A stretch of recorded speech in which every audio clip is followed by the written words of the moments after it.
I'ma fight about the team. If it comes, I'ma die with it. Casualties, casually to any adversaries. If it's necessary, I'ma go and come and ride with it. Let me welcome you to my legion. If you mess with us, we gon' put you on a t-shirt. Never take a day off, what's the leisure? Squad's always up, this teamwork, stream work. Chalo fir aa jao sare, ek ek mare fir ek aur ek gare. Sare mere bante aur bhawe, registan mein bhi hum nadiyan baha de. Chalo sale de man bahane, walatna mat jab hum aa jaye samne. Aur kare tere wale, mere meri team mere piche kya karega tu chabe. I said I got your back, back, back, back, back, back, back. I said I got your back, back, back, back, back, back. I said I got your back. In my team we adapt. We a family from around the world. We a pack. You can never take us down, and that's a fact. All we do is improvise and adapt. I said I got your back. I got your back. And I said I got your back. I got your back. I got your back. And I said I got your back. I said I got your back. I'm crazy.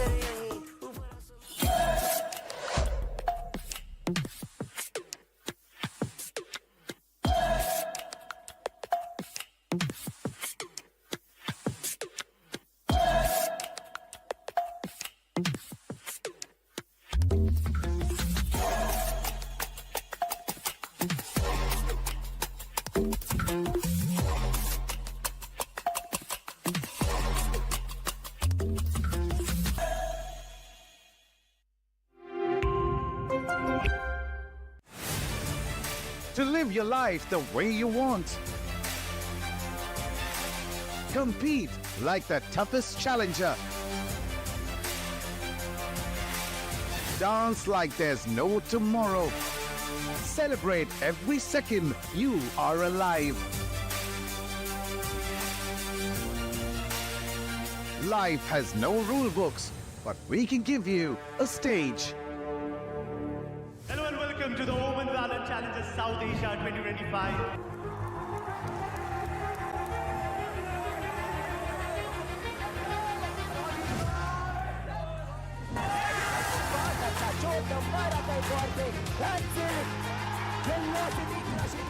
Virtually no field velocity moving this right.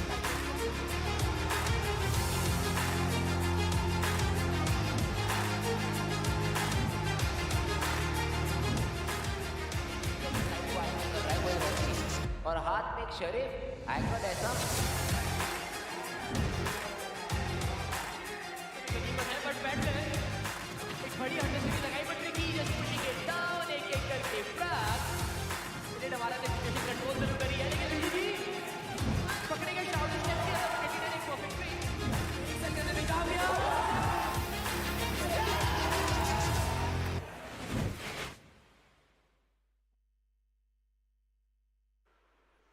The stage of do or die is set, ladies and gentlemen, and it's on absolute fire right now because this is the last opportunity for 4 of the teams and 2 of them will eventually make it to the top 4 of Split 3. But in order for that to happen, we'll first have to unveil all those matches in OMEN VALORANT Challengers South Asia 2025 Split 3. I'm going to be a host and caster, Skated, and alongside me, we're going to have Shadow. Shadow, we saw what happened yesterday, and that was basically a chance for some teams to survive and move forward. But today, they've got an opportunity, the one that they had all the way up in upper bracket, which they eventually lost and moved down to the lower one to qualify for the top 4 and make sure that they get at least those top 4 circuit points.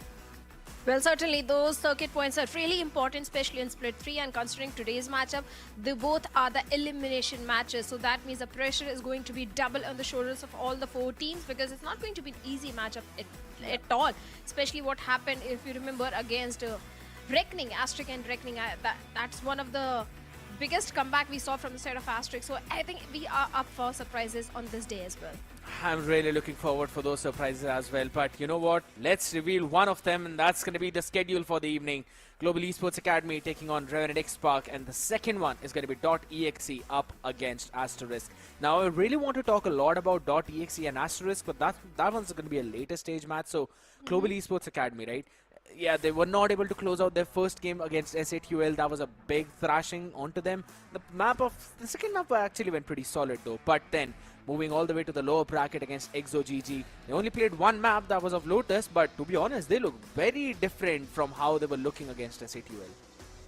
Yeah, but that was a comparatively easy matchup considering the fact that Exe Esports has showcased tremendous improvement in their playstyle as compared to Split 1 and Split 2. So that was obviously not an easy matchup against Exe Esports.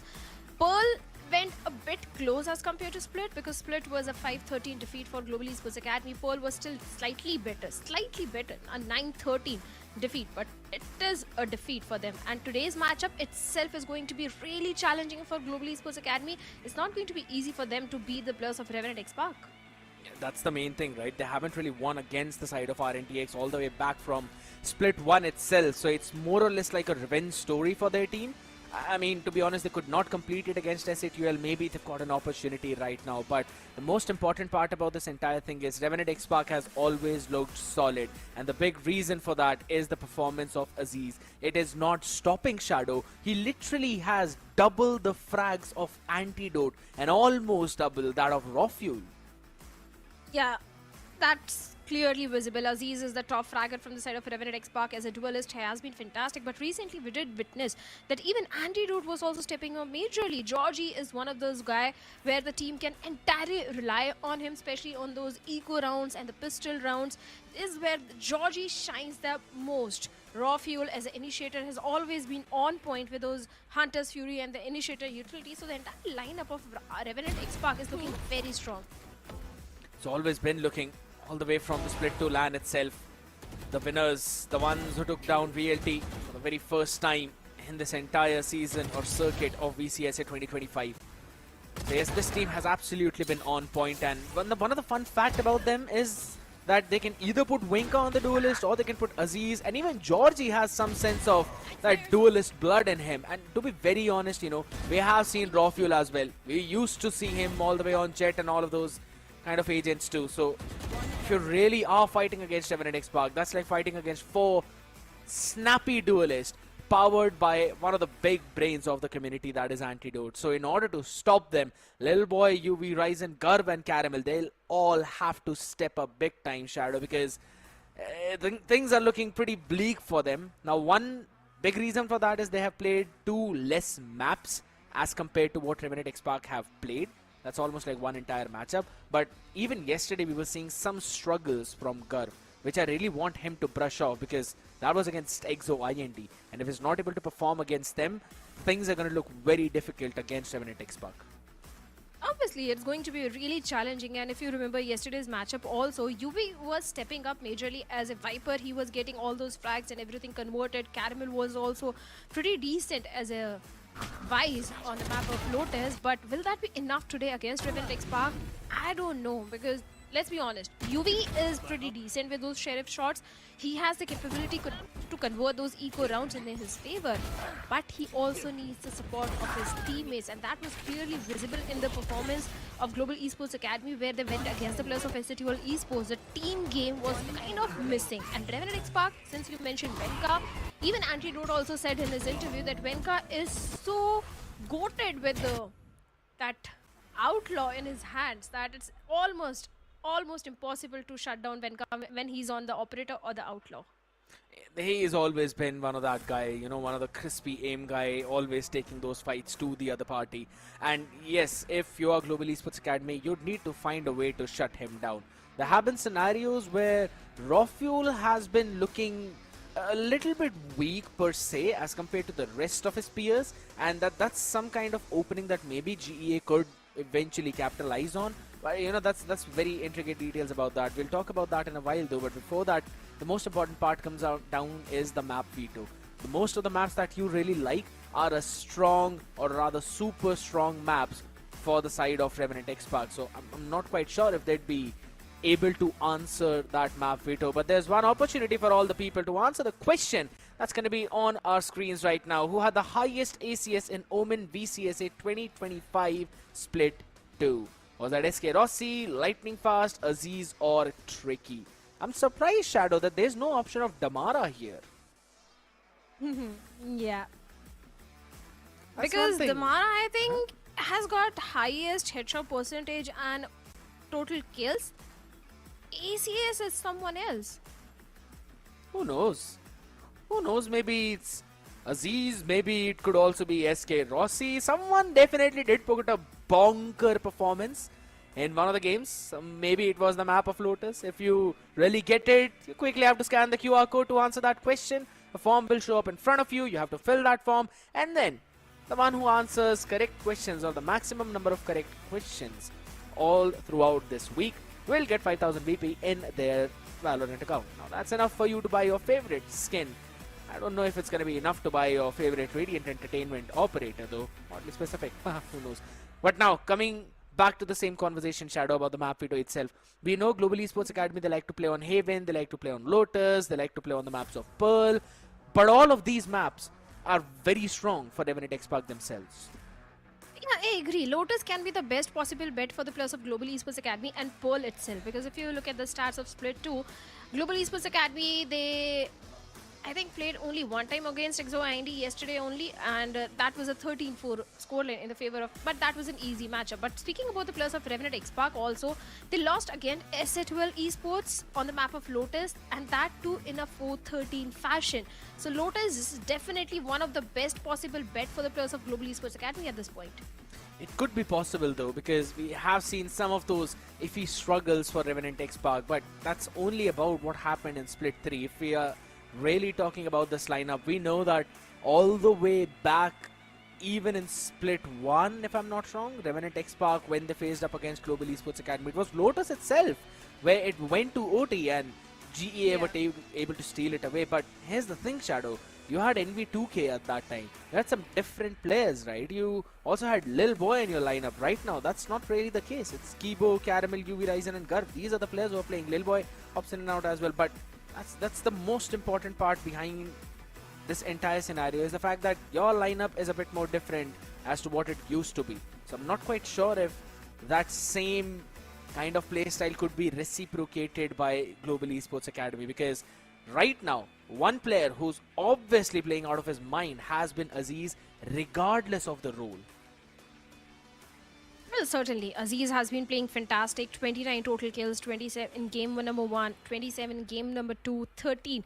There is a dip in his performance, but his teammates are also stepping up. That could be the reason that he's not getting so many kills, because the other players are also top fragging, getting those important duels converted in their favor. The first kills is definitely there in game 1 and game 2. 8 in game number 2. The damage per round is also pretty high. So overall, we can see that game number 2 as a race, he has the best possible stats. That's the most important part about it, because it's not just about Raze itself, right, Shadow? Because it's also about the fact that it does not matter if this guy is actually playing on a duelist or if he's playing on an initiator, if he's trying to just fill off some of the roles. The main fact behind that is that he is always there fragging. He's always there providing those utilities. And that makes Aziz very deadly in terms of the kind of explosive player that he is. And we already know about Venka itself. But coming back onto the other side, let's have a look at the map veto. We've been having that discussion. First pick, Revenant XSpark, Pearl. Second is going to be Lotus for Global Esports Academy. It's both of these maps. But Shadow, if it goes to map number 3, then we know how strong our NTX are on Ascent. Yeah, certainly we know Ascent is one of the very strong map for the players of Revenant XSpark, and Lotus, like I said, is the only best possible bet for the players of Global Esports Academy, and that's the reason that they have picked the map of Lotus. There is some mistake. Global Esports Academy banned Ascent, then Decider is also Ascent. Well, just have to check it. It's absolutely fine. The main thing behind that is like, let's bring the conversation back to Pearl, Shadow, because if I'm not wrong, I guess there was a situation when we saw these two teams play on the map of Pearl itself, and if I'm not wrong, Global Esports Academy have not really had the best possible result on the map of Pearl too. So I think so we'll have to focus down more on this one, because I don't really feel like that map is actually going to go for them. Look at that. They've won it twice though, yes, but Revenant XSpark's record has been looking absolutely flawless on this map. Yeah, in Split 2 itself, they only lost against the players of Velocity Gaming. Otherwise, against Reckoning, it was a 13-5 victory. Against Exe Esports, that was a 13-2 victory for Revenant XSpark. So Pearl is definitely a very strong map. And they love to go for that Brim and KJ composition, the double duelist composition, Jet and Reina in the mix. And Global Esports Academy, they stick to the basic Fade, Astra, Neon, Vice and Yoru, the double duelist composition from their side as well. But looking at the agent selection, if they go with the same agent comp, which team do you think still has the better chance? It just falls down to the macro of the map, and Revenant XSpark has been looking very solid with that, regardless of the composition that they normally pick. And I'm pretty sure that that might still be the case. But if we're talking about that, so let's have a look at what kind of composition they will bring on the table. I'm pretty sure it's going to be same that we've mostly seen. I don't think so we're going to see any kind of new experimentations out here and there. Yeah, it's the same Brimstone, Georgie on the Reina, while Global Esports Academy, they've added a few tweaks in here. UV playing on that, Yorugarv on that Neon. Again, we have seen GEA play this map even against S8QL, and they did showcase some new signs of life. So there would be some possibility, Shadow, but here's the main thing. This map heavily revolves around that mid control of Revenant XSpark. Yeah. They always like to play with Georgie creeping up from mid, and if he's not creeping up from mid, rest of the teams will be creeping up from mid. So you need to maintain the double door control, need to maintain the art control. That's going to be the crucial key points for Global Esports Academy to hold down, since they're starting on defense. I totally agree to that. The mid control is something which Revenant XSpark always likes to go for, and Global Esports Academy, since they have that Fade, the Nightfall can come really handy, at least in the first half for the site execute. But let's see how they are going to pair up those ultimates and those utils, because yesterday against Exe Esports, those combination, those pairing of the utilities were always on point from the side of Global Esports Academy. But we do have a bit of the situation, a technical pause. Soon all the issues will be resolved and we'll head into the map of Pearl.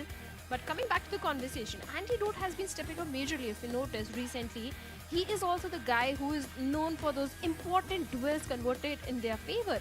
Georgie has always been fantastic, and since the way Revenant XSpark has improved their gameplay as compared to Split 2, there is a solid chance of a one-sided victory also today. Could be possible, but again, I really am seeing the growth chart of Global Esports Academy as well, and their performance against S8QL. I think so they'd be able to give a proper competition to the members of RNTX. So we'll just have to wait and see how they pull that off. This Neon Yoru composition with the double dive, I do like that. And when I was on the desk with Spartus as well, we were discussing about how Ryzen can quickly recall some of those stars, dissipate as well, and that would help UV and Garv take control of that B-Long, slowly creep upon the back of it. One of the best utils to deal with a Y shear is the Yoru decoy. And it falls down to how well you control the macro of this entire map, how well you maintain those extremities control too, how solidly can you keep your opponent guessing. But defense is where this composition needs to be proactive. You need to take some space away. You need to be the one to, deny some of that space to Revenant XSpark. And I believe taking control of the A main is going to be one of the key game plans of GEA. Could be possible for the players of Global Esports Academy. It all comes down to how much prepared Global Esports Academy is against Revenant XSpark, because they have to prepare those counter strats against Revenant XSpark. They have seen Revenant play. They know what sort of plays Revenant loves to bring on the map of Pearl, since they have played Pearl so many times in the entire VCSA. So there is enough room for the homework, enough room to go for the read against the players of Revenant XSpark. So I'm sure they had a chat with the coach, and the entire team along with the IGL did really observe the games of Revenant XSpark. But it all comes down to how perfectly can they execute those counter strats. Executing them is going to be a key. And again, it's also one of the factors which relate to those key strats execution is the fact that you need to keep your mental, you need to keep yourself calm in the scenarios, you need to have a proper communication. With the way how Global Esports Academy plays Shadow, we have seen quite a few times that it seems that there's a bit of a gap in that communication when they are on that struggling end, when they are down in numbers or maybe they're down in rounds. It feels like there are going to be some of those issues. I really hope that they get fixed from GEA. And only then would they be able to take on some giants like Revenant XSpark. We really want to see how that pans out eventually. Because this is a crucial match. This is a do-or-die scenario for you. Even they have an opportunity right now, since Revenant Esports have been eliminated, to get some good amount of circuit points and maybe make it into the top 4. .exe is also in that race as well. Heck, even Asterisk, if they win this one and they place themselves in the top 2, they might have an opportunity to get into that top 4, just based on their consistency in split 1, then split 2, and now even in split 3. Going all the way up, down from Pro Morello. Global Esports Academy, this is a lineup that has always avoided that. It has always been on that very edge, but constantly keeping their boat afloat. And that kind of consistency has also helped them out a bit to, be in this competition and be a team that can threaten even the top 4 giants of this nation. Revenant XSpark, though, no one really expected Shadow for them to be in this lower bracket, because we always thought maybe they're going to have that solid upper bracket run. But ladies and gentlemen, all the discussion after this very short break. Don't go anywhere. Here we go! What's this?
Here we go! What's this?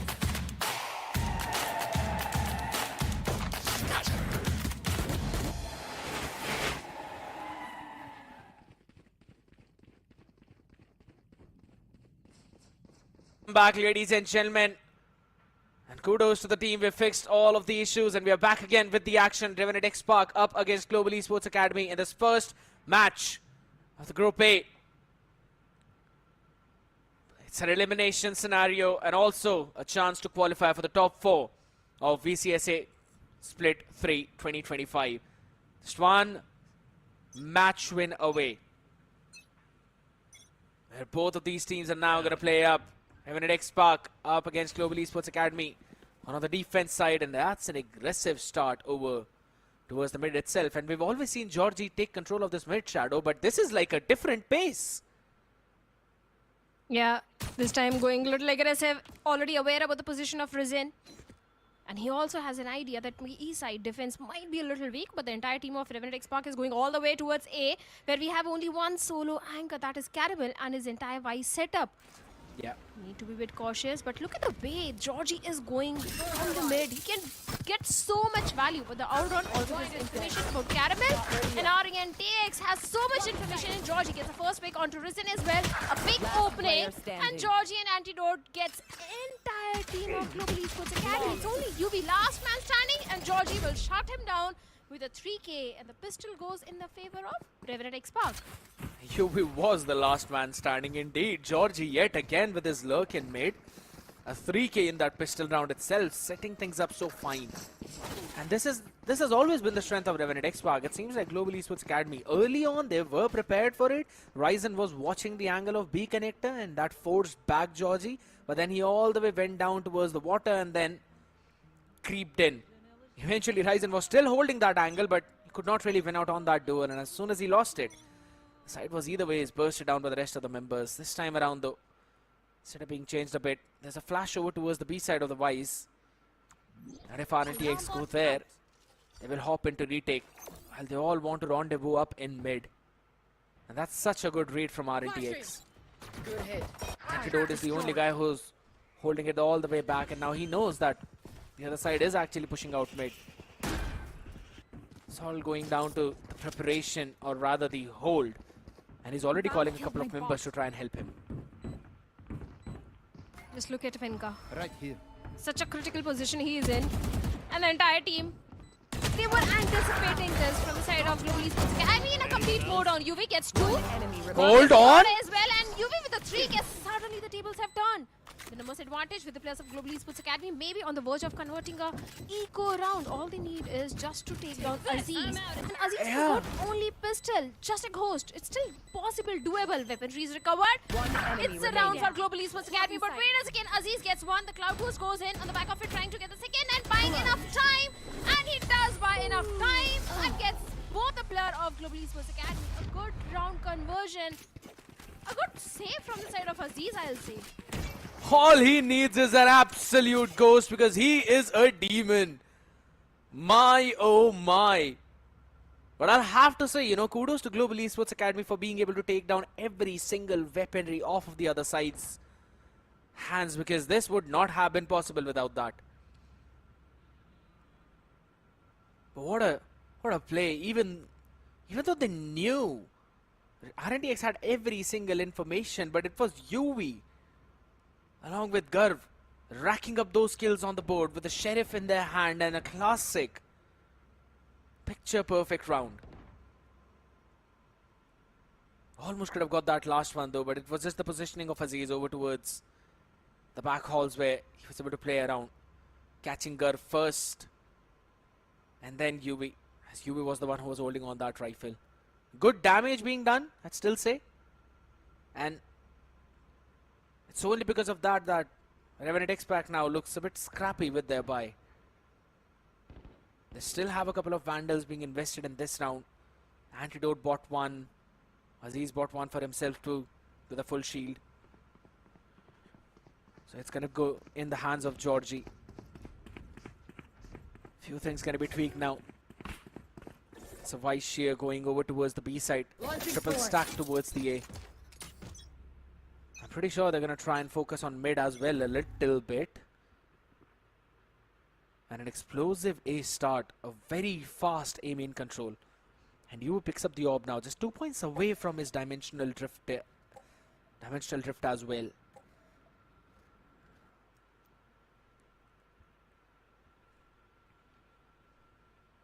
Right here. Slow walk up towards B. Should be an easy plant, but Revenant XSpark, they don't want to take any sort of a chance. But look at where Antidote is. He can get so much value. But seems like his position has been compromised. Risen is having the bit of weaponry in his hands. And Antidote with just a pistol will be taken down. And now, Global Esports Raw again fuel. to the retake towards B. UV. This guy did so much damage towards the side of Revenant in the previous round. Can he replicate the same thing? But this time, Garva and UV once again stepping up majorly. Even takes on Georgie as well. Numbers advantage once again with the players of Global Esports Academy now. The bonus conversion, I don't think will be allowed to the players of Revenant this time because Venka is the last man standing. Can he buy enough time? And seems like no, as Risen will shut him down and Caramel will get the defuse. Round in the favor of Global Esports Academy. Got it down to a bit too scary point, but it's absolutely fine. As you mentioned, a crucial round for Global Esports Academy, and nice anticipation, realizing that Revenant XSpark like to take a lot of space towards the spawn. They like to push out this map to their utmost limits. Anticipating that play, being able to take down both Raw Fuel and Georgie with losing just one. And courtesy to that force in the previous one, right now there's 4 light shields on the other side. And economy was not really read by GEA properly, so no outlaws being brought in, but still maintaining a deep control of the aim on the back of that Nebula. And still hold that position down, and UB also has got his dimensional drift available for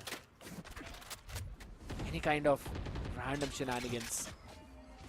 Spike was not really committed, so RNTX are not really fixated on where they want to end up on this map. Still want to explore. Evo in such a pickle. The smoke definitely saves him, buys him some more time. And Revenant XSpark, like you said, once again going for the entire mid control. Those razor wines are becoming a little bit of a problem and takes down Raw Fuel as well.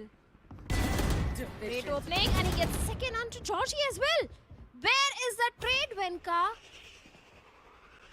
There was no time for the trade. The trade game is not there. And Caramel just getting one after other. But Aziz is going to find a timing onto UB. But Kibo was there to get a trade onto him. One enemy Situation remaining. for the players of Revenant XSpark and make it a 1v4 now as Caramel with a 3k. Leaving Venka all by himself. Position anticipated as well. Caramel will end the round at a 4k. Good round conversion from Global Esports Academy. Understanding that mid is where RNTX randomly walk up. So they were ready to punish them off for this one. And again, there were a lot of questions though, because Georgie had a couple of layers available in his own hands too. Was really anticipating for him to use one at least. Look at that, full util. And to be honest, I actually like the decision of Venka for not re-peeking on that angle, because you don't really know how many players are there. You've just seen Caramel. There could be still one more watching in from the connector, maybe ready to take you down. Comms error out here, you can see. And an operator now being brought into the mix by UV. He's going to hold down over towards the A, and contrary to what normally teams would do, RNTX want to challenge this. Portal closed. Time to jump. Yeah. Especially when the opponent is having the operator and the dimensional drift. Seems like a risky move from the side of Revenant XSpark. And the operator gets a perfect value. Instant TP. UV also finds out these. Can he get the second one? The Nebula is there to buy some more time and block entry towards the A. And Kibo also finds Antidote. Revenant Phenomenal. XSpark is suddenly losing every single duel. I understand this time they don't have enough weaponry in their hands. It was a scrappy buy for them, but still, despite that, One enemy remaining. not looking in their form. I like what Global Esports Academy are doing. They are reading the tendencies of RNTX. That is so good. And then not peeking individually as well. That is good discipline from the squad. What happened in the first round stays in the first 2 rounds. It's not repeating up in the next few. That is such good Valorant coming in from their side. They know that there's always someone who stays up in mid for RNTX. They always send one person for that late lurk. So they were able to sniff that one out this time. If I'm not wrong, that was Antidote up in mid. And then on the back of it, even Caramel was ready after spraying down the entire magazine. He knew that RNTX, they like to push even through those smokes, and they were ready to answer that. Hunter's Fury though this time from the other side and pretty aggressively. Yeah. But not much value has been given to that Hunter's Fury. No charges left. The major ultimates are still towards the side of Global Esports Academy, but this time Aziz gets one onto Gar. Caramel will keep over there to get 3, 4. Fenka gets one, but Fenka, the last man, has been down by UB. A complete mow down once again of Revenant XSpark, despite getting the first opening frag. Global Esports Academy thrashed the entirety of Revenant XSpark. That was a nasty double star set up on the site. You first got the concuss up and then you got the grab well up as well to hold down on every single player out there. To be honest, I don't really call that mistake of Garv because Aziz was concussed up. There was no way he should have gotten one more on the back of it. Get out of my way. But my, oh my. That is such good Valo being played by GEA. And UV this time around. Goes in towards the B side though, spotted out. It's gonna go all the way to the other side though. Rizin, this guy is not stopping for anyone. Once again gets a timing onto Antidote, whose lockdown was, by the way, just 1 point away. And that lockdown could have been a major win condition for the players of Revenant XSpark. Now all they have, not anymore, Orbital Strike, as Venka has been picked off. That Orbital Strike is not coming for this round. That could have been a major win condition for them for the post plant. But Georgie gets a timing onto UB. It's still a 2v4 situation where one weaponry has been recovered in raw fuel. Gets Risen as well. Georgie gets one. Now it's a doable round for the players of Revenant XSpark. To 1v2 though, it's going to be pretty difficult, and they also west in the nightfall, so they know where raw fuel is. Can't really do anything now, and a sliding neon up in his face. Global Esports Academy, they're absolutely out here to fight, and they are winning those fights. They most certainly are. 5-2 in the favor of Global Esports Academy, that do in defense. Revenant XSpark, no one thought they'll be struggling on the map of Pearl. Guess what? They are. Split 3 is full of surprises, I guess. One enemy remaining. That's how certain things happen out here, Shadow. Always tend to keep your eyes and ears open here. Can't really get complacent at any possible point of time, and that's why Revenant XSpark are now taking this time out to work things around, discuss and fix what's been broken.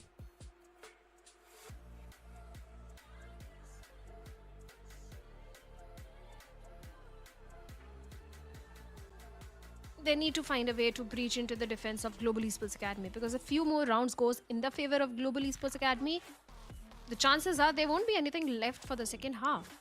True. So this is the high time when Revenant XSpark needs to stage a comeback. They need to start converting rounds in their favor, because if they don't, I don't know, anything can happen on the map of Lotus. I already told you, Lotus is not such a weak map for the players of Global Esports Academy.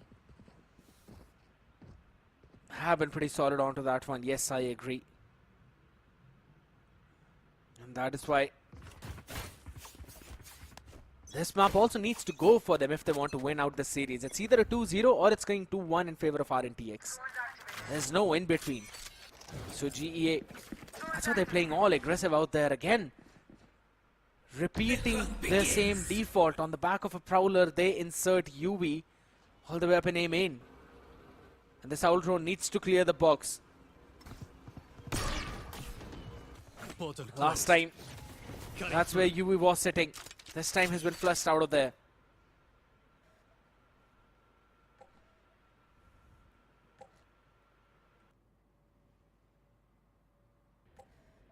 Dimensional Drift, Cosmic Divide, Steel Garden, 3 major ultimates. Even the overdrive of Garv is also just 1 point away.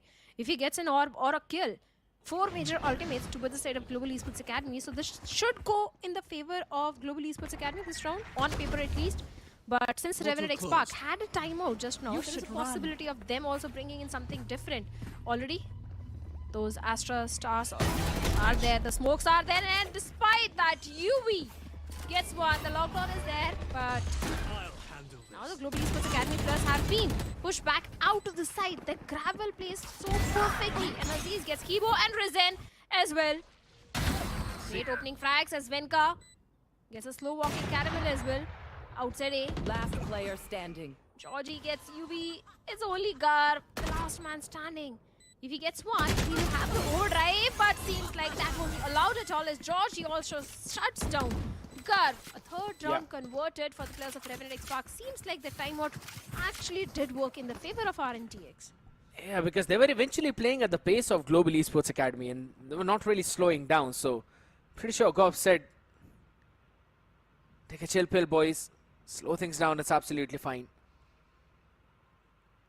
They took their time, retook the space of A main, and then simply went for a very simple A execute. Worked out really well, wonderfully, if anything. Also anticipated some players hopping off from the other parts of the map as well. Now they're reading into what Global Esports Academy are trying to do.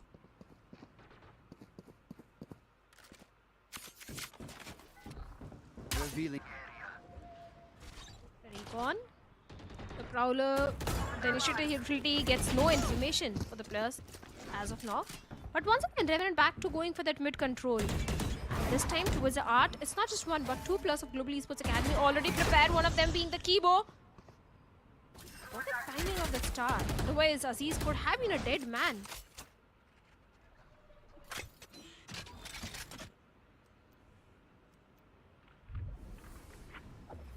Suddenly, Revenant has been forced to go for a very slow approach. But there is a possibility of a lurk play also coming in. The Prowler already gave that intel to Revenant XSpark. There is a possibility of someone coming from the mid, coming from the back lines. So Revenant, they need to be very cautious. They can get sandwiched in this position. But even now, Antidote. See what the play he's going to make. Caramel. This is happening second time. That Caramel is always positioned in the mid and he always gets the value. This time only one single frag he got traded off. Last time it was, I believe, 3 frags which he got in the mid. Absolutely, but right now, frags happening out here are going to be crucial. 10 more seconds.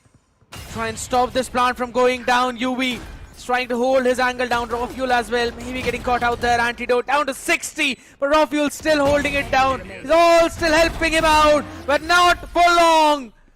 As UV and Kibo, working in unison, will be able to get the defuse stuck. Picture perfect round yet again. That slow approach was absolutely shot out dead.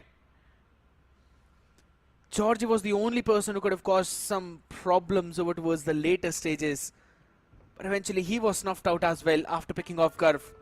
Everyone from GEA knew where he'll be playing from. And this last stand was absolutely impeccable. Catching Venka first. And then following up with the other pick of Raw Fuel. Using that one Nebula on site. Technically the last one out there. Fast execute over towards the A this time around. Both of them wanted to change the pace, but that one relay bolt slowed down the progress of RNTX. Stacked up side scare, that's a major problem, but Georgie deals with one of the side anchor, that is Gar. No, fast on, no overdrive for Global Esports Academy on the back of it. Raw Fuel with a Hunter's Fury also trying to do some damage to the side of Global Esports Academy, but no damage has been done as Kibo. That one corner. He getting 2, but Risen also gets a trade onto Aziz. A 2v2 situation. 2 major ultimates still on the side of Global Esports Academy for the retake. Steel Garden being one of them. Even Cosmic Divide can actually help Global Esports Academy at this point to isolate those fights. Still a possible situation for Global Esports Academy now. Yeah, they'll both have to run away out there, and the Divide as well is now on their faces. With a crucial one. It's all about when they really decide to go for those taps. He could have stuck half. He should know that there's no sound there, but they still push out. And Global Esports Academy on the back of both of those ultimates, getting more rounds on their defense on this map of Pearl. I kid you not, that was a bit funny though. Tapping onto the spike. Because no sound actually travels on the other side of that wall. I'm pretty sure he did it because force of habit. But good anticipation of when RNTX would want to peak. Solid round yet again, and only 3 in the hands of RNTX still now. 2 more rounds to go, Shadow. This could very well be a 9-3 half. Most definitely can be. If the next 2 rounds also go in the favor of Global Esports Academy, this is going to be a really important one for Revenant XSpark. If they lose this one, they won't have enough crest to go for a full buy in the next one. But since Overdrive is there, the operator is there towards Global Esports Academy, chances of round conversion are pretty slim. Unless until Antidote gets that lockdown available after getting an OR point or 2 frags. That can be one of the condition which can land Revenant XSpark the 4th round. They've got the orbital strike as well, but Risen gets a timing onto Aziz. Not a good news for Revenant at all. Garv still hiding in that corner, completely unchecked, but random spam from the side of Raw Fuel is going to give the information away, and he gets Garv, and Caramel also goes down. Kibo is able to answer 1, yeah, but Winka on the side. That's a big pick. Enemy remaining. Spike planted. Kibo, the last man standing, he has got the Nightfall. A 1v2 situation, still a possible one, but Anti says no, not this time. A 4th one coming for the players of Revenant XSpark. round A good before the round, switch. a good read from RNTX in this one. That was indeed a good read. But I'll also say the same thing for Global Esports Academy. Trading through the tendencies, giving up the space of A-main early on and then moving towards the mid. Because they knew that might be contested. It's just the fact that there was a bit of confusion out there between Garv and Kibo. He wanted them to probably either go for a double peek or for Garv to hold on till Kibo sends out that util. But it's absolutely fine. The hunt begins. Actually able to hold it down and an explosive start towards the A.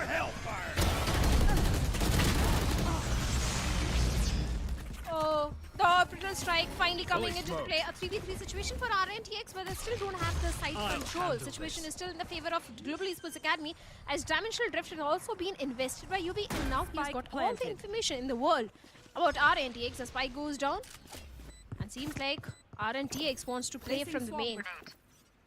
The nano on the spike. I like that Dimensional Drift because that cleared out every other avenue apart from A main, so you know that the players are going to be jumping from there. There's still a possibility of someone going towards the backside, and that's why they're a bit worried.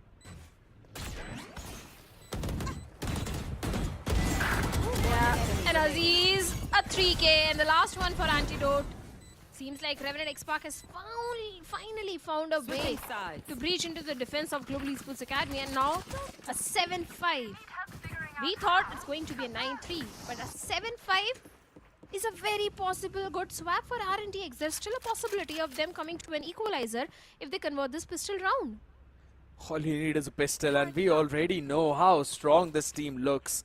Shadow brings me back to the same memory of Aziz with the ace in a 1v5 against VLT when they were on the defense. Gives me chills even thinking about it. It's all the same. Exactly the same. 2-1-2 spread out defense though. The Killjoy controlling most of mid. And I'm pretty sure Ante is just going to play all the way far back towards spawn to be in the range of his utils and at the same time hold on for any late lurk, and that's what Ryzen is trying to do right now. He's got a big opening out from Art. He certainly has. What? Risen gets one onto Anti. Aziz is there to get the trade game. And also finds a timing onto Georgie. The Seize goes in but gets nothing as Garv also finds a timing onto Aziz. The situation is still in the favor of Global Esports Academies, and seems like Revenant, despite being strong, Spike down might A. lose this pistol round. But Renka, the moment I said this, gets one onto the players of Global Esports enemy Academy. Still remaining. possibility. Caramel gets a walking raw fuel. And now it's done. It's only Venka in a 1v3 situation. And look at the discipline of Caramel, quickly running all the way back. Knows that he does not really need to give a 1v1. Henka has always been a beast. Just a small jump peek. Yeah, they spotted him. They know where he is. There's going to be a flash right on the face. And a lovely peek on the back of it. Global Esports Academy winning out the pistol, and it's all falling in the hands of Ryzen, doing the exact same thing that Georgie did for his team in the pistol. Pushing all the way down in connector, going to water, and then getting the first pick. It was Ryzen to fall that time to Georgie, but this time he picks Antidote off. That opens up the side big time. Love the play, love the anticipation. And then Caramel just holding his angle down. Day one against SATUL, Caramel was struggling. But right now, Shadow, he is on top of the board. He certainly is.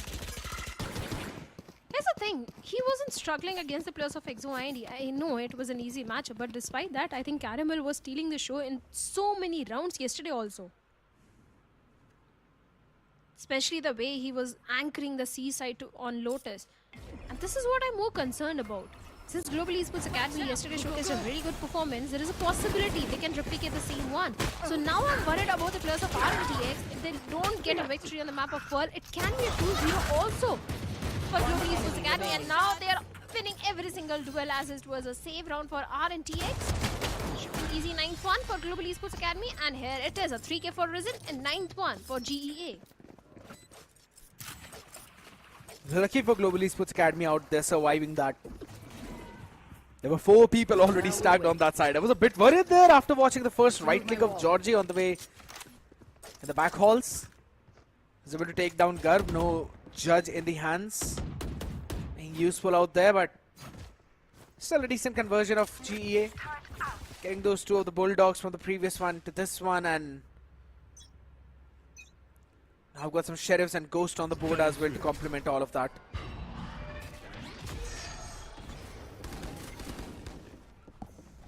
Revenant XSpark on the other side though, pushing out all the way through the B main. And look at that sheer wall, Shadow.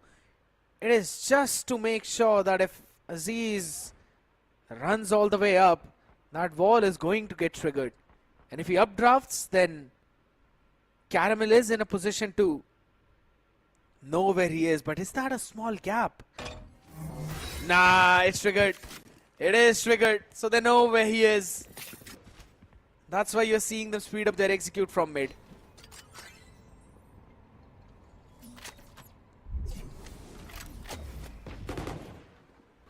Just look at where Garb is. Still outside A main, and the entire team is traversing around the entire map. They have the mid control and now going all the way towards B, where we have only a solo anchor, that is Raw Fuel. If Raw Fuel gets taken down, it's going to be an easy open site for Global Esports Academy. Go for the plant. The Haunt already goes in, and now Global Esports Academy is aware. Got Aziz, and he gets one. A good game. Raw Fuel also gets one. B. Last player Both the standing. side angles so much, but Garb came a little late. Oh my for the god! backup, and even Raw Fuel shuts him down. A complete mowdown of Global Esports Academy. Had Garb been a bit few seconds early, it might have gone in the favor of Global Esports Academy. It's not even that. All he needed to do was land the shots. That was absolutely problematic out there. My guy is not feeling confident at all. Under the pressure, he's crumbling. While the rest of the team is out there standing up tall now. Aziz and Raw Fuel working in unison together. We're able to hold down this push all the way from mid.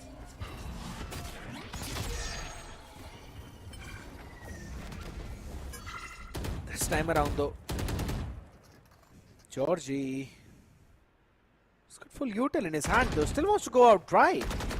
That's a bit bold for the man to be there.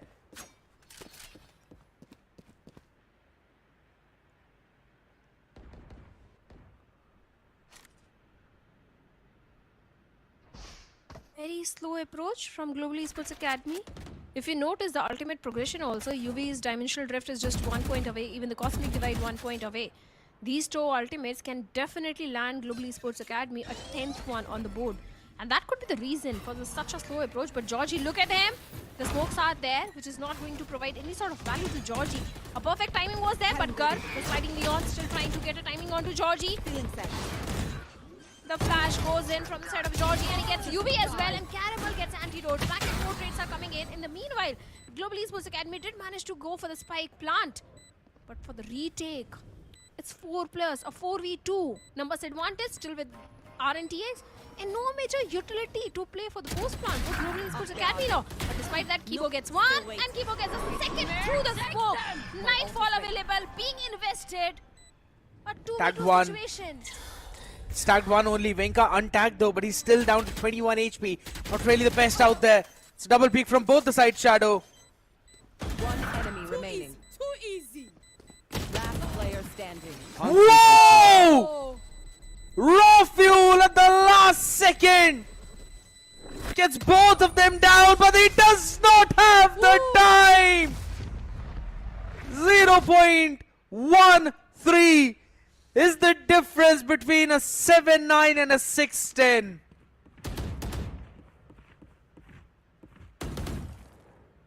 It was so close. For a second it looked like he'll actually get the spike diffused. The guy goes out, deals with the remaining 2 players of Global Esports Academy, do a 1v2. But late by just 0.13 seconds, like you said. A timeout is coming from the side of Global Esports Academy because they do realize that how close this round was. And they really need to discuss a way to go for the 11th one now. It's a big thing, as you mentioned, but the fact is, Shadow, on the map of Pearl, Global Esports Academy reaching double digits before Revenant XSpark. And it's them taking this time out. That just gives Gobs enough time to talk to his team as well to add some more adjustments and adaptations as to what GEA are trying to do. It's the split 3 charm, I'll say. Maybe. Fauna, they're just gonna try and charm up this map with those ultimates out there. Dimensional Drift, Cosmic Divide out here for UV and Ryzen. Should he have the economy to go in for a full buy, so Scanning ahead. it's a double judge, double full fast dive in composition. It's gonna be a big thing. Only one player defending this side, and that's also not with the Killjoy utilities.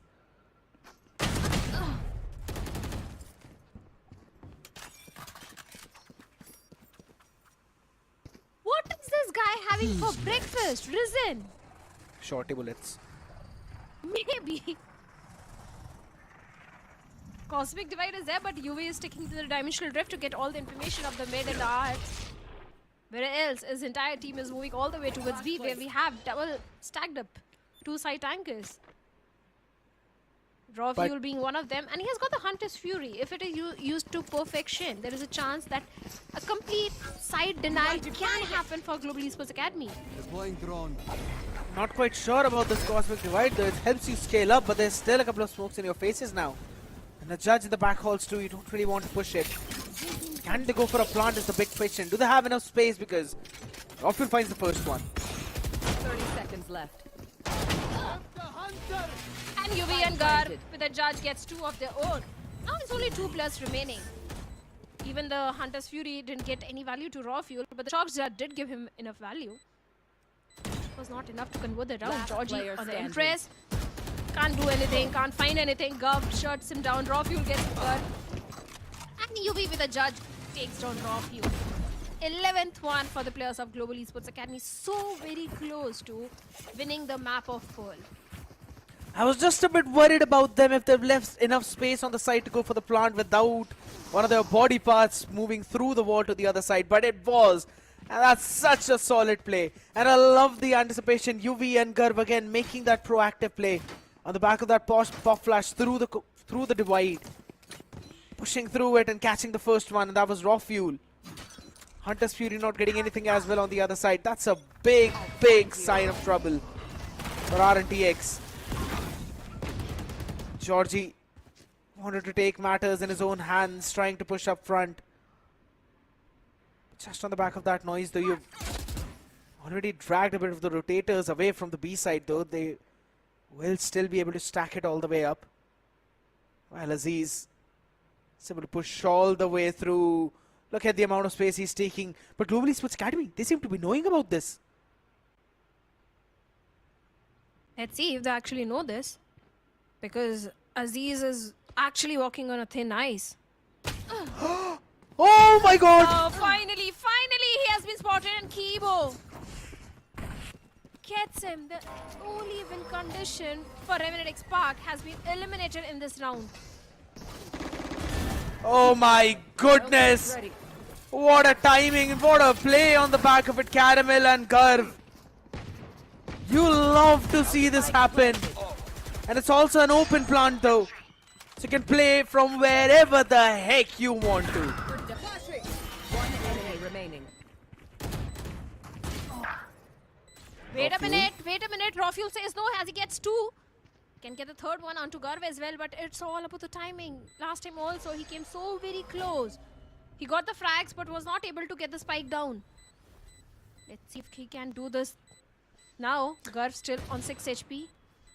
Beautiful. I like the approach. Global Esports Academy was not giving any peek to Rafuel. And now 12th one. Match point. That's the most beautiful part about it, Shadow, because they know Rafuel does not have smokes. He does not have anything to cover himself.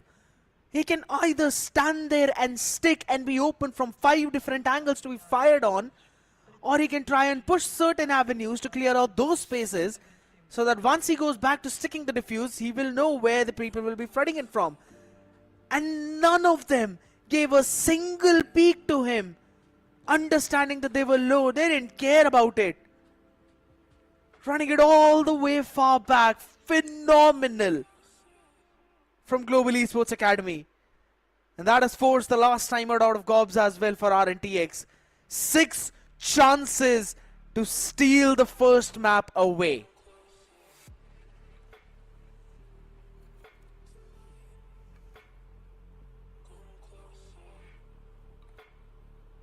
Match point, Global Esports Academy. No one thought. It's almost done and dusted. We can draw the curtains out scared, I think. This could be the last round of this map.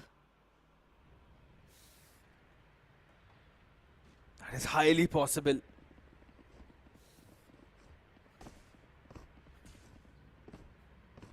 The anticipation of GEA has been picture perfect throughout this map, Shadow. It's like they've read RNTX like an open book. It's like they've specifically sat down and prepared a full-fledged counter strategy for RNTX's every single tendency. Might push this time around, but look at Ryzen. Look at Caramel. They just know every damn thing, and Aziz is out there on an island now.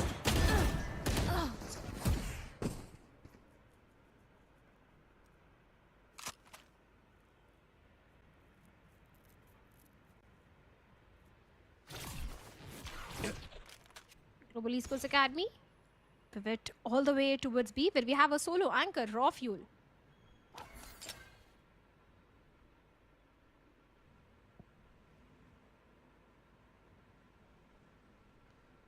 It's all the way back though.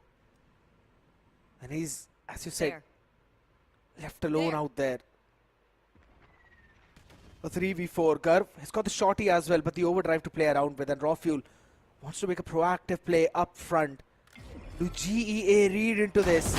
Shorty goes in first. He sees him, walks by him and takes him down as well. Wenka had to rotate all the way back because of that silent walk up. He had absolutely no damn clue. Still tries to walk out, still tries to be a hero, but he will fall like an absolute villain. Ryzen catches one more. And it's all down to Antidote, who catches one though, shuts down Garv, who got a bit too over-aggressive out there in that. Still, it's got 125 to play around with, but absolutely nothing else. Ryzen is just gonna hold his position down. There's every piece of util left. A flash on the face. Antidote cannot seem to win the fight as UV shuts him down and steals the map of Pearl away from the Kings of Pearl. Global Esports Academy now in a prime position to even close out this series. And what a domination. Totally agreed. A one-sided domination is what Global Esports Academy has showcased us today. And now I can clearly say Split 3 is full of surprises.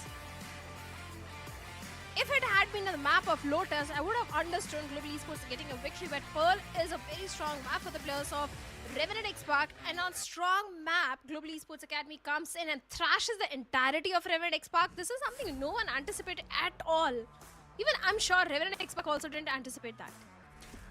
No one did, and I really want to point out the specific ideas that Global Esports Academy were painting with on their canvas, right? They just knew that RNTX like to push out on multiple avenues. It could be A main, it could be outside of the main, it could be B main. They were having control of one or the other part of the map and were waiting on the other side for the push out. And it worked so very well for them. They were not scared to take those fights as well in the avenues, and we clearly saw that in their own defensive half. Even though they lost the first 2 rounds, that was the pistol and the anti-eco, we still know that they were able to take away every weapon and anti-eco itself. That made a smooth round steal in that bonus round, and then went on to steamroll the half as well. 7-5 was still very good on the map of Pearl, considering how big it actually is and how long it really takes for the defenders to rotate. Revenant XSpark were playing all the way far back. They were playing on the back of those contacts, but Global Esports Academy, my goodness, this team, it's like a very new GEA. Totally agreed. Yesterday also we thought it's an easy matchup. That's why Global Esports is looking so dominating. But today they have proved that it's not just easy matchup. They can take even the strongest of the strongest teams down. Even if you remember last time also, when both these teams went against each other, Global Esports Academy was able to steal one map from the side of Revenant XSpark. And this time they are up for the revenge. Seems like what SATUL wanted, a revenge. Global Esports Academy also wants the same revenge against Revenant XSpark. And I will be very happy and surprised and shocked if Global Esports Academy actually 2-0 or 2-1 the players of Revenant XSpark today. If they want to win this series, then it needs to be a 2-0. I stated that all the way up before we started. And that is because the map of Ascent, that's where Aziz just pops up like a madman. You don't really want to focus down on it though, but for this map, the madman title goes to Kibo. An absolute chad onto that fate. 18 kills and 262 VCS as well. With only 2 first kills, exactly the kind of stats you would want on your initiator. Was there with all the pieces of util as well, controlling the art with his C's, with his horns, clearing out mid with his prowlers, sending them over towards the main when they need to set his team up or when he needs to set UV up with the operator too. It was beautiful. Just beautiful. It certainly was. 262 ACS. Kibo was doing so much. 31.9% headshot percentage. Damage per round is also pretty high. Even I still remember one of the round where Nightfall was the reason that Global Esports Academy was able to convert that entire round in their favor. So yes, Kibo with that initiator utility, those ultimates was doing wonderful. And looking at the stats, 12 first kills for Global Esports Academy. For Revenant, it's only 7. The post plant is also looking flawless for Global Esports Academy, 6 on 6. Whereas for Revenant XSpark, they were able to get the site 9 times, but were able to convert only 5 times. And a single clutch from the side of Revenant XSpark. Retakes were so very good for Global Esports Academy as well. Their sims were running perfectly. Having those flashes on point as well for Caramel. They were to get many picks on the back of it too. And it's again just them understanding what RNTX like to do, how they really like to set up in their post plants too. They know that they like to push out of those smokes as well, which they themselves drop. And Global Esports Academy was so very ready for it. Even the one in which, still remember, Raw Fuel was pushing out towards the art, trying to catch a timing onto Caramel after his magazine was empty. Caramel did not go for the reload. He switched off to this classic. He knew what Raw Fuel wanted to do. It is just that they were understanding and literally playing with the minds of RNTX. But it's not just that, Shadow. One of the most new things for me is seeing Wenka all the way down. 9, 14 and 7. That ACS is lower than what Antidote normally pulls up. Even Garv, as a duelist, is sitting at 7 and 14 from the side of Global Esports Academy. Yes, they did get a victory, but the stats of Garv are not that great, especially if you're the duelist of the team. That's one part about it, right? All right, we can still keep it aside since Global Esports Academy have actually won that. Though it obviously should not be the case, but we had a discussion about this as well all the way before in the pre-show segment, where Garv, even yesterday, he was struggling against EXO-IND, so I wasn't really expecting a lot out of this matchup itself because of the amount of pressure that he would normally go through.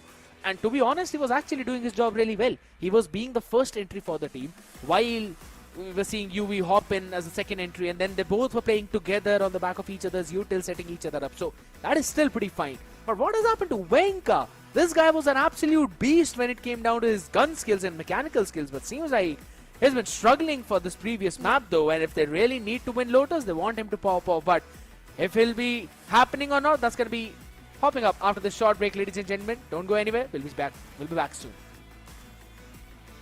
Here we go! What's this?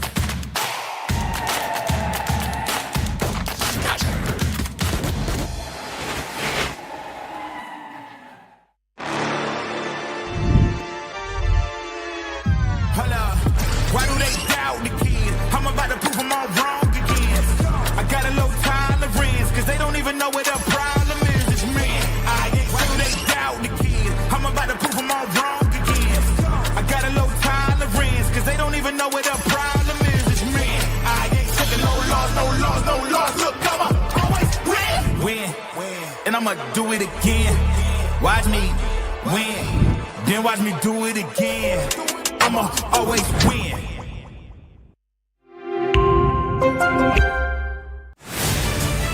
To live your life the way you want. Compete like the toughest challenger. Dance like there's no tomorrow. Celebrate every second you are alive.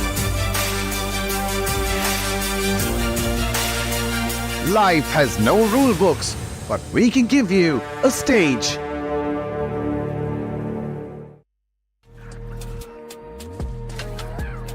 No confiaron, pero mira, no. Llego con los míos y la grada explota. Le di la razón al que me quiso ver bien. Lo soñé en mi habitación y a la primera me ven. No te hablo del avión. Vine por mi cinturón. Voy a hacer que recuerde mi nombre. No me importa cuándo ni dónde. Yo por esto la sufrí y aposté por mí como el doble. Yo no sé lo que es perder desde el 2000 y pico. Y si fallo, detrás tengo a mi equipo.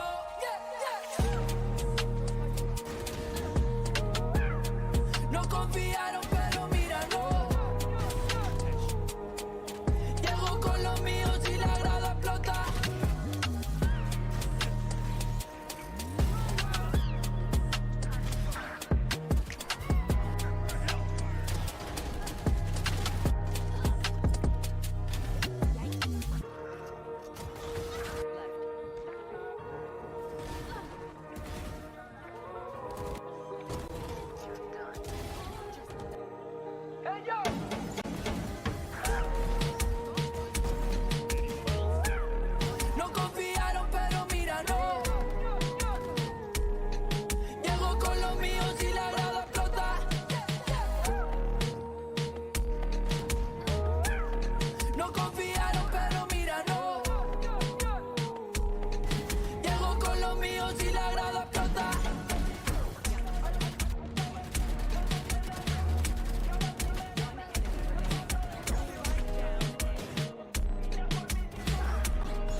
Y'all sit back and watch me speak. About to take over your screen. Talking bulls in 93. Talking mom, I'm on TV. Y'all know all I do is me. All I do is me. Y'all sit back and watch me speak.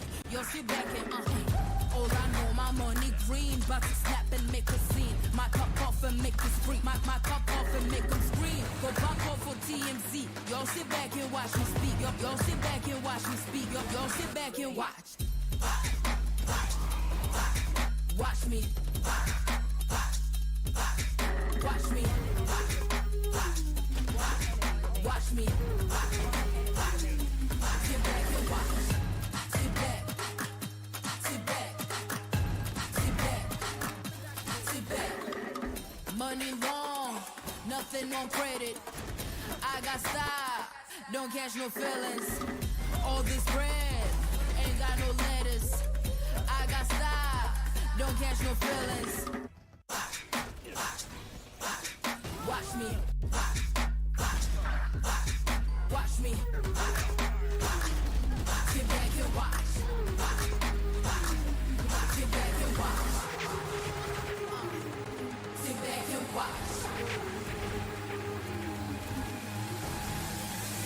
If it ain't got style, I ain't with it.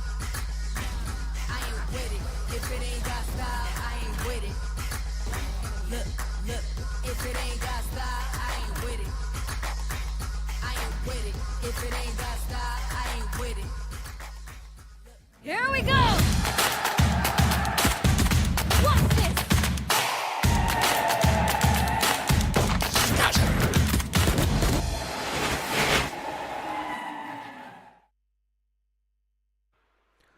The surprises of Split 3 continue as Global Esports Academy steal the map number 1 of Pearl from the clutches of Revenant XSpark. But now it's about time to jump on the map of Lotus, which we have seen them love to play on. But the same could be said for Revenant XSpark themselves, Spardas. We have been witnessing both of these teams for such a long time. Now it's basically become their playground.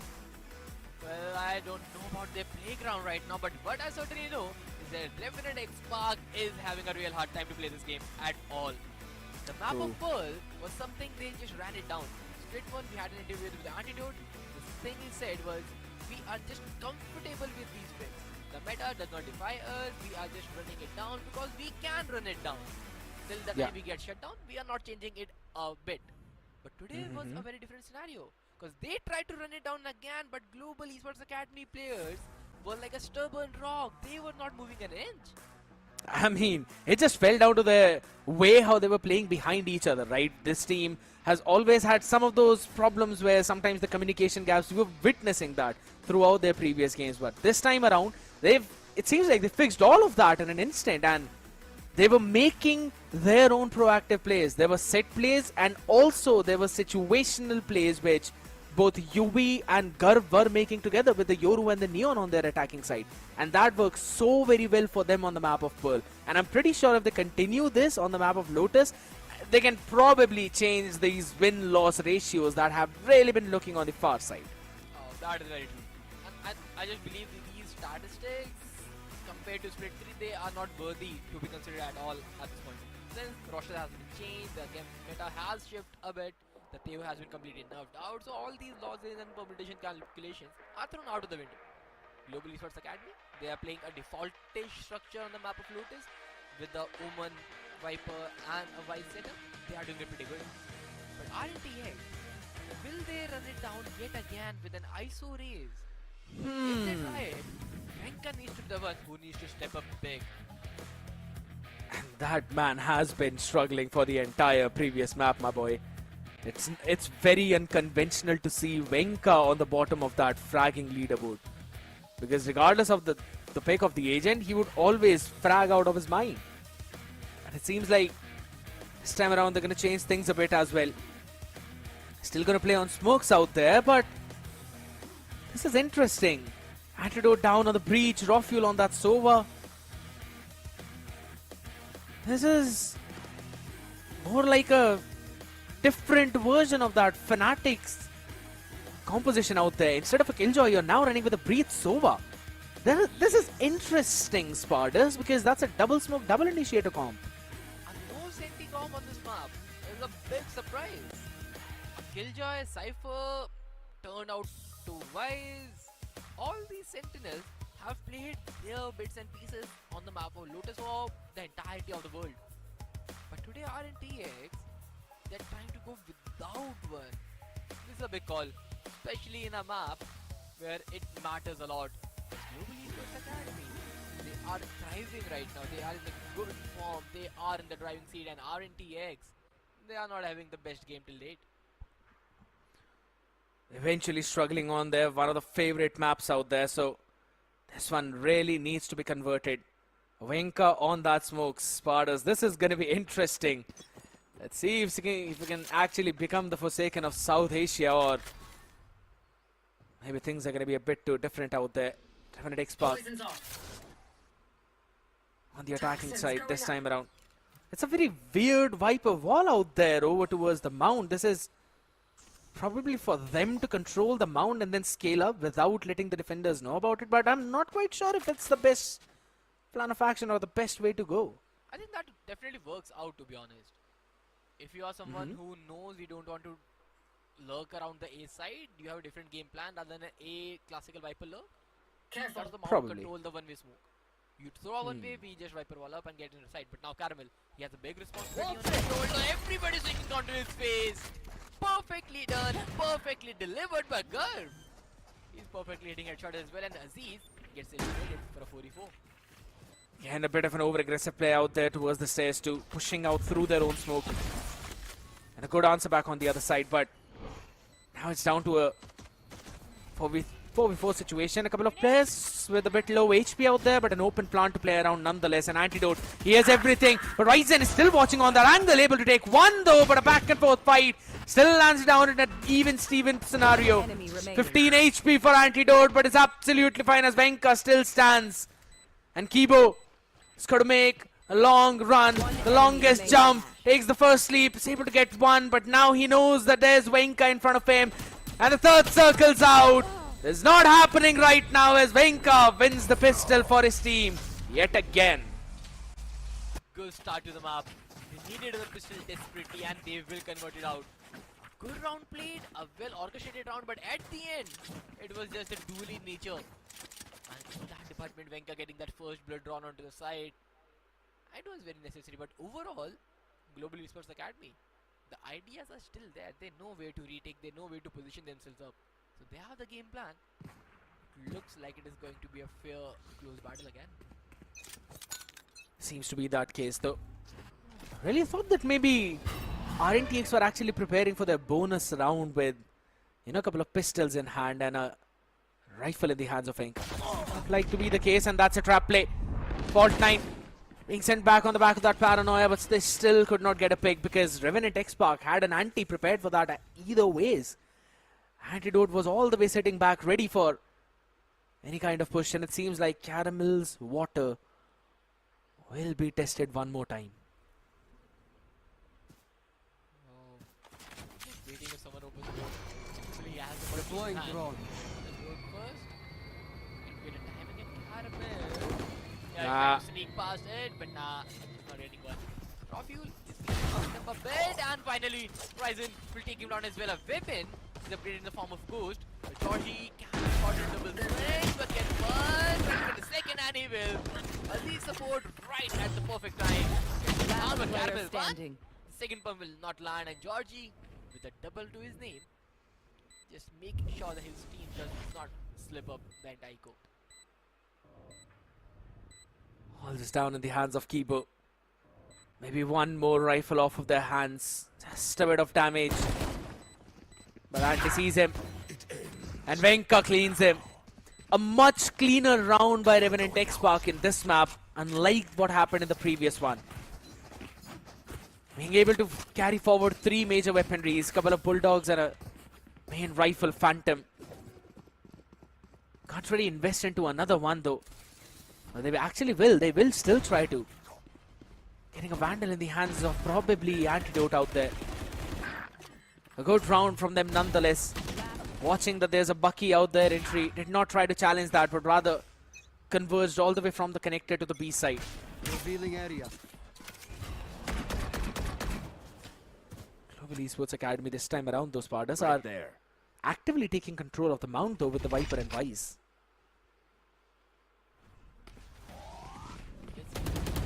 Works out because they are anticipating a C hit, but it is completely different. B-side has already survived. That's so good. Oh!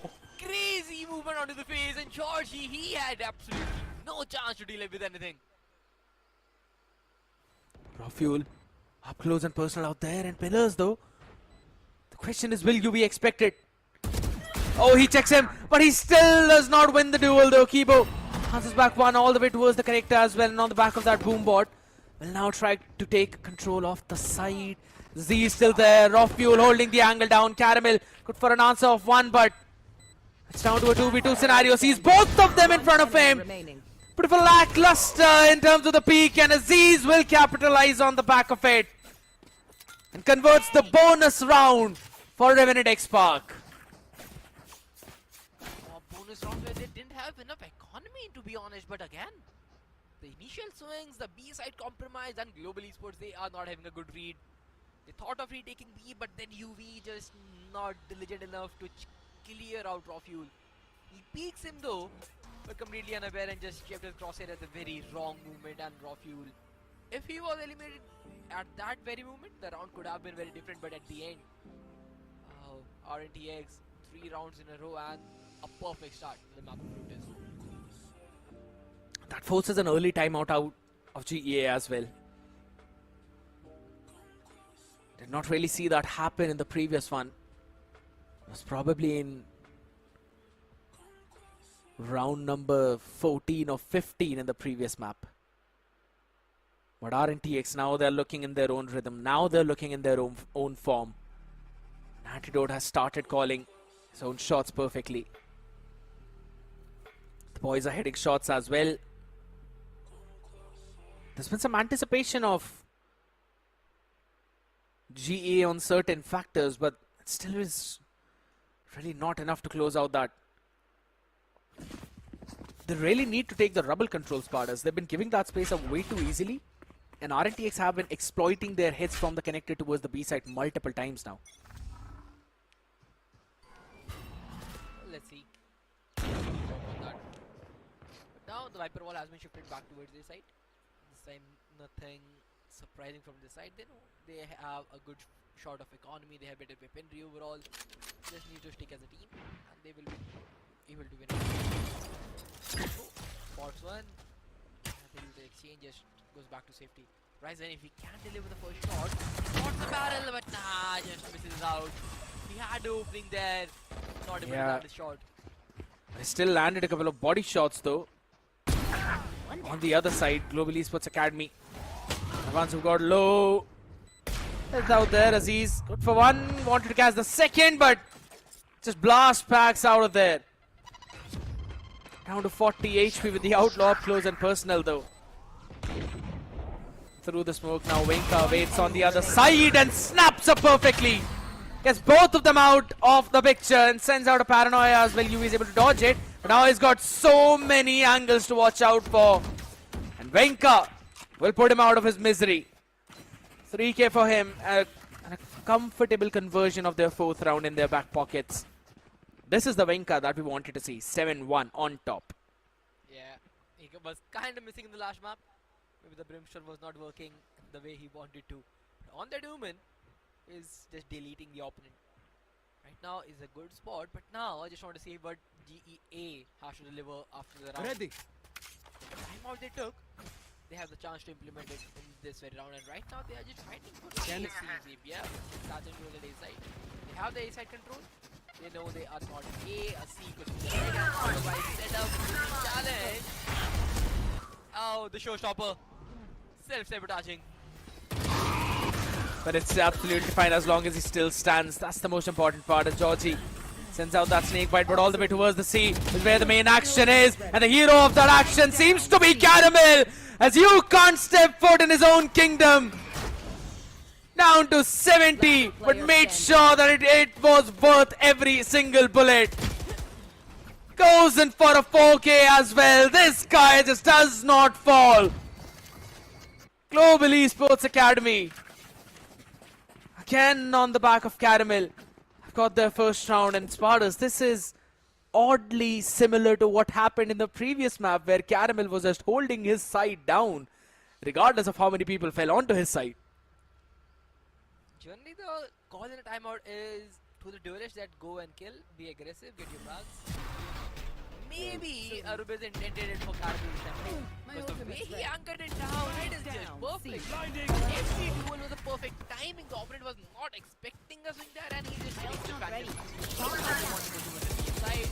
Caramel standing towards the left side, ready to welcome them.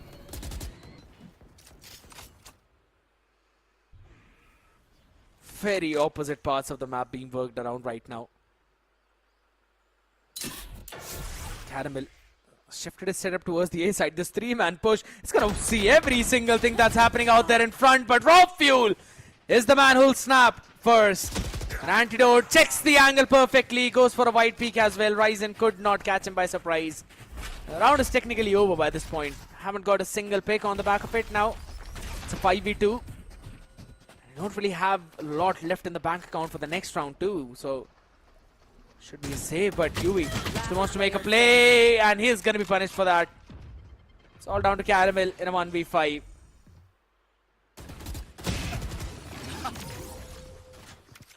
Oh, Caramel.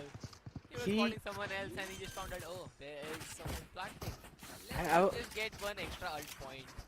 I was just about to say, he landed the shot, that to the head of the guy who was down to 1 HP. Missed everyone. You just need to hit heads. Jeez. But hey, 5-1 up. RNTX completely hot shot form. Looks like the wounded lion is trying to get himself back into the action. Now, a double fight this time. The read was right and supposed to approach, but the records will find at least 3 people, and RNTX, they know they have the timing of the rotation. They will just wait it out. But Caramel, he has a judge in his hand. He needs to ahead. The smoke was delayed, and Ryzen, you cannot miss those timings. Not ready yet. Good hit. Also, basically got off the weaponries, but there's no one to play around on the back of his ultimate either. Yui is able to catch one, but that's Wenka just pushing a bit too far forward down in CT. By the time they go in for this retake, every single thing will be ready on the other side though, but there's the Nightfall paired up with the Showstopper. Not quite sure if they heard about it though. Caramel lands in a nasty pass 6 shot. It's all down to just one as the pincer perfectly. Global Esports Academy will get another round on their defense, and what a read by them. But I really like what RNTX were trying to do there, Spartans, but Global Esports Academy did them one better. It was such a beautiful played round from GA. They know it could be an A hit. They started with the A fight, but at the end, when the reveal connected at least to 3 players, RNTX, they know, just run it down C. They cannot beat us in the rotation. C would be empty, and it was. They got the fair share of sight, and Caramel, even with the judge, he was not able to get the timing right just because of dark cover not in place. But then the retake sequence where Caramel implemented his Steel Garden, it was a thing of beauty. Satchel out. Here. Right now, it's going to be taking the space of the rubble very quickly, and again, rest of the map is going to be worked around by RNTX. And yes, coming back to that previous round, I agree. That Steel Garden, just sending it out, making sure that RNTX are not able to push towards the waterfall or the spawn, and then pairing rest of the ultimates up as well with the Nightfall and the Showstopper. It was absolutely fantastic. Got the spike. An Antidote was even forced to use his Rolling Thunder as well while they were trying to make a play towards the CT. It did not work out for them. So now it's all down to that Hunter's Fury. Oh my god, there's just 2 players up in front of you. Yuvi's been taken down though, and the Hunter's Fury is going to catch Caramel out in the open. Did not anticipate how far forward RNTX were pushing the Global Esports Academy. Now down to just 3 members. Do they have a big combo somewhere? Can they just pair up? Listen up. Utility is the first one. He takes one down cut. He has the first one down. He has a full forward curve. Maybe he does not need that. Get to the core, Venka. In the close area, will get taken by Gurv. enemy A remains. triple, keep up with the fourth. Gurv with the quadra as well. What just happened on the side of RNTX? Everybody slept on the crosshairs because Gurv, he's just swinging them left and right, taking everybody down all by himself. A Shadow, quadra for the race and Global Esports getting the third one on the board on the back of it. Swadas, remind me, when was the last round Gurv used a showstopper? Round number 7, if I'm not wrong. Yeah. That was He's nine. one. He will have He's- it again. He's 1 point away from another showstopper. Absolutely mind-boggling. And the fact that this guy was struggling not just for the previous map, but rather for the one before that they played yesterday against Exe Esports on the Neon. Still surprised as to why these people do not give him the raise. Just let him play on the race every single time if he's gonna do stuff like that. And get 4 on the round where you were down numbers. I mean, heck with the Neon. Aziz. No more thorns. Caramel, he's gonna break. Why not just use it? Good one. Maybe he'll get someone there, but right now, RNTX are afraid to make a move. They're trying to jump B, they're trying to beat the ball, and they will. But Aziz! Oh my god. Movement right there. I thought that just happened to me, but if that happens to Aziz, then I'm taking it every day then. Yeah, that's the thing about sheer wall. You always have to be picture perfect while taking that down, and Gurv needs to be picture perfect in landing that shot. But Venka does him one better. Anticipates that angle, goes in for a peek. Just a little bit wider than usual to offset the crosshair on the other side, and that's an empty A side that they'll be able to grab. But the focus is on the utility squatters. They've got every single thing left in their bank account. You could say the Paranoia up ready as well. Owl Drone to try and clear some more space towards the spawn when they want. Couple of shock darts as well, and Anti with the aftershock. Should be able to stall this push for a while though, but Ryzen, he's got his own bunch of util with the Paranoia. He is also ready with the snake bite.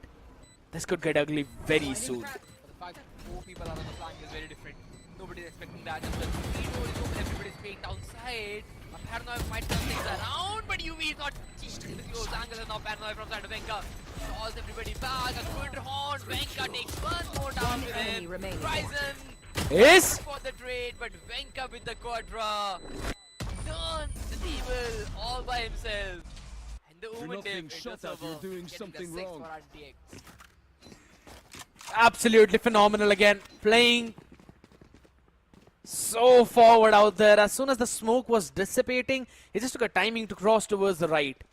Caramel did not really check up the close left. He was eventually taken down by surprise.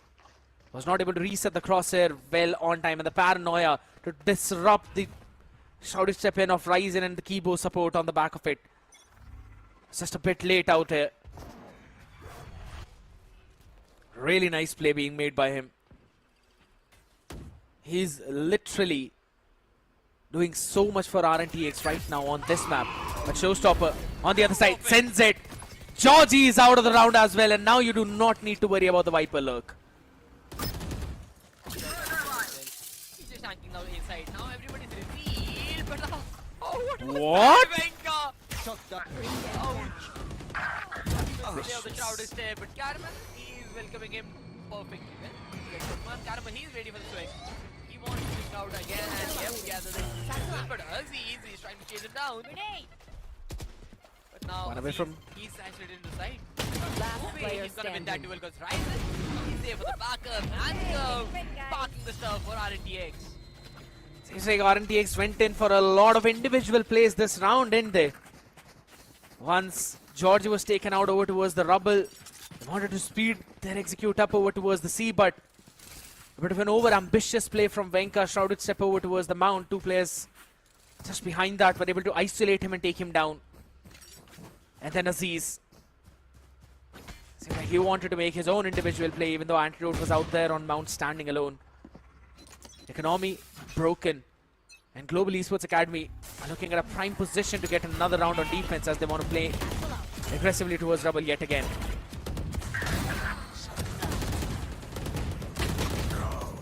Holy smokes! Holy smokes, UV and Garv. Alright. For a second I thought maybe RNTX might get at least 2 when Kivo was taken down. Oh, that was a good damage control by Garv on the other side. And 14 and 6! He's doing even better than Venka. That's crazy for a newcomer in the lineup. He's someone who is just been recruited on the side of Global Esports Academy from Revenant. Now this guy, who didn't have enough play time in his reckoning season, is showing his class against the best team from South Asia as well. RNTX on the last round of this half. For the ultimates, they have 3 big ultimates. But how big different strategy is just better than Gov takes on the big guy, but Georgie, he trades him off perfectly well. Still a bigger guy remaining out there in the form of that Omen inside his own smoke. Unconventional one out there, not the one way that we usually see. Ryzen, yeah, it's not gonna jump peek that again. Realizes there's still a couple of players out here. Caramel has got a full setup over towards the A side, so you need not worry about the hold on. Prowler did not catch him. Prowler did not absolutely catch him. And Ryzen, out of the round, caught by surprise out here. That means a free C site up for grabs. Oh, Kibo. Spike planted. Maybe fulfill from what he does. Georgie is just trying to be a pain. Yeah, he's just trading balls, making the setup utilized and slowing down the rotations. But now they have the entire to the side, and RNTX in a 4v3 looks pretty much comfortable until Kibo. The shot is down, but the speed is good enough. Finds nothing. The spam guessing nothing as well. UV on the close range. He needs to deliver the first shot, but Antidote is better with process his bed. Gets it over as Kibo in the isolated island. Will not be able to do much. Gets a double to his name, but that is out it. And RNTX close down the first half. 7-5. Switching sides. Good round being pulled by them, and again it was all on the back of that one Prowler. Spardas had that Prowler connected onto Venka, this would have been a very different round. It missed, and that round turned on its head. But ladies and gentlemen, you do not want to miss out on the option right in front of you. If you are looking forward to play Valorant competitively, then your best friend is going to be the Omen laptop. It comes in power pack with Intel i7 processors of 14th gen, and it's also got RTX 4080 up and more. And there's also a lot of exchange benefits out for 20,000 rupees, some immense discounts of over 15,000, and a very lovely HyperX headset, which is worth 11,000 in an offer worth only for 499. Scan that QR code, rewind that video, scan that QR code, or visit your nearest HP Omen stores for more details about this offer. As we now again move back onto the pistol round. Global Esports Academy having the time of their life right now. 7-5 on the defense part or something. I'm saying it's a very solid half. And now they've got a very real opportunity to convert it, unless they go on the stacked side, which has got 2 players already.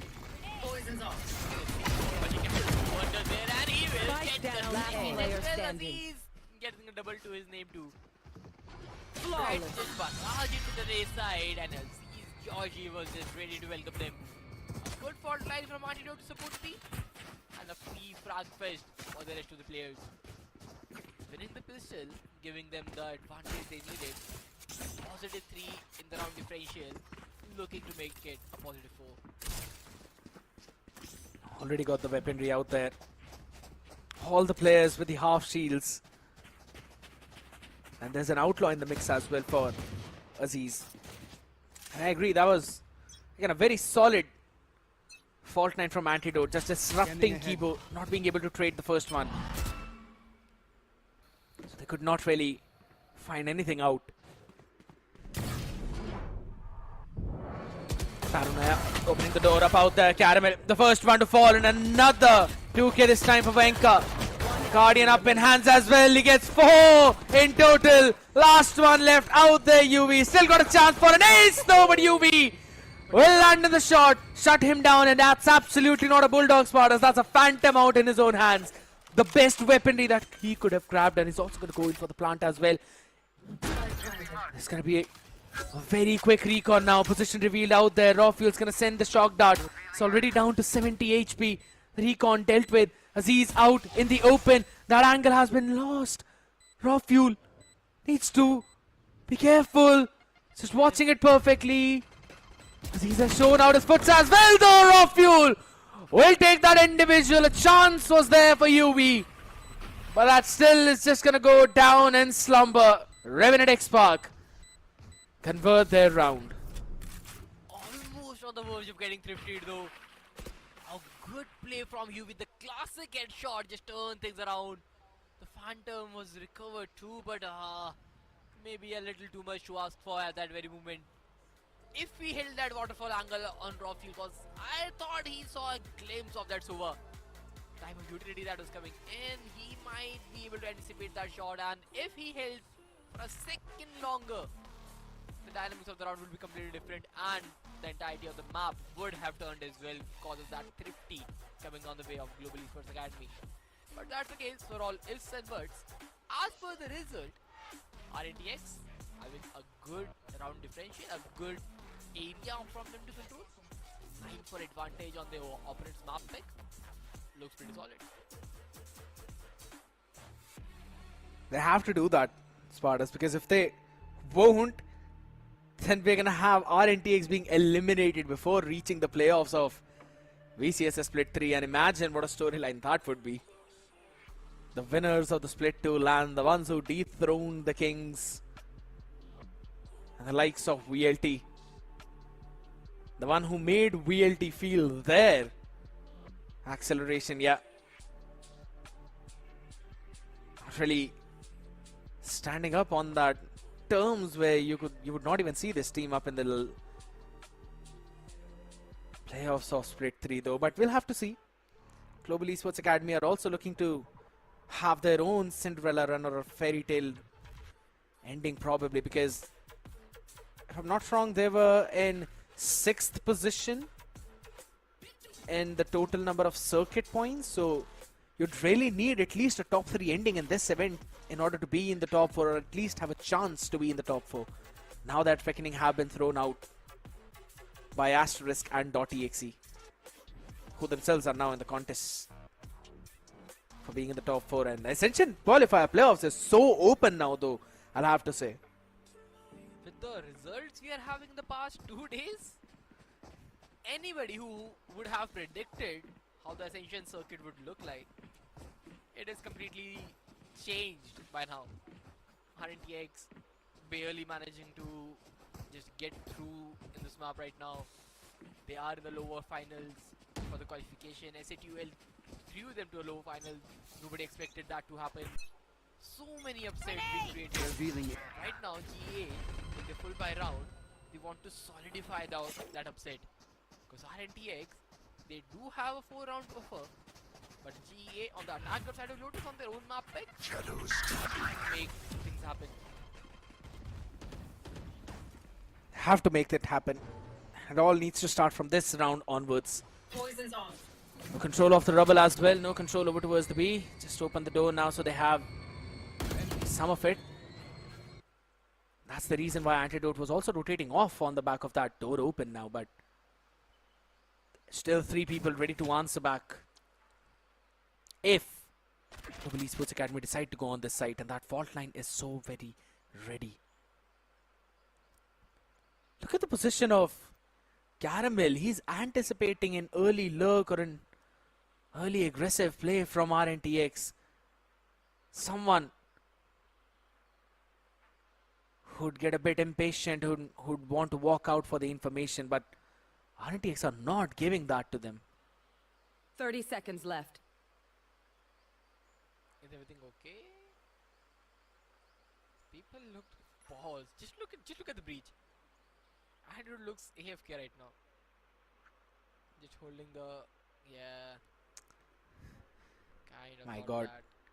Sometimes I feel, Spartas, that you really can predict really well. Like nobody predict- in the world would be sitting on the spawn for like legit 30 seconds. You shift walk at least somewhere. You're not there to wait for the opponent to push you down if they have not done it in the past 14 rounds. Hey, good one there from everybody. Like, yeah, the tech pause. I kind of thought like, okay, good read. Matt Good read, my guy. holding Good read. the stun would be different, but how long are you holding it, Antidote? Seems like he was maybe DC'd there. I was getting sad seeing the technical pause yet again, though, because I mean we'll just have to wait and see now. Eventually, we are fixing on this issue, ladies and gentlemen. So please do not worry. Just give us a few more minutes. It's gonna work out perfectly fine.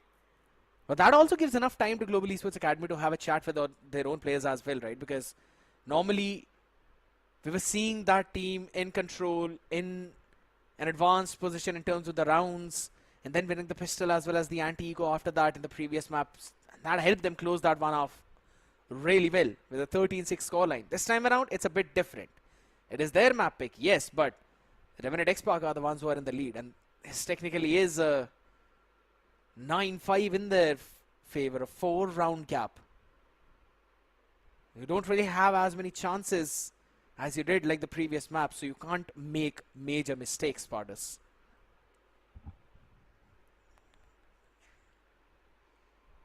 Oh, let's see how long this will take to get fixed, to be honest. Because I can see the people still on the screens, right? Except for Georgie, I believe. What is he doing? He has a touchscreen monitor? I didn't know that. Probably. That's He's just focusing down on it. You know, we'll let him figure out what he's doing for this, and we'll be back after this short break. People, don't go anywhere. Here we go. What's this?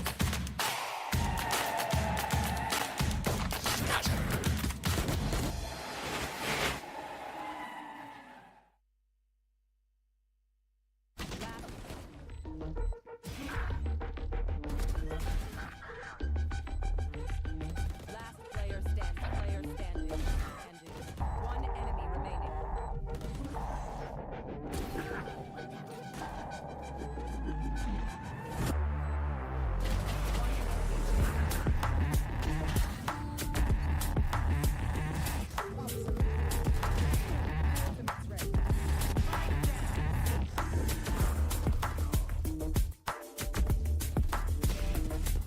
One enemy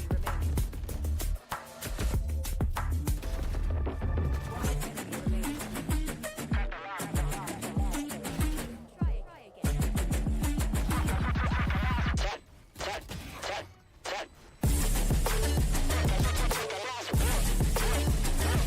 Remaining.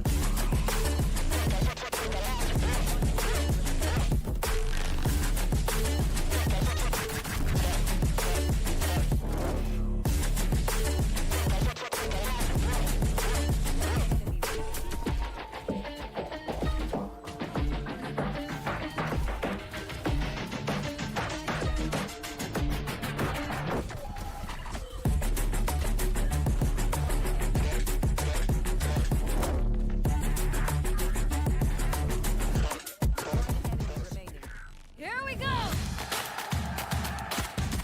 What's this?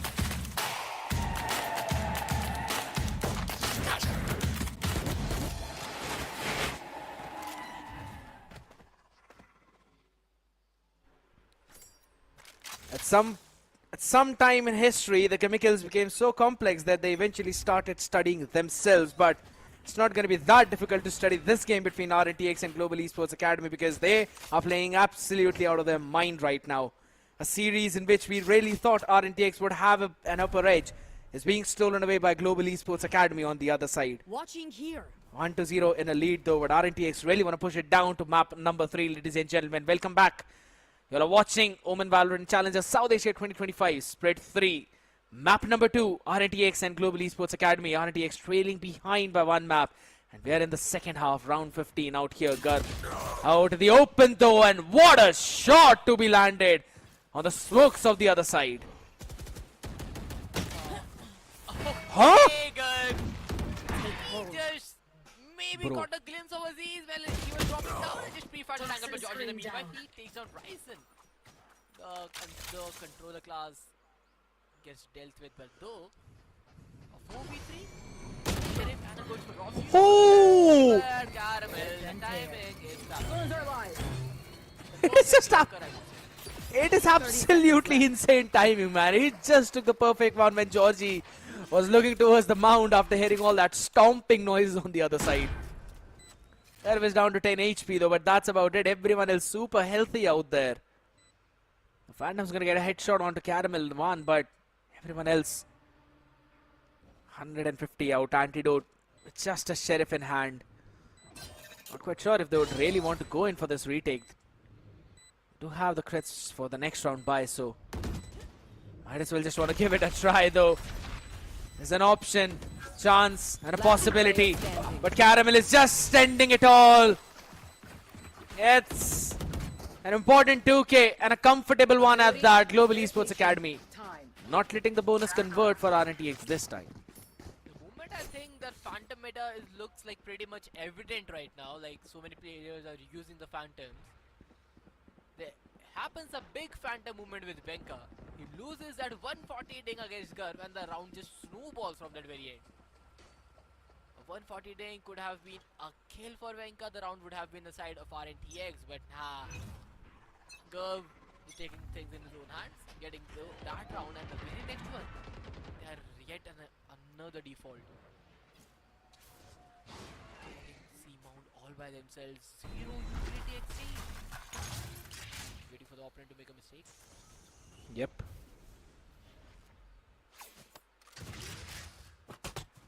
Go get him. The discipline out there. Global Esports Academy right now. Take the mount control, get the orb, feed it into Garv as he's one away from a showstopper.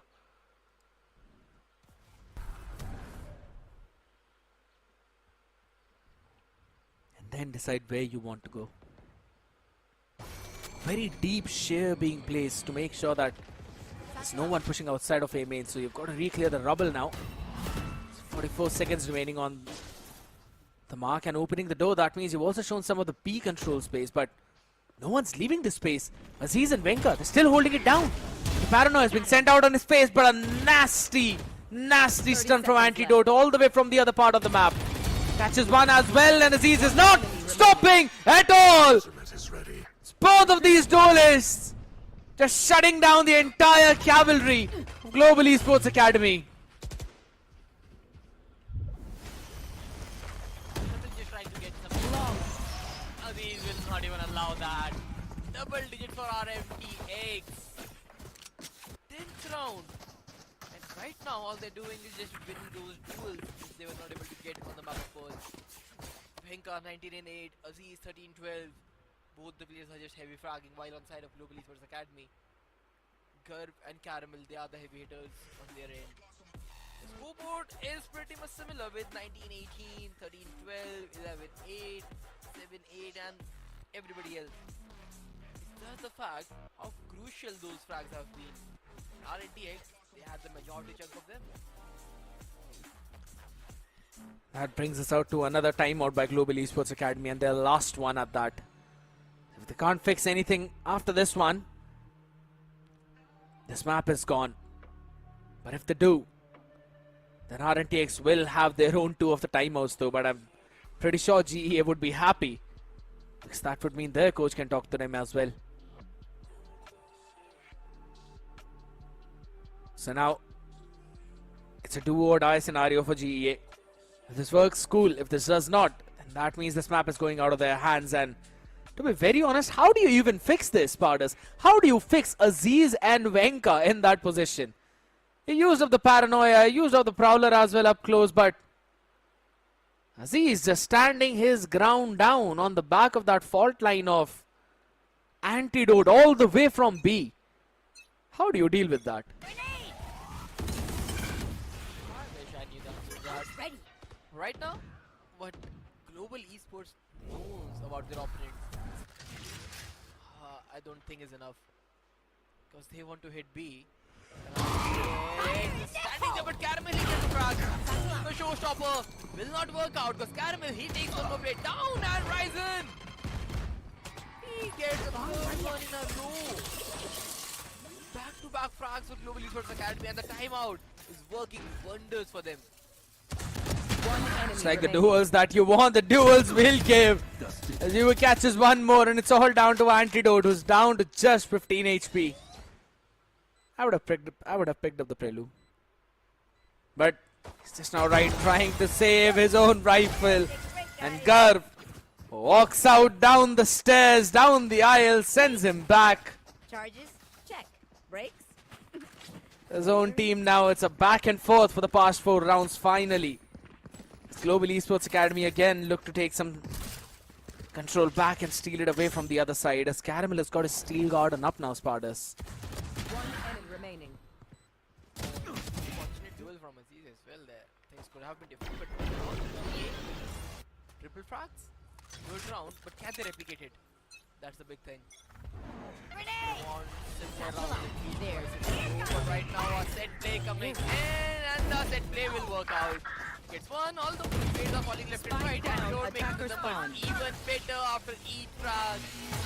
Hunter shooting committed 2, and the players, they are isolated, but Caramel, he finds one, and hold up. Caramel, if he can deliver another headshot, he can make the wonders happen. Woman, he's just 1 point away from the ultimate, so 1 point, and things will be in control of Ryzen. My ultimate is ready. Lovely.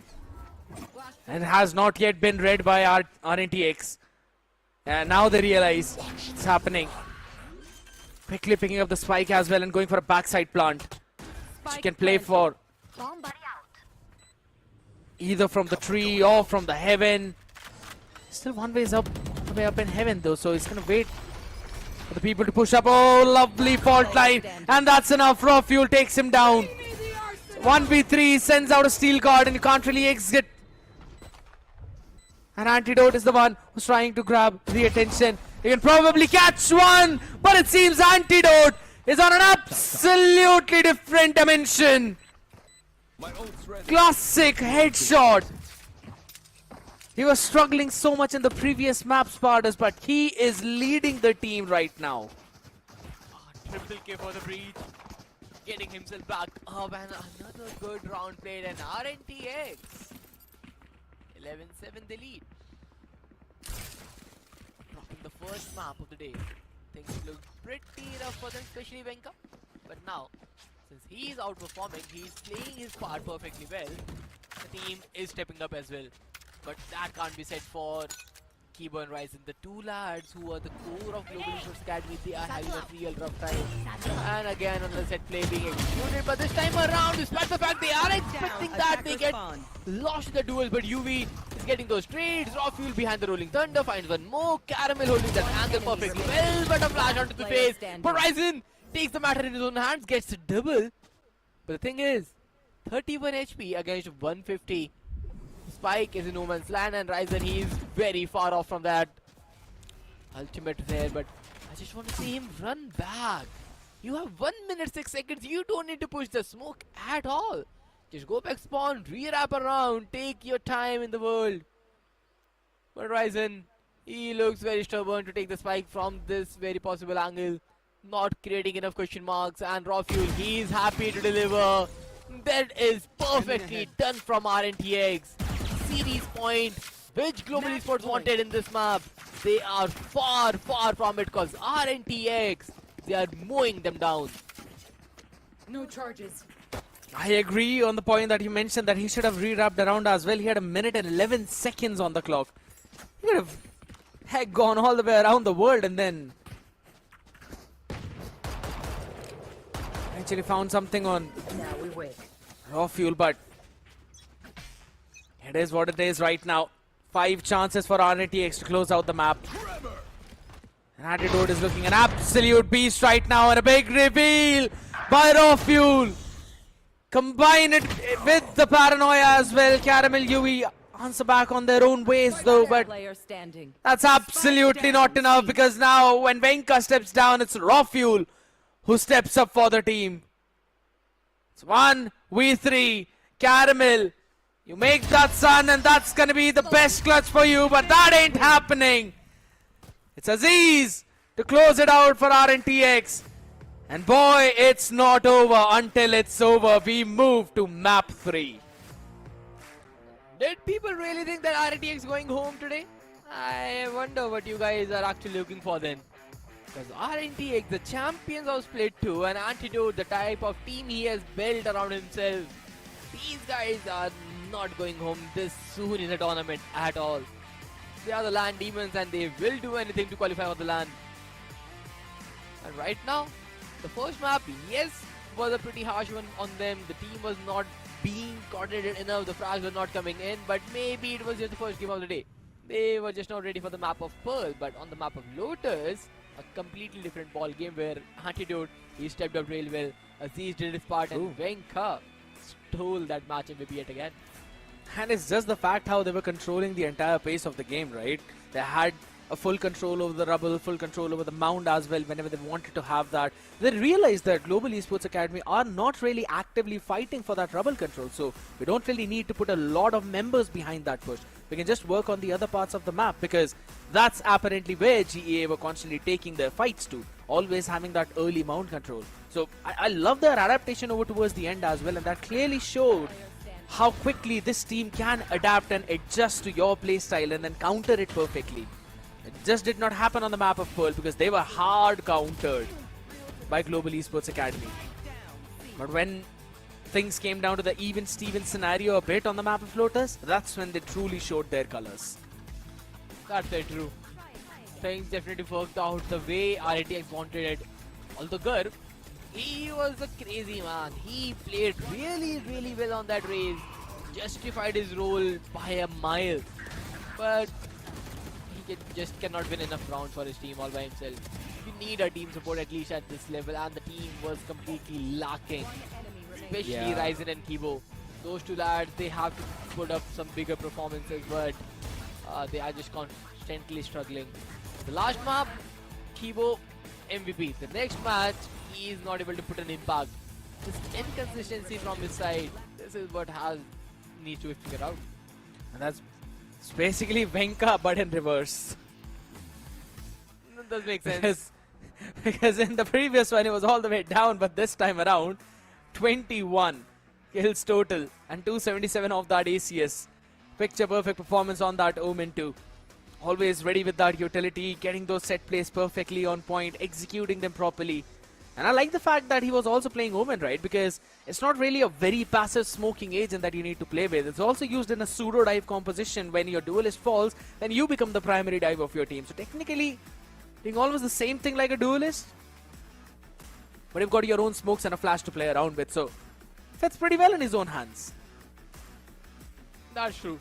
Something where he's allowed to make some plays. And he definitely justified that. Except for some questionable shrouded steps here and there. But it definitely worked out at the end. But overall, if you look at the stat sheet, pretty much as we expected. Number of first bloods equal to number of rounds converted. Nothing different there. Post plant is good enough from both the sides. But Global Esports Academy, they are just not able to get enough rounds on the attacker side. So the post plant number would definitely not go up. Absolutely. Not a lot of rounds to play around with, but for RNTX, the story was entirely different. Getting that plant down 8 times, converting them 6 times, and they also got one of the rounds by completely annihilating Global Esports Academy on their attacking side. So yeah, easily closing out the story on this map of Lotus, comfortable one, and this is what even me and Shadow were discussing about the fact that if the series goes to the third map, if this goes to the map of Ascent, then not only Venka will be just snapping like a madman. It will also be Aziz. It will also be Raw Fuel. We've already seen Georgie perform on the first one. This time around was on the struggling end a bit, but when he was struggling, Antidote stepped up big time for his team. 11, 13 and 11. Doesn't matter if his KDA or KD is not positive. His KDA is absolutely out of the world. Oh, that's but a good true. performance. But a very good performance by Garb Spartus. Yes. 1914, 256. ACS 5 first blood drawn. So he did his part. Caramel was there, completely making his presence felt. But other than him, it was not that impactful player. Especially Ryzen and Kibo. They completely lagged it around. Kibo on the other day, he played Fade and he was looking pretty good on the map of Lotus with the good lineups and reveals and everything. But today, I just didn't work out the way he expected it. But hey, the series is not over. It's just been tied up. It's not over until it's over. That's what you mentioned, and I absolutely agree.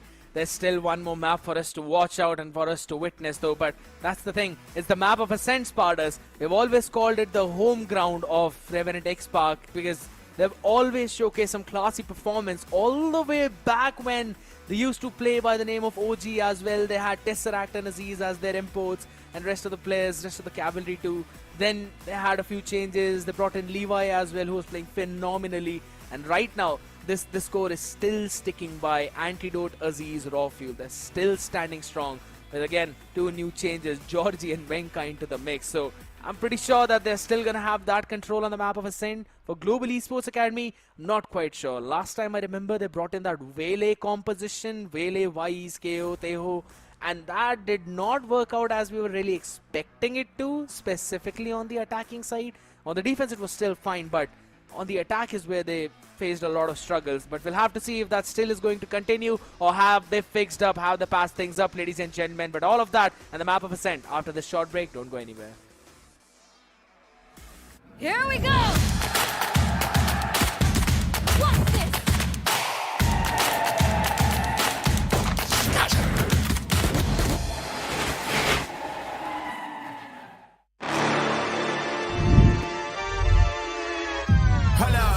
Why do they doubt the kid? I'm about to prove them all wrong again. I got a low tolerance, cause they don't even know what the problem is. It's me. Why do they doubt the kid? I'm about to prove them all wrong again. I got a low tolerance, cause they don't even know what the problem is. It's me. I ain't taking no loss, no loss, no loss. Look, I'ma always win. And I'ma do it again. Watch me win. Then watch me do it again. I'ma always win.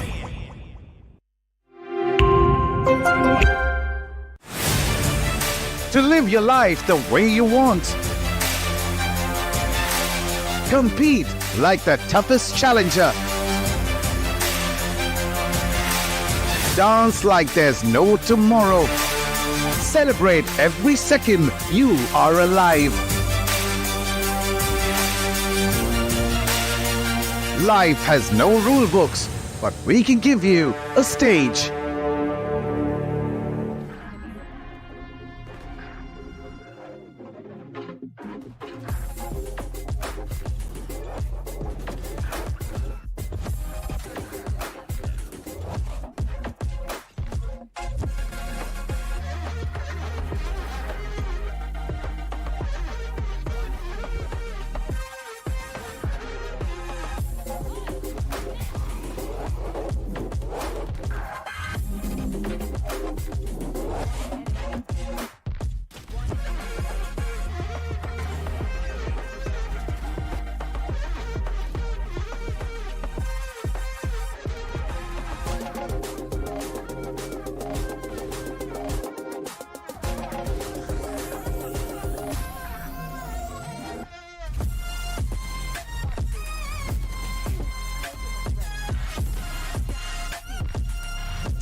Here we go!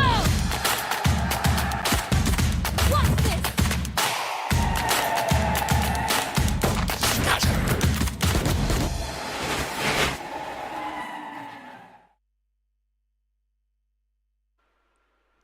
After that break, Spartans, you know what I'm talking about. We're back again, ladies and gentlemen, for this map number 3 of Ascent on OMEN VCSA 2025. It's Global Esports Academy up against Revenant XSpark, and now Revenant XSpark have pushed it to map number 3. Could very well be a reverse sweep because they have looked absolutely untouchable on this map. Oh, for sure. The map of Ascent looks like the map where GEA will definitely have a hard time. The composition is... I am not sure what they're going to pick today. So that is something which is a matter of concern, because the map of Ascent brings them a lot of experiments. They tried Bailey the last time around, it didn't work out. Will they go for a default, especially when Curb is doing really good on the duelist role? Will they stick with the Yoru deadlock composition they want to try? This is something which needs to be confirmed, because if they lose this match, they will go home from here despite the fact they came so close. That's an interesting point that you mentioned about Garv being pretty solid on that duelist, right? I mean, I do understand that he's been the one who goes in for the first entry, but in terms of doing well, I think so he's been doing well on Raze per se, but apart from that, on that Neon, he has been struggling a bit. And I'm not quite sure if both of those duelists fit the role of on the map of Ascent, right, properly. I think so maybe they're going to swap a few things up this time around, because that Vele composition which you just mentioned, it was Envy who used to play for that lineup, and that's when they used to play this comp. But this time around again, they've got UB as well, they've got Garv, both of them can fill in on that duelist role. So maybe the Yoru deadlock could actually be the key. Maybe they can try something new with that, but I'm pretty sure that they're going to change a few things specifically that they hope. Let's see how different structure they will bring in. Because this comp with the Wise, Teho, KO didn't do justice to what this composition can bring in. Because we all know, Veil, despite the fact it has been buffed a bit, it's not something that is still viable, especially in the pro scene. In rank, you maybe get 1 or 2 highlight montages, but that's about it. But here, things are very different, and let's see what different composition will Global Esports Academy will bring into the table. It's going to be a big thing now. It's a deadlock Yoru composition, Sparta. Seems like you can actually predict a few things. Tell me when I'm going to become a billionaire. And I'll probably work triple hard by that time. Oh my goodness, it's absolutely fine. That means I'm going to become a trillionaire. I like that optimism though. But Revenant XSpark, they've also got that double duelist composition. The Yoru into the Jet as well. Georgie on that Cypher. Antidote brings himself back onto that Omen. Rafael on that Sova. We've seen the record for both of these teams. This map has been looking very sleeky for Revenant XSpark. Global Esports Academy would need to get cheeky to try and find something, because this is their last opportunity to move all the way up and back in this competition. Otherwise, they're going back home. They have to be very, very diligent with what they do. As for the composition point of things, GA is definitely in a better spot. The difference between both the comps is the deadlock against a Jet. That is what is different right now. Other than that, every other agent is the same. So technically, you just have to figure out how do you deal with the deadlock utilities in the first place. Because deadlock and the Yoru, the combination with the Gravenet and Flash can definitely make things happen. But for the time being, an aggressive control on the side, and GA, yep, they were expecting that. Nothing worrisome about that. Carmel perfectly dealt with. He's still breathing, and he is making sure that the opponents don't breathe at all. Georgie is tagged as well, down to 40 HP. But Carmel, just one body shot, and he will get the perfect timing right. He's holding on to that ghost like a rifle, delivering headshot after headshot, and now Venka, he is the large side anchor. He's good for one and get traded by Ryzen. And as he's very late to the party, it's already over. Too late here now, even the door closed up in front of him. Nothing left to do apart from maybe just try and get a few tags onto 1 or 2 people. The first camera was actually of Georgie. The people who didn't realize that. 4 people up in front of him. First contact, and then 3 people are going to peek to get the hits curve to find the opener as well onto him. Lovely round by Caramel. He held his ground strong, anticipated to push outside of A, and eventually got 3 out of that. The discipline impeccable. And if that's the start they're getting, you might as well want to deal with the Cypher first before you move into the deadlock, Yoru. I would say the composition like didn't even get started to work with, because Caramel, he just delivered the round with the Prime Day sale. This is nothing to worry about at all. He's just holding with the goals, just delivering headshot after headshot. In the very next round, they just have a Sheriff in the hands of Venka, and that's it. Nothing else. But a forced track toward today's side, and this contact play, it can be devastating.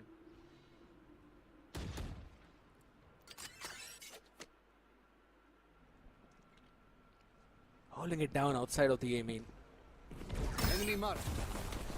Gonna now push on to the side. 4 people stacked up, pretty solid out here. How quickly can you figure out? It's gonna be the big thing though, a big scan out there. Georgie with the classic, catches the first one. Trade being found. Ref rising up here. Still keep some of the players. Stand it out. And a good trade onto Antidote. And that's the smokes out of the picture. I like this idea though. Re-clearing all the way from Cat and then hit the site. Still a long range fight if you compare it with the classic on the other end. Rafuel, seen them. Venka is still on the other part of the map right now. Absolutely lost up and open. Georgie though is able to land in a shot. Rafuel answers back onto Ryzen. It's UV and Caramel. Eventually take them down as Rafuel falls. Still down to 1v2 and it is doable. A Sheriff in the hand, a Demon in the making, but there's another King of Hell standing in front. And Caramel is not losing that fight. Another good round from Caramel. Another round where the Cypher is making a difference. 5-0 in the first 2 rounds. He's just doing it perfectly. But now the full buy round from side of RNTX, and now we have to see the setup they will run. Last time it was a 1-4 A stack. This time around the Cypher setup towards A side. Venka just jumping around the spawn, sending a gate crash. They're trying to just double fight mid, but hey, the utility from UV and initial grab net for their A main control finds nothing. He's not really pushing outside this time around, but Aziz just finds a random timing to peek in mid and gets 2. And this is one of the big reasons why I mentioned that this map is going to be absolutely difficult for GEA to push their way through. Down to 60 HP, just a shot on the body or a shot on the skull. And actually do the trick. Kipo asking for the help of Ryzen. He shows up and the Sheriff is absolutely good enough, but Georgie seems to be a bit more better out there as there's the spike. Down in the open, down in the slumber, an Antidote in a corner, a cheeky one at that. Confirms the round for RNTX. But boy, Spartus not comfortable at all, losing 3 rifles. Wow, that round, it could have been very different if something on the side of Kibo would be, I would say he was able to deliver some shots. But overall, I love the idea from Caramel, just walking around the areas. RNTX, they get a good timing, they get a frag, but the trades are just in the favor from Global Esports, but at the end, just not enough. But now, since both the teams have proper full buys, Aziz is trying to make a play, and UV with the grab red in his hand is trying to shut Aziz down, and he will catch him. A pop flash play, a double peek, Curve and UV joining the forces, running hand in hand, getting a double, and now Venka is completely blinded, cannot see a thing. And good, he will capitalize that utility to the finest. All at a flawless itself right now as the rest of the players have decided to run back to safety. Not happening on the watch of GEA. Such a fantastic execute, and if I'm not wrong, Spartas, this is what we were missing from Asterisk back when they were playing this composition on this map. And also the fact that they didn't have Yoru with them. Only going in with the deadlock Sova. But this time around, it's an entirely different story. See, Skid, the point being, you can go online, you can check a website and just copy the comp But the thing is, how does that comp works actually is very different. In the first 3 rounds, UV has shown us 2 different implementations of the GraphNet. The one being thrown towards that A main, which was a 10-second lineup, falls at the very last second if someone is crossing main, just jumping around, will get sitting ducked. In the next full buy round they had, it's an A, or rather the B main control with a cage and then a GraphNet, and then paired that with the pop flash from Gulf. 3 layers of utility to get 1 choke point. And that's the preparation we wanted to see from Global Esports Academy side. Because this side is an academy roster with a dedicated coach for themselves. And this type of set plays will work wonders in their favor. Also shows their practice and dedication now. And their growth of improvement this season has been of surprises. But that surprises have been on the back of all the improvements that we've constantly seen from these teams. And right now, Shock Dart to deal with some of the tripwires. No one breaking the recon, so that's big information. And there's 4 people already out here, up to ready and answer. Venka down on his knees, though Rofuel is able to catch one. That's the annihilation, probably to catch one out there. The antidote still is standing strong, and it's UV making sure that Venka does not survive. No one there to break through the clutches. And it's all down to Aziz. Monster in making, a demon we've always talked about. But can he be the one? Can he be the ray of hope for Revenant XSpark? Hearing out all the places inside, drops down. Both of them here. That's an individual being offered. A bit of a damage being dealt out there. Still a GraphNet up on his face, and it's Kibo. Not just put him down on his knees, but to bury him in the ground. Global Esports Academy. 4th round on their attacking side. Way too good from UV. The GraphNet utilization is tremendous, I would say. This is something where Deadlock's optimization is always being questioned, especially with the GraphNet being a recyclable ability now. How do you put it to the perfect use case scenario? And UV is showcasing just right. Another good frag on the back of the GraphNet where he made Venka just crouch inside the smoke, throwing annihilation onto his face and just putting him out of the round. RTX tried though. They tried to rush it, take a fast retake, get some frags, and a raw fuel alongside. Antidote was fairly successful in that, but the duel from UV just even better. The attacking side of Ascent, they're leading the charge by 4-1. It's a big thing also. Winka again on that receiving end of the spectrum, though he's not really had a proper duel for the past 5 rounds, Spartans. I feel like it's always been some of the other weird situation he's been always put in. He either dropped down on his knees because of the GraphNet multiple times, or just flashed up fully. Can't really take a fight at all. Nothing per se to play on the back of for himself. And I think so that clearly shows you the amount of work Global Esports Academy had put up in this map itself. Their default running absolutely wild. And their confidence is higher than the map of Ascent itself. Specifically Caramel. Right away popping off in that first round. Continuing on that momentum. And now they're also coming close to some of the big ultimates. The Hunter's Fury. Even the Dimensional Drift, 2 points away. Could also be said the same for Revenant XSpark. Some big ultimates already up on board to maybe help them convert this one round on the back of that Hunter's Fury.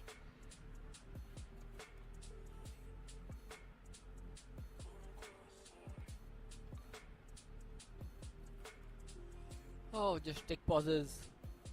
Like so many things which can work around, but they will just work when the tech pause ends, and I'm just waiting for that to happen. Although, if you look at the highlights there, the initial round showed how confident Global Esports Academy is with the type of composition and structure they are using. Caramel was made to hold a main, the entire team was pushing down mid, getting the catwalk control, and then one after the other, good frags all across. Aziz getting a good timing in the very next round, but again, Georgie having the better weaponry turn things as well. But after this, it was a complete class act of execution. Good deadlock utility, good Yoru utility onto the faces. And now with the tech pause being ended, let's see what GEA can cook in this round. This time around, hopping up towards mid. They know what Aziz did to them last time. Yeah, it's been dealt with quickly. Rushes back to safety out there with the tailwind and now wants to retake that space. Still some question marks. Now this is that discipline though, but Venka needs to keep some of his own as well. Can't really push through this one way. This map hasn't really been that forgiving to you either ways.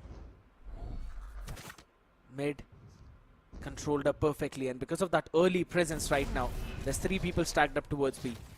But Rafuel did send out a recon, not really helping them out that well. Paranoia from Antidote. He's got to reposition quickly to try and survive as Free has eventually been lost, but there's the Hunter's Fury out in the open. Ryzen catches one onto Enka, and that's Gara finding the second. No sight anchor, and it's absolutely open. Aziz wanted to find a timing. It's a bit of an individual out with the player in A main though, but a spam through the hell, and UV is able to catch one. Just look at UV. He's stacking up the sonic sensor of the other. He's like, yeah, I have one more, I like one more. I can get one more Lovely. down. I just love it. This is the perfect optimization from Deadlock. Cabinet roll.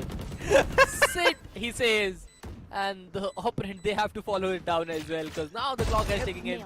They have to run back to safety. Aziz is getting some exits to his name, maybe good for the scoreboard. But on the individual level, cause as a team, another round is going up against them. 5th one for Global Esports Academy and RNTX. All they get in the first 6 rounds is 1. And I don't know for how long can they keep this up. Got to find something. Again, Revenant XSpark, they're kind of relying a lot onto those contact rotations. And they just don't really have enough time because of the constant question marks that Global Esports Academy are creating throughout the map. You can't really rotate from mid because you don't know if it's clear or not. You'll have to check every other angle to try and move through it. Just because of that early one owl drone spot. It's only one major util.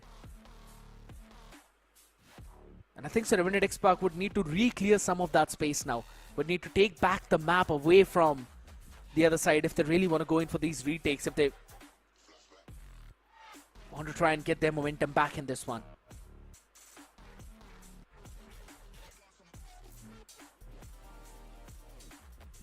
Well, let's see how Gobs will turn things from them. Because the last time Ascent was played, it was against S8UL from side of RNTX and they struggled a lot. I still remember I was watching that game and my constant thought was why RNTX, they are not fighting mid enough. They were getting exploited by S8UL in the mid areas of the map and they didn't use it enough. They were not aggressive enough to make those plays. And today is the same theory yet again, because RNTX, they are sitting back on. This is a nice and This goes here. if on the map of Ascent you don't control your mains, it is not good enough. But this time around, a pop flash play for the tiles. Aziz already burning out his tailwind, and now he's stuck in a no man's land. He's trying to go back without finding any success. A dark cover on his face, and all he can do is just spam some classics, because nobody else is giving him a duel.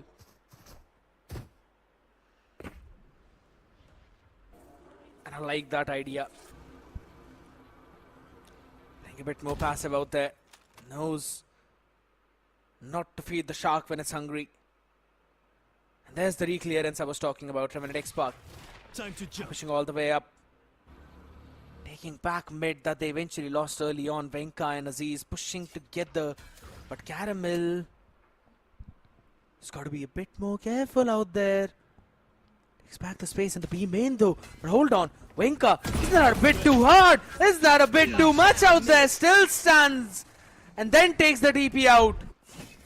That's Ryzen off the mix. And look at where Aziz is. That's a bit of a miss out there. A Biffy up in front, but at such a range. Lands in a classic shot. Still gets one more. Wanted to go for a right click, but UV shuts him down. but the damage has been done. 20 seconds, no map to play around it. Venka as well, another layer. You can't really beat. And Garv can only pray for survival. Yoru be Yoru, the flash on the face, and Garv is a bit better out here, but Georgie answers back. Finally, Revenant XSpark on the back of that timeout, unable to get their round back. What just happened in this round? Completely disoriented play from Global Esports Academy. They were unaware of what could happen. Venka casually walking down mid, getting a frag. Aziz, the early space he took on the mid bot area, maybe just questioned Global Esports Academy more than they would have expected that.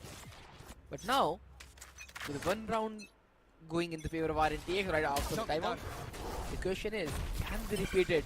Because this time around, Georgie, he's solo A with the Cypher utilities.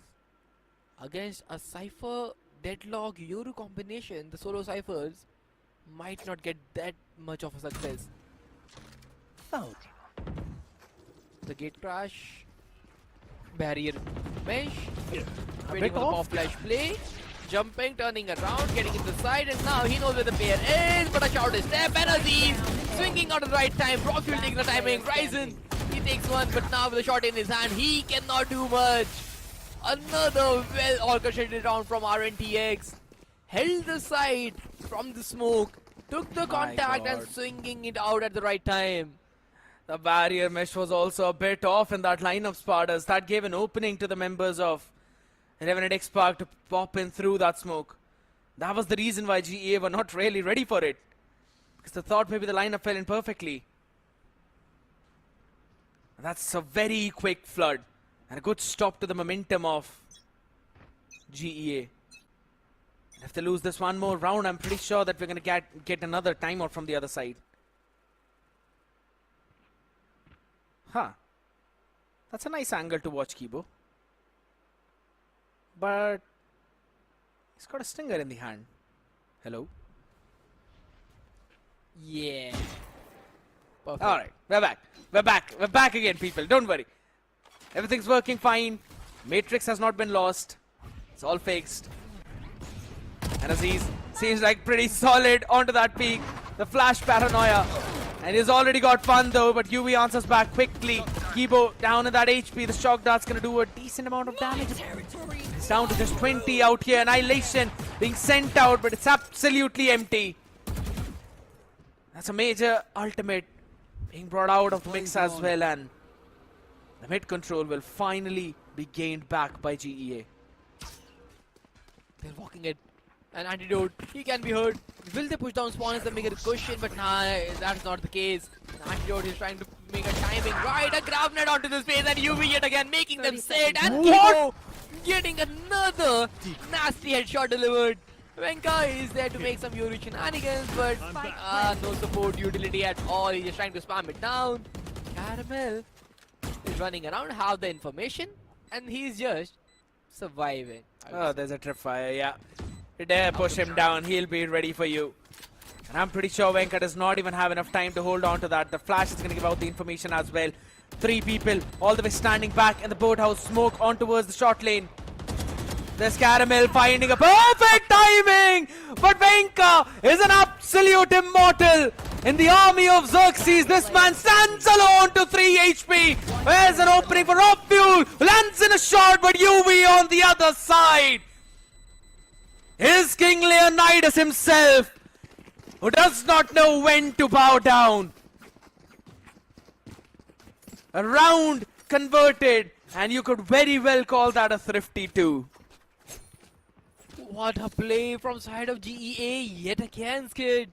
Because this is something you don't expect to happen. They lost the player early, they could not do anything. The ultimate annihilation got missed out, but then getting towards that B side, getting the first player down, then the grounded from UV, and then Kibo getting the pick down, and one after the other. They are just dying their opponents into certain areas, they can't move. And now Ryzen in a spot where nobody expects him, and the 1v fades, and he will get the frag. Venka.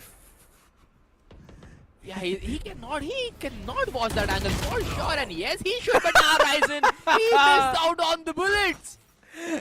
The thing is, yeah, Venka would not expect him on the angle, but it seemed like Ryzen was also not expecting Venka, so it came down to the flick accuracy. And that's why I said if, because Venka's flick accuracy, at least on the previous two maps, have been pretty solid out there. Ryzen he got on a well-orchestrated opportunity down, but at least has pulled down Rofuel down to 17 rather, Venka down to 45, and Caramel finds a pick onto Aziz. That means they're in a massive advantage on the back of this neural theft now. The timing, the deek, why do you do that? Oh, that is making just, God, this is not good. But now they know where the players are. Caramel trying to get a timing. Rofuel is low on HP, and Caramel is running into the side. He desperately wants the frag. He desperately wants the kill, but Rofuel takes one down. Kibo is standing on the market doors. He's trying to make a play, but the time is too less to be comfortable with. 15 seconds, and all they need is to make a save. 10 seconds left. But a haphazard play out there, though, I agree. Guys should have been focused down on that choke point rather than focus on that decoy. They had the neural theft for the information as well. And that was just a second that Georgie needed eventually to take him down. That lost them the control over towards the tree. And then neural theft gave out the information that's a hit towards the B side when Caramel was pushing up. Could have found a timing out there, but alas, just series of mishaps after mishaps. It's down to, again, Stinger and a Sheriff. Time to jump.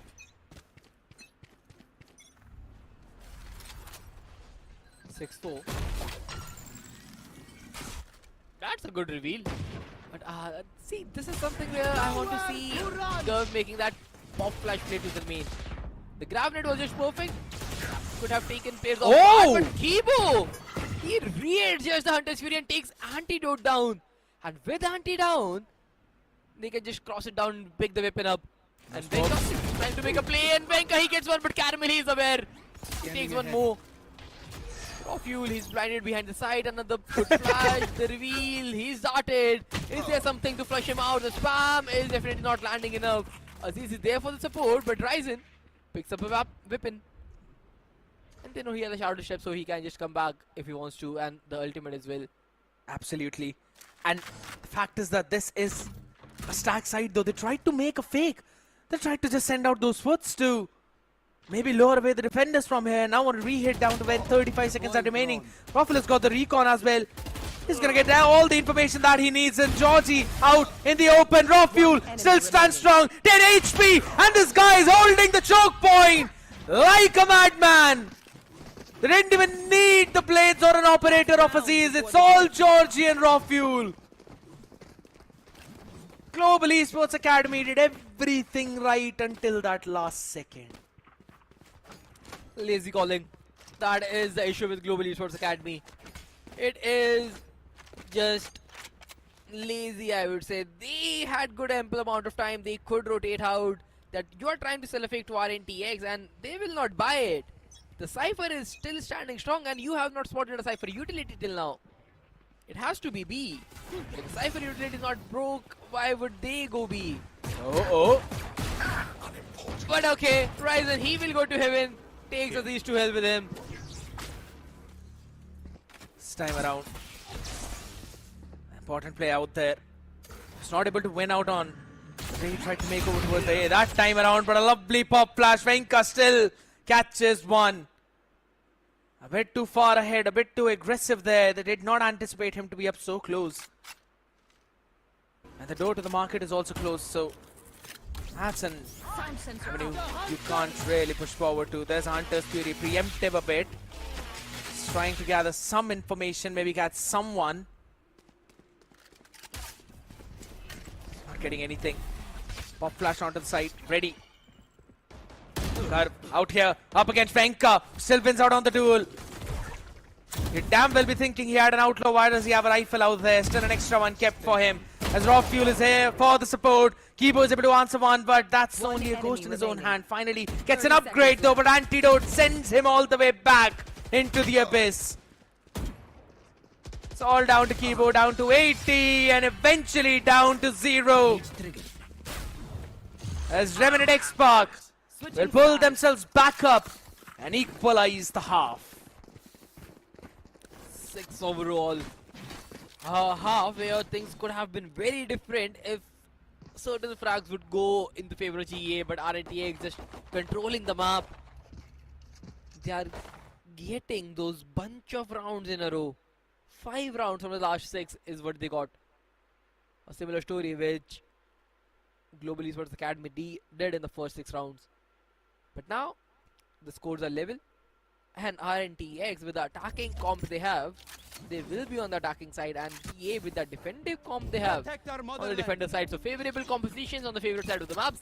Let's see who has the better ideas. How do you set that defense up is a big question. We've always seen Revenant XSpark push through with this one composition of the double duelist of the double dive. And this time, they will decide the fight they want to take. Oh, lovely recon and a phenomenal play. Fake teleport. That is an opener which RNTX were not expecting. Fishing out the lurker up early on, and now understanding that it might actually be a head towards the A side. The smoke goes out. Paranoia there towards the Jenny, but Caramel repositions perfectly. And there's a return. Paranoia on the other side is Ryzen.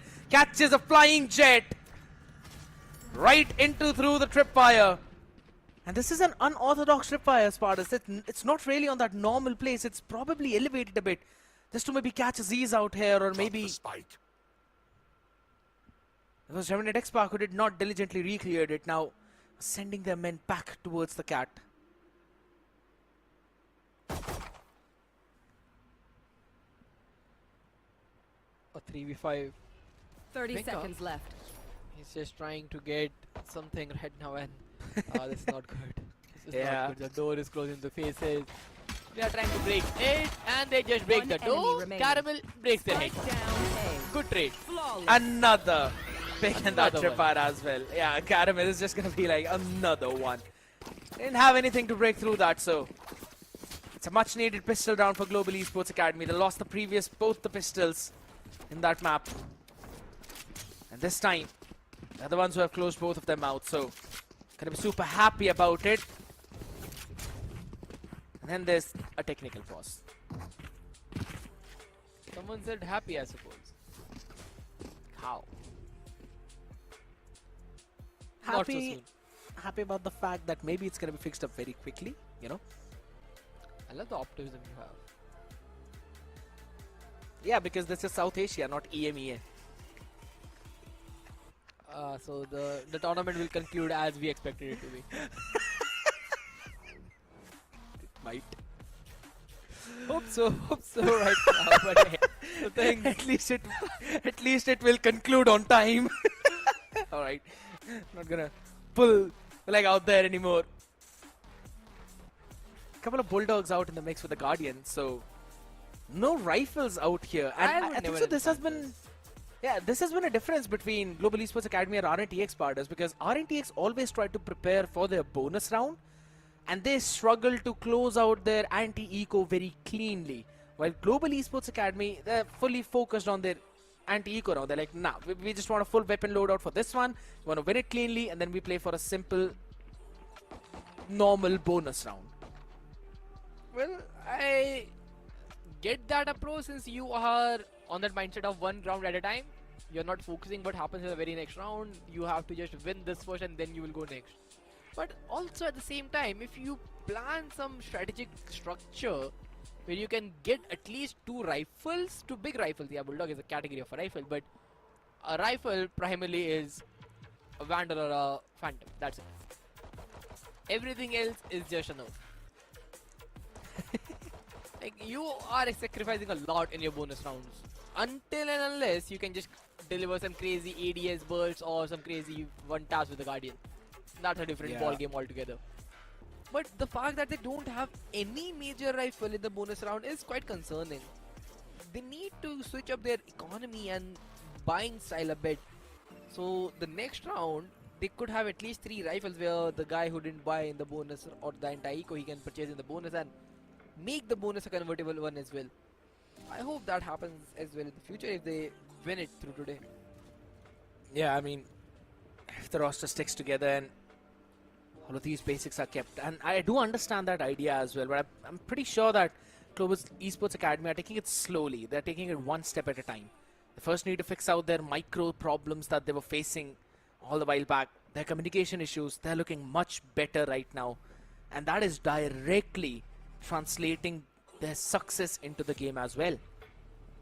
We can clearly see them in the control right now. It's Revenant XSpark who are a bit on that passive end or on the back seat. Because this is the defensive half, and GEA have got this double senti composition as well on the defense, while they got 6 rounds on the attack. And the fun fact is, they are not scared to make those proactive plays. In the pistol round itself, Garv is pushing down arches, pushed down towards B lobby, got the pick on the back of the recon of Kibo. Because they knew Georgie would be playing somewhere around there. If not, that means that area is ours. That is such good anticipation. And again, it seems like they have done a lot of homework on RNTX. Well, could be the case though. Because all these things are majority of the time with the preparation you do. It is a homework. Who has done it better? If your homework has been good, you have the read on your opponents majority of the time. You know what they are capable of and what type of rounds they like to pull in. But hey, all this theory crafting will get continued. But the thing is, the implementation in the game is what is necessary. And for that, we want the tech pause to end as soon as possible. It will. I'm pretty sure we're all working very fine for that, ladies and gentlemen, and we do appreciate your patience as well. In the meantime, you might as well want to check out some of the Omen goodies out there. Specifically, those laptops. If you are looking forward to being a professional Valorant player, then that laptop is your best bet. I kid you not. VCSA 2025 title sponsor Omen. It's got the best esports ready options with epic deals for students, by the way. As it comes with power-packed Omen 16 laptop with desktop light cooling and is also more affordable than ever. You've got some massive exchange benefits as well of up to 20,000 rupees and some major bank discounts partners of almost 15,000. And we also get a HyperX headset that is worth 11,000 and somewhere around 2,500 Steam wallet for just INR 499. If you really want to know more about this option, you have to scan the QR code. You can just rewind it a little bit. In one of the previous games during the half, we had the QR code as well. Or the best thing, you can visit your nearest HP World store today. Easy. But hey, I think the deck pause looks fixed right now and we will be able to jump right into the action. The first BO3, it is onto the decider map right now, the map of Ascent. A map which RNTX lost the last time they played against SATUL. Now GEA is trying to continue the same fate. On the defender side, 4 half weaponry. Revealing area. Talk about a setup. A 1-4 setup where the Cypher is solo anchoring B and everybody else rather, on the A side. Yeah, but they're quickly changing that backup as well. A couple of players holding down the tree. Understanding that there might be someone pushing on the other side. Holy smokes, this is giving me PTSD. They move back, alright. Bit of a breathing space out there. But look at that deep sonic sensor as well, which has been triggered by the decoy.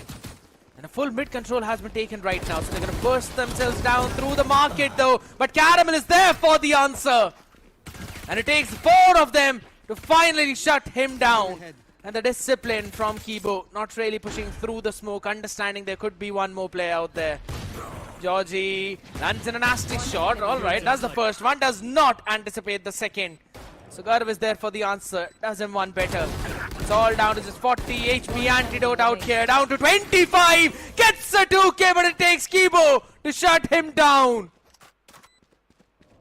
It got way too close for comfort. They bought 4 weaponries. 2 Bulldogs, a Guardian, a Spectre, but at the end, You needed Kibo to clutch things up. Because Antidote, he was doing some miracles on that recovered weapon. Oh, a round which could have been a thrifty yet again, but this time get denies. Just look at this play. Aravind just holding his ankle, blowing the market. Good one-way trip. One For enemy. the cages. And then this one from Antidote, this is fine, but the next one on the side of UV. Last play could have been a collide as well, but just a bit unfortunate. That was a careful peek by Kivo. Understood that he had to wait for that spray to stop. Can't really risk pushing it through it. But Garv absolutely does not care who's in front of him. That's the first one right on the dome. That's an operator investment in the third round itself of this half. That is something what PaperX normally did, Spardas. They would keep a lot left in the bank account, not investing anything, just to take an operator down in their third round. That would help them convert their bonus. It's like they're looking for at least something. Ryzen, a quick paranoia, just able to hold it down though as the barrier meshes. Holding down outside of the B-long, and rest of the players all clubbed up entry. Got a stinger in the hand though, but not the bullets in the magazine, as everyone will eventually push downside, and Venka will be the man who's gonna try and maybe catch a timing onto someone through the tree, up the window. Cage triggered.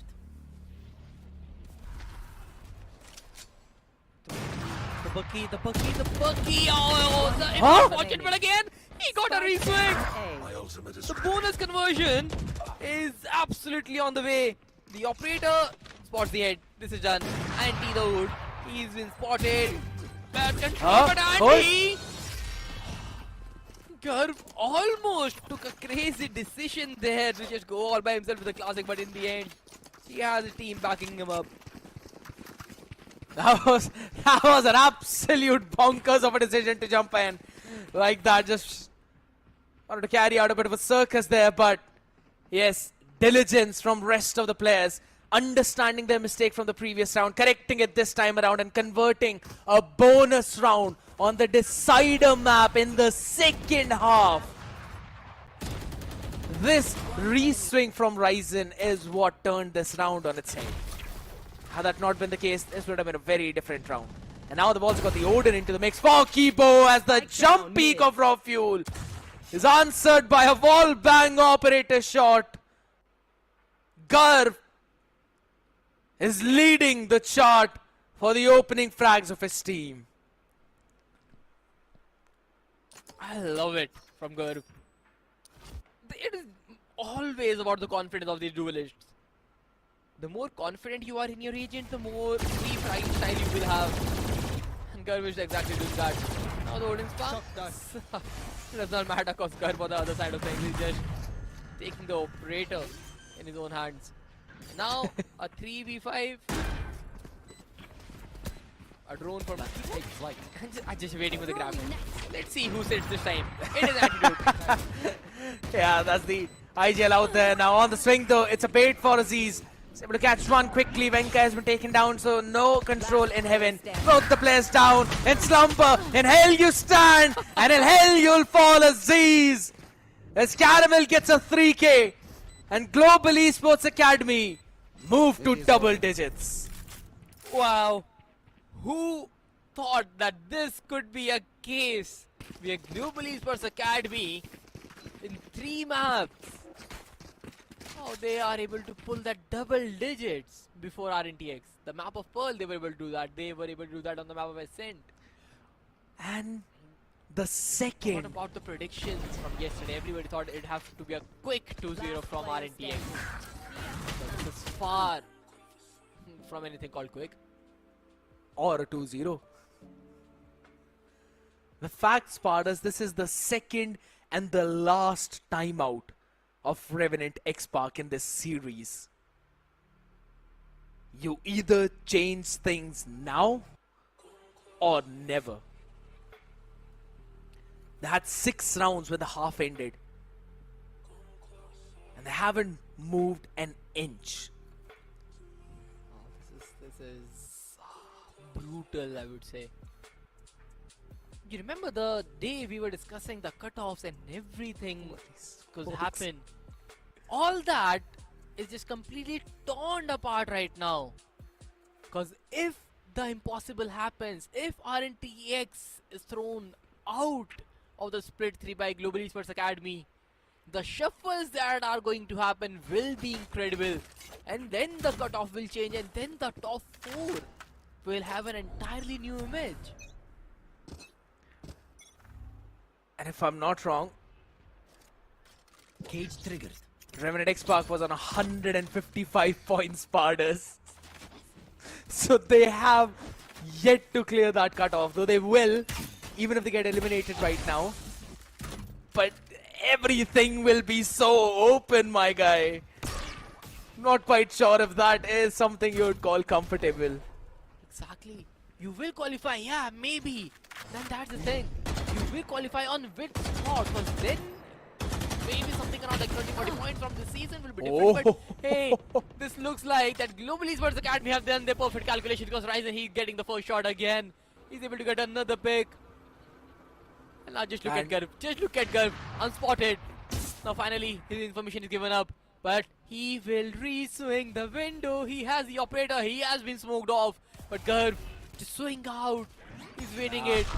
And now he has a dimensional drift to pay things up. And the Ryzen Omen, he has the paranoia to make a play.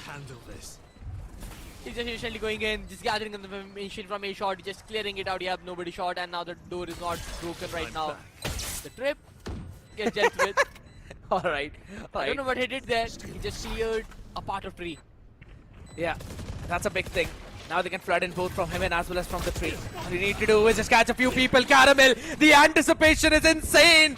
Down to a 3v5 scenario. The antidote is only good for one. As Ryzen with the offers, wonders its raw fuel, but not for anything more than one. Global Esports Academy win out another right off of the timeout of RNTX. 11-6. Scared, this is brutal. Oh, I just want to see Gobs right now, but he is up to. I want to see his reaction on overall structure that is going on. Because right now, RNTX, they look like they are the one who is heading out home. They lost to SATUL first, and now they are losing to Global Esports Academy. A group of death where only 2 of the teams had the chance to go ahead from SATUL, GEA and RNTX. Everybody thought that GEA would not get past the second phase. But now, they are on the verge of eliminating the champions of Split 2. The Land Demons are struggling on the online phases, and Aziz is trying to make a miracle, but Caramel, the Academy lineup player, gets the quadra. He's setting himself up for the Ace and the IGL. He is the solo player standing, and Caramel is being assisted by his team. Garb with the cleanup. Global Esports Academy onto the series point. And not a damn round after the half been dropped. It just feels an entirely different lineup. And holy smokes, Spartans, tell me they are playing with the heads of RNTX. Tell me that they are not going to discuss anything in this timeout, or rather be like, you know, boys, good work. But I'm not sure, was this needed? Do you need to break a momentum when your Cypher got a quadra? Do you need a timeout right now? At least let your boys play 2 rounds from 12-6 to maybe 12-8 and then call for a timeout to close down the map? You know, I think so. It's one of those Hell Ranger special, right? That we used to remember Hell Ranger whenever you would use to bring his team, and his team would be winning out the map entirely in a very dominating fashion. At the very last round, he would just pause. He'll call a timeout, and he'd just say to his team, "It's fine, boys. You did good." And I don't really want to say anything to you in this timeout. It is just to play with the heads of the other side, and I'm pretty sure that it is that. Words of information go a long way, I would say. Yeah, they're just playing with the heads of the other team, man. It is out of this world. And Ryzen has invested in an outlaw as well. He's got a phantom in his hand, but there's an outlaw too. And UV is playing with that. Mid is where they want to control. Mid is where they want to contest. And Venka wants to give them the fight there. It's perfect. Venka trying to jump peek that, and now UV is so aware. He is completely aware, and Venka just falling into the trap. A Gravnet to stall the push as well is ready. The first barrier mesh, and with the Gravnet pairing things up could be very different. They have the Annihilation as well if things go haywire. But right now, after the first frag, RNTX has slowed themselves down, and Global Esports Academy, they are happy to control the pace. Watching. They're seeing absolutely everything. The spam from Kibo. Chips up a bit out there on the other side as Caramel is out here through the smoke, though. Stripfire not really catching any, but the recon is absolutely humongous. Goes in 1-for-1. There's the second tick of scan 2 on the back of that recon, or rather the owl drone. That's absolutely fantastic as Ryzen staying on the backside, holds it down, plays ring around the Rosie. It's an annihilation. There's one out there. An antidote has got nothing in the magazine. It is Global Esports Academy to continue through Split 3 and shoot out the champions of Split 2. Down in 2-1, eliminating RNTX. How are these boys so comfortable and calm right now? They defeated the Split 2 champions, and this is what their reaction is. They're sitting on the chairs and flexing their arms and talking of themselves like they just won a ranked game. What have we just witnessed, kid? Because this is history into the making, because this play was something nobody expected to happen. But a Yoru deadlock will go a long way for them, while the Jet and Yoru combination will go home. Because this time around, it is the Academy roster taking the demons down, making the gods bleed. Call about necromancy, my man. Just pulling themselves from the slumbers, losing the series against SATUL 2-0, and then pulling themselves through like this. Not once but twice against Exo GG first, and then against RNTX. This has absolutely been one of the best events that I have ever casted, because the amount of surprises that are here, haven't seen any, and might as well be damned you're all the pick'ems on any of the sides there, because none of that is coming true for this one, dude. Oh, for sure. Like, the pick'ems are like way out right now. First Reckoning and now RNTX. The grand finalists of the Split 2, they're out of the Split 3 in the group stages. I don't know how that sounds, how is that possible, but this is what it is. Grand finalist to the bottom of the tier list right now. Down in the bottom 4, that says numerous things about what's actually happening here. And the fun fact is, Spartus, the first runner-up have been eliminated all the way from that first eliminator. The winner have been eliminated down in the bottom 4 again. That means we're going to have a new top 4.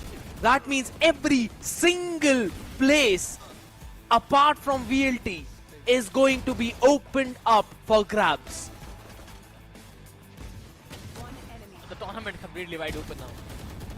Holy Earlier smokes. it was looking like maybe just one slot remains from the top 4 for Ascension qualifiers, but now every slot is completely open. If you can get a good standing, get some different amount of circuit points, and you will be good to go.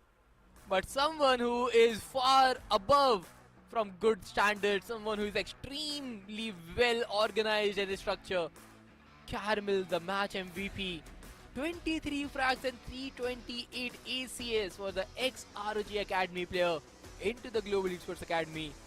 He has done a tremendous job on the Sentinel today. What a journey has it been for Caramel, starting his days all the way back in the Reckoning lineup, then changing a few orgs, moving from ROG Academy to now being a part of the Global Esports Academy lineup. That too in Split 3. He has been absolutely wonderful.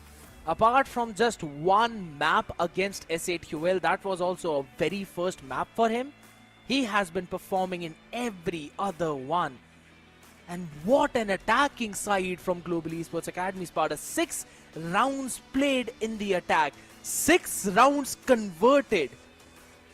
Or rather, on the defense for them, it was absolutely fantastic. Revenant XSpark could not get anything on their attacking side.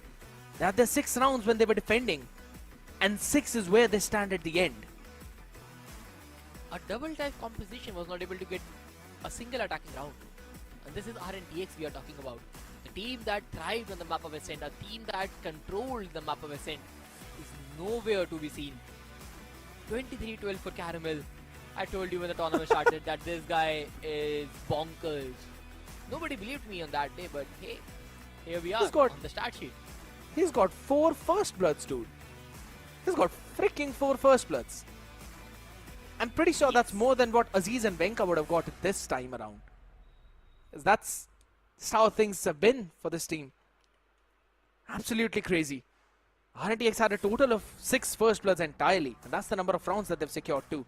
So that's a big amount of problem that they now have figured out and they now need to fix. And also, they're going to be praying to their gods, whoever do they believe in, that no one else steal their spot in the Ascension playoff qualifiers, because they can't do anything now but rather watch from the sidelines while the rest of the team will eventually pave a path of their own. And this man is the first one to bring the shovel, not only to carve the path for his team, but also to bury the other side. A 58 bonkers dropped out against Revenant XSpark with 8 first kills. Caramel is in top form.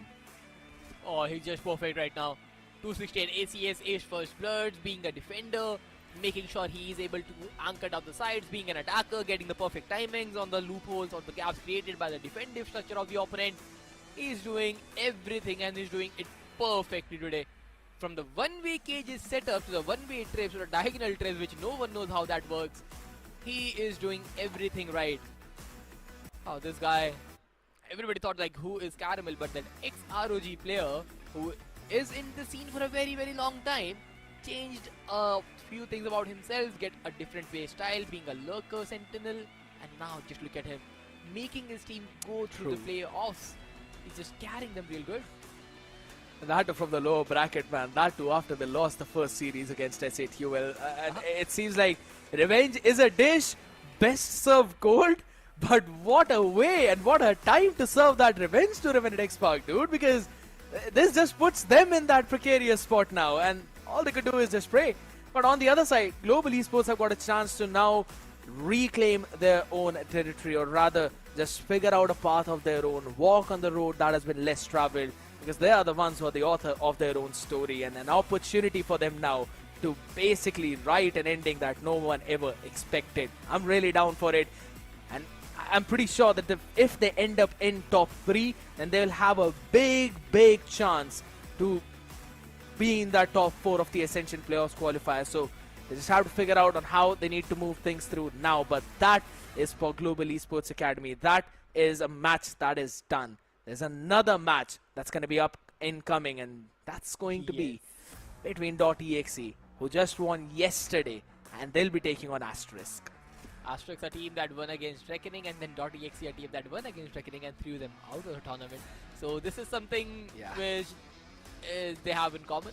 That is Reckoning being the victim to both these teams. But that will be a Group B things right now. But if you look at the Group A overall structure, started off with RNTX winning the series against EXO-IND, but that was the only series they won. And now they're out of the tournament. That's the most important factor, that even on day 1 we were discussing, you know, all the other teams are technically fighting for that one spot, because the first one's going to be taken by RNTX. But it seems like SATUL and Global Esports Academy, they took it on their ego. They were like, how dare you say that? How dare you doubt us? Guess what? It's both the spot for both of us, and it's RNTX who would really want to fight to steal that spot away, and that ain't happening today. Apart from just these 2 series, every other was a 2-0, and SATUL and Global Esports Academy have now moved up into the playoffs of Split 3. And that's about it for Group A brackets, because this is again a story that no one expected. One of the biggest surprises out here that Revenant XSpark has been eliminated. And I like the fact how you mentioned as well about ExoGG that this was a team that again came back from Pro Morello, if I'm not wrong, along with Asterisk. There was an opportunity for them to maybe write a new story about themselves, but unfortunately the competition was a bit too tough for their side. And the reason why it's a bit too tough is because the circuit points, Exe IND already out, 30, and they're gonna get a few more added. Reckoning Esports, who are all the way up at the 3rd place, Spartans, have also been eliminated. Not quite sure how many points they would get. It's probably 7th or 8th position points, so maybe they can cross that cutoff, but I'm not quite sure if that cutoff is now going to save you, because S8UL.exe and Global Esports Academy and Asterisk are ready to steal those spots. But Skate, that cutoff that we made was on the basis of the top 3 remains the same. It would be if S8UL where they finish, what standing they will finish, and then we came to the conclusion of the cutoff. But now since RNTX are out, now since Reckoning are out, the teams like S8UL and .exe, they have a chance to accumulate even more points.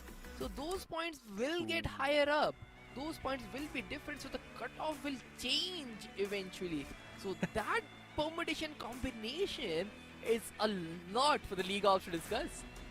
That's the biggest thing right now, and I know there's a lot of discussions that need to be made. There's a lot of questions that are supposed to be asked as well. We'll be sending it down to the Hindi desk for the interview pretty soon, ladies and gentlemen. But man, oh man, Spartans, this has been absolutely mind-blowing. I really never expected this to happen though, but seeing that happen, it was so good. It was so good because Global Esports Academy, again, bringing the conversation back to this team.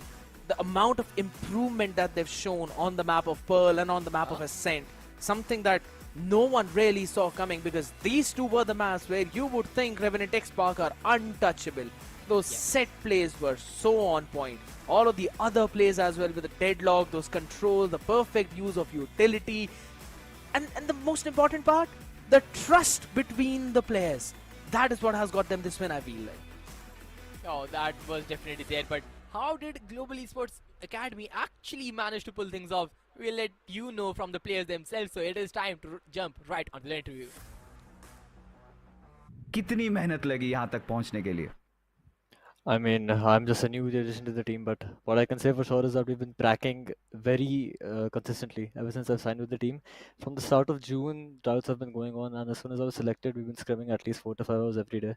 Each player has been like attentively attending the VODs, being very consistent with their work, whatever the coach gives us, and being very consistent with whatever solo grinding the coach has asked us to do. So मेहनत की बात करें तो काफ़ी ज़्यादा मेहनत लगी है, और obviously ऐसी win के लिए तो मेहनत लगनी भी चाहिए. You know, game 1 इतना fortunate नहीं था आपके लिए personally, but उस strong game के इतना weak game के बाद, you know, Revenant जैसी team आपके सामने है, कैसे reset करके आप game 2 में आए? Yeah, it's more of like I'm a calm and collected person, so I wouldn't really care if I perform bad on first map or second on first map. Every map is a new opportunity, every round is a new opportunity. So keeping aside whatever my last map's performance was or whatever I think my future performances will be, just focus on the map, focus on the round at hand, and you'll do well. You know, Garv, I want to ask one thing कि आपको महसूस हुआ पूरी game के दौरान कि Revenant बहुत ज़्यादा blunders कर रही थी? आपको लगा कि maybe शायद आज Revenant का दिन खराब चल रहा है? This is not the usual Revenant जो हम देखते हैं. Yeah, honestly, I wouldn't really comment on that because I don't really know how Revenant plays. If you don't know, I am not really a fan of watching matches. I don't like watching matches. I find it kind of boring. So it depends how Revenant played or if they were making blunders today. Whatever, it was a well-played game by them. Pretty tough fight. And yeah. Success. But now heading on, Garf, Abhi next is what? Because I mean, this is well established that no matter whatever you do, Ascension is still not there for you guys because you already have another team over there. So how's the mentality like? What are your plans for the future? Yeah, so currently the plans will be to obviously try to win Split 3, direct launch that one.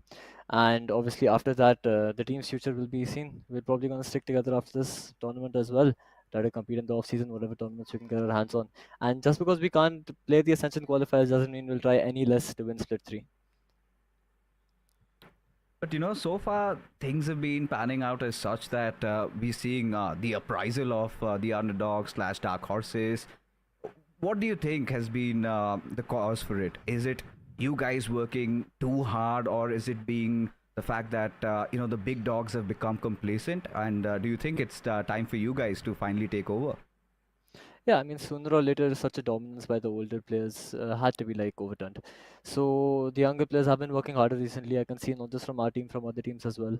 You have much more younger players putting in much more hours and actually becoming serious about winning rather than playing just for career motives. Also, it may be a reason as well the older players not trying as well as they did in their prime or so. But I think it's more because the younger players really started to worry about winning actually and not just playing for the sake of the game. Final question. Next matchup is between .exe versus Asterisk. What's your prediction and why? My prediction would be .exe winning this probably 2-0 or 2-1, probably because I know a couple of players there and I feel like they'll clinch this win very easily. Thank you so much, brother. All right. And congratulations. It was a great series. Mazedar. It was lovely. Enjoy it. Enjoy moment. Or practice karo. We will see you soon. Take care, Garv. Have a good day. Cheers. Okay, thank you so much. Pretty solid performance being shown with the gun and pretty solid answers being said on the my starters, because I'm pretty sure this is the exact kind of mentality everyone was searching down there in the community. That is very true. He is pretty bold with the mic as well, and this is something which we rarely see. Players are pretty much shy, especially when they are the first to come to the interview, right? And right now, Garv, he is in hotshot form, and his mic speaks for himself as well. But now, he has said that he kind of thinks and believes that EXE will be the one who will be close on the next series, that too, 2-0. I'm pretty sure that he's not the only one who believes that though, but if you're gonna ask that question to me, I don't know what to believe at this point. Every single prediction that everyone would have made has been going down in slumbers. It's just not happening the way how it was supposed to happen now, because Global Esports Academy has closed the series down 2-1 against Revenant XSpark and has shown impeccable growth. But will we see the same thing from Asterisk as well after they were able to take down the Giants of Reckoning, but then eventually fell down to the behemoths of VLT, as now they face another team up in front of them. That's going to be .exe. And we've already seen how well .exe played even yesterday's Spartas against Reckoning Esports. Now the only good thing or the silver lining for Asterisk is that they have had an additional day to prepare for .exe. But that same thing could not be said for .exe. That is true. But also those extra days, I don't think they matter much at this stage. You have to play your own game rather than just hard counting the players, since both teams are fairly different in the way they play. Asterisk, a team which is promoted from the relegation phase yet again, .exe just finding its footing in the split 3. All these things are very different. But how the map will go out, will .exe be able to clinch down the victory 2-0, or Asterisk, especially Rinsat, will make a great performance yet again? We'll find that out, but after a very short break. Here we go! What's this?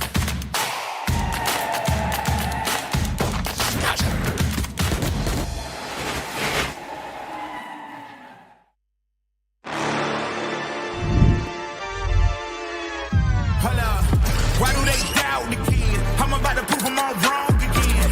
I got a low tolerance, cause they don't even know what the problem is. It's me. Why do they doubt the kid? I'm about to prove them all wrong again.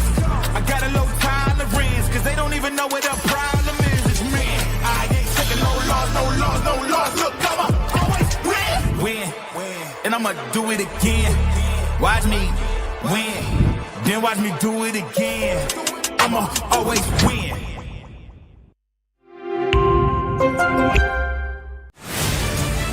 To live your life the way you want. Compete like the toughest challenger. Dance like there's no tomorrow. Celebrate every second you are alive. Life has no rule books, but we can give you a stage. There's no going back, and I'm not afraid anymore. Cause I know I'm gonna be the last one standing. Yeah, I'm not afraid anymore. Yeah, I don't wanna wait anymore. I'm ready to fall. I'm ready to rise up. I will do what it takes. I'll run blind straight into the flames. Watch me burn.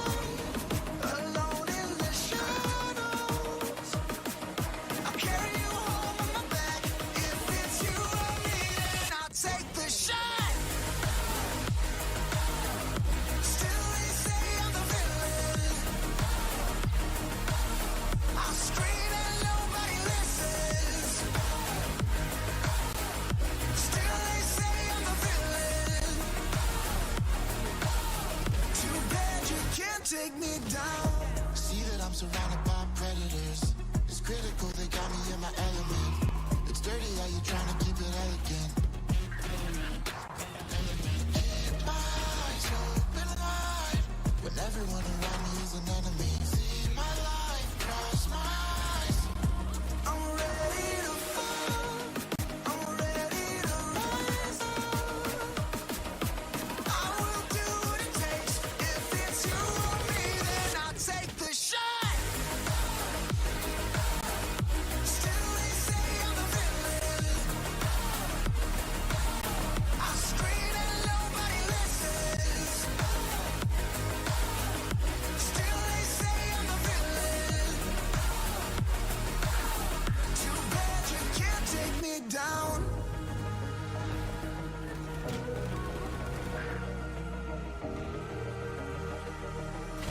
Too bad you can't take me down.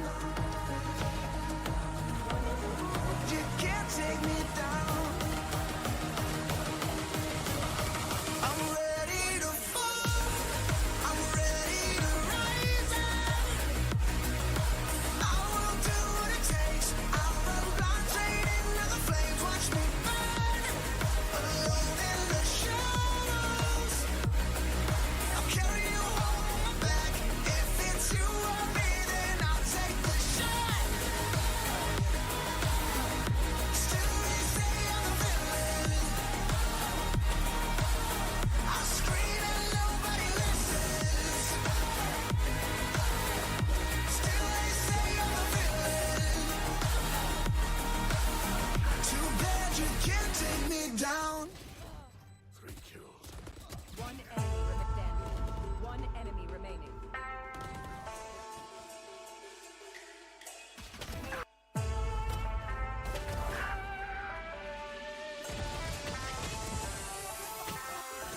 我的精神也很顽强，你掌握不了我是宣扬，天空变化莫测，境况让人深思，可是败了你也都没办法，你的安排像灾祸，在我看来你帮就无奈，你没胜利也不受崇拜。I'm a great, I go way, I've been paving my way through the smoke and the flame and the cold and the rain. Yeah, you wanna be me, but I stand out. You on flat earth, looking at my cloud.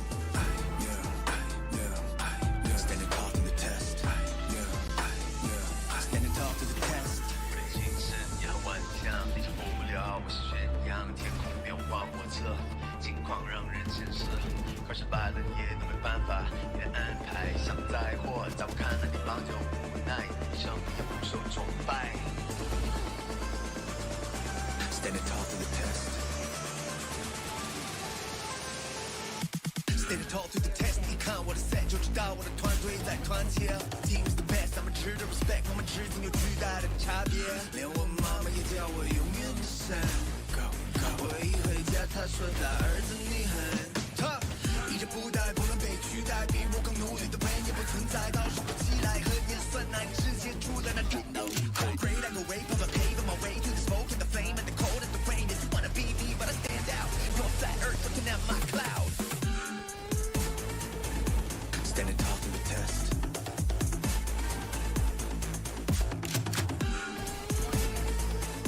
Standing tall to the test. Here we go! What's this?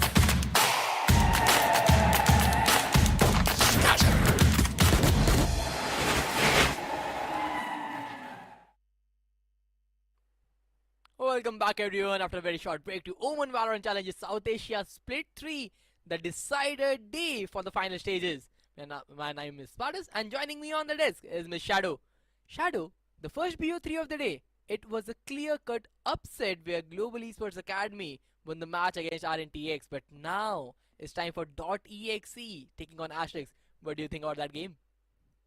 I'm up for the surprises. As Necro likes to call it, Split 3 itself is full of so many surprises. Astonishing performances are coming from all the teams who were in the bottom in Split 2 and Split 1 itself. Global Esports Academy was also one of them. Exe Esports, that was also a major surprise that came yesterday. So many surprises. I won't be surprised if Asterisk also wins against the players of .exe Esports. Well, that would be a crazy game if that happens. But if you talk about Asterisk, if we look at their lineup, there is this guy, named Rinsat, who is pretty much nasty to deal with. He was the sole reason why Reckoning was defeated that day. But then, if we look at the players, well, Dogs or Lil Boy, they are having a decent numbers on this side, but the ACS is quite on the lower side, and Skorange is not having a good game as well. So overall, Rinsat and Yash, they have a big responsibility to carry their team. Yeah, I do agree with what you said, Spardas, but if you notice, against the players of Velocity Gaming, I do understand that it was a tough matchup for the players of Asterisk. They were getting intimidated as well. Rinsat was actually not coming that online, especially Gorange. He was 2-16 on the very first map. Lil Boy and Dogs, they were trying to get those frags, but nothing really was working for the players of Asterisk on that particular day, especially on the map of Lotus. And Sunset, for a second, it looked like maybe Asterisk's strong map, they can stage a comeback, but that also didn't happen at all. Oh, that is true. But again, if you look at the overall players, the way this was working, that is very different. But again, if you talk about .exe, DC, Trinity, Kohli, RVK and Makavali, they are the same roster who defeated Reckoning itself. They threw Reckoning out of the tournament yesterday, and now they are on to making their way ahead to the playoffs. Trinity, he was the star player yesterday on that jet, doing everything perfectly, and DC clutching things up, being the sentinel, controlling everything around. And if you talk about their ACS, each and every one is just around 200, except for Makavali. So he's the one who needs to step up today.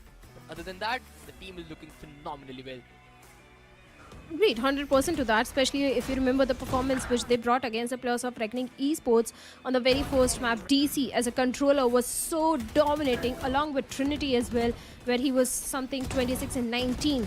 These two guys were actually getting all the frags, and RVK has been the guy who has impressed me the most from the side of .exe, because it's not just the rifles, even the eco rounds.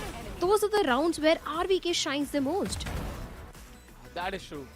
Like Sheriff rounds, these one taps, holding these angles.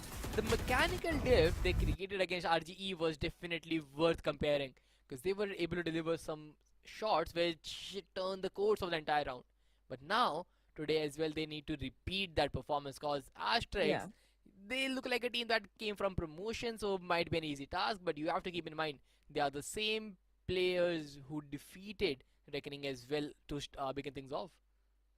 Yeah, I do understand Asterisk is also one of those teams you can't take lightly, because since recently they came with a very big victory against the players of Revenant Esports. But for the audience itself, we do have something. That is a question, the quiz of the day. And the question is, who had the highest ACS in OMEN VCSA 2025 Split 2? Was it SK Rossi, Lightning Fast, Aziz or Tricky? And to answer the question, all you have to do is just scan the QR code and just answer the question, and you will get something. That is true. Pretty much simple. And I guess if you have followed Split 3, you know who that guy is. Someone who has been very consistent with the performance. So that should be fairly easy, and majority of the people should be able to get it right. But now, if we talk about the game, map veto is something where things are very interesting. Because .exe, the way they have played the map of Icebox, I'm kind of seeing that map to be the first ban from side of Asterisk. Could be possible. It is a strong possibility, especially Sunset also, I'll say, is one of those maps which Asterisk can actually go for the pick, because it went really great when it came to Revenant Esports, but it was not that great against the players of Velocity Gaming. So that's a 50-50 chance of a Sunset being picked up. And here we have the map veto. Haven it is, which the players of Asterisk have gone for, and Lotus from the side of .exe. So that means Icebox will be the decider map. Attacking oriented gameplay. Even Lotus triple head maps, attack dominance, and then Icebox, another attack favored map. So, by the look of things, Asterisk and .exe, they just want to play the dually nature of the game. They just want to be aggressive on this game. And let's see whose aggression will be worth witnessing today, because the winner will make their way to the playoffs, while the loser will get sent back home. Of course, elimination matchup that always brings the extra pressure on the shoulders. But looking at the agent composition, .exe is going with the double duelist comp, a Euro and ISO in the mix, and Omen as a controller, a staple controller whenever it comes to the map of Haven. On the other side for Asterisk, it's a double controller setup, a Viper Omen. And since you are the big brain of Valorant, I want to ask from you, Spardas, according to the agent composition, which team might have an upper edge? Well, if you see on the side of DXE, this composition works really well, especially when you have a good control of players. When the players are playing the game very slowly, taking good map control, so they have a good enough chance. While Asterisk's composition is pretty much dual oriented. Their entire use case depends on if Machiavelli and Trinity will be able to deliver those frags. Because if Trinity shut down, Machiavelli needs to get a trade. If Machiavelli is not able to get the trade down at the right time, the round is pretty much done. So by the composition, Asterisk should have an upper hand with a strategic point of view. But .exe with the raw gunpowder they have, looks like the gunpowder might prevail. Let's see which team is going to reign supreme today, because for both of them it's going to be a really important one, as Asterisk is going for a C execute where Yash gets one and second as well. Goransh on the back of it gets the third one as well. Seems like it's only 2 players remaining from the side of .exe. All the side anchors are down. Should be an easy plan, but for the retake, it's only the shock dart and only Kohli in a 1v5 situation. It's an ace or a round loss for .exe now. Yeah, not gonna happen. He might be able to get one, but not even that. Goransh taking him down, and a good round from Asterisk. Pretty simple call. All they need to do is just rush down C side. That's it. Good one from their end, because generally you think people and teams give respect to the opponents quite some time. They try to play it slow in the pistol round, see what the opponents are doing. Asterisk are not having any of it. Just ran down C, won all the duels they had in their faces, got the pistol on the backpack. Since they got the pistol round, so that means now they have the better weaponry in the entire eco round. For .exe, obviously is going to be a save round. Only classics. But let's see if they can do some sort of eco damage to the players of Asterisk so that the bonus doesn't look that comfortable. And this time, Asterisk is going towards the A side. And .exe, a gamble stack towards C. Seems like they didn't have enough good read on the players of Asterisk. They don't have the proper buy as well right now, so they just gamble it out. So the gamble will go in vain right now. They have to go back towards A, and I think they will just try to die to the spike detonation. That's it. Not give any extra ult points to the opponents. And yep, this is what they're gonna do. Run as a 5-stack, a pack of wolves. If you find a good frag, good enough, econ damage should be the idea, but doing any of those things require a lot of things than just saying it out. And Asterisk, they have the entire side. They are not moving an inch, pretty much discipline on their end as well. And .exe, waiting for the last 5 seconds for the spike to detonate to just throw away their lives. Yeah, definitely going to deny those or points to the players of Asterisk. So that also means the next round is going to be really critical for the players of .exe, because when you start... Oh, wait a second. Actually, Rinset is going for those off points. He gets one onto Kohli, and the remaining players go down by the spike. This guy is on a different level. If he sees a chance to get those kill points, obviously he's going to go for that. Yeah, and also on the top of things, he just has a ghost, so nothing to lose. But now, the full buy round. All 5 rifles from the end of DXE. No outlaw, no operator investment, nothing of that sort. They didn't have enough creds since they don't have enough frags.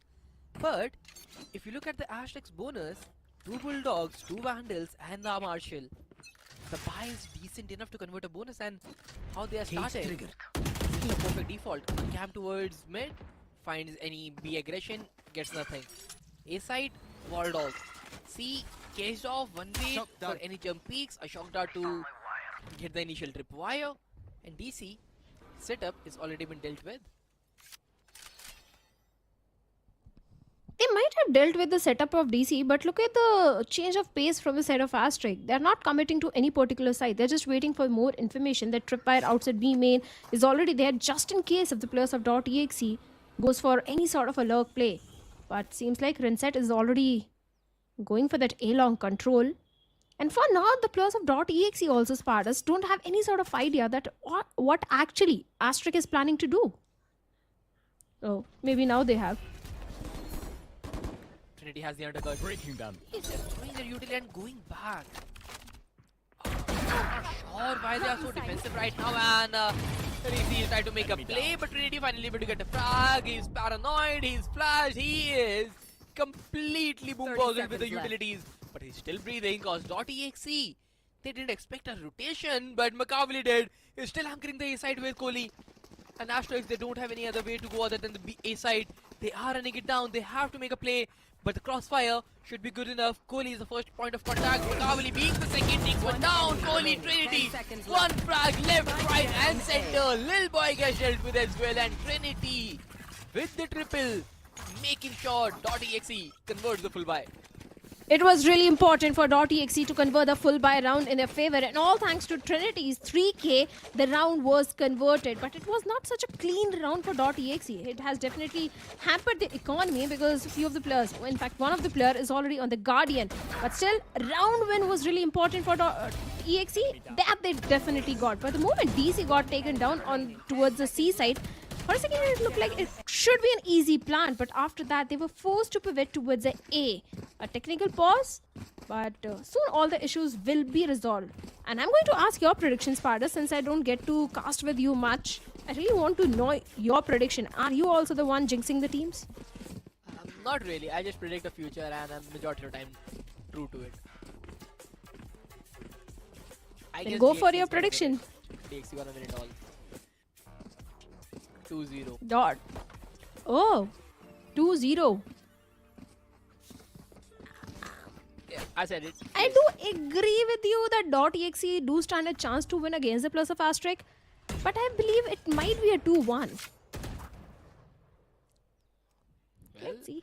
This map will tell us everything because Asterisk has picked this map, and Asterisk finally they are walking down mid. But RVK, he has the same idea. He just checked it, making the cam not give enough value, and Makavali on the other side of the map takes the Cypher trip wire. So Asterisk, they are kind of feeling pinched up now. They know the utility is getting breaking down, so they have to take a space somewhere on the map, and now the garage is the point of contact they want to make. And Makavali is jiggling towards the C side. He has the entire information of that area, but Yash peeking garage, he needs to make a play, and DC, he is aware of the fact they are leaking it down, and from the back side of the dome, there is a guy watching the garage. The position of DXC players are just like players on the checkboard. They exactly know where the opponents could be. They are marking it right, but now a loophole has been created. A window of gap is there, and DC needs to get the frag. DC spots the player, gets the cloud burst, and on the side of the map, Trinity is making play, but Lil Boy and Doxer trades the player completely well, but Kohli, he can get just one. Doxer with another reswing. Makavali and DC, the last two players standing. A 2v4 remains. Too big of a task to complete. That could have been such a good paranoia from the side of RVK, but despite that, Asterisk was able to bring down 2+ from the side of .exe. Whatever play .exe wanted to make at that moment didn't really work in their favor, and now Makavali is the last man standing in a 1v4 situation. In fact, a 1v4 retake seems like that's not going to happen.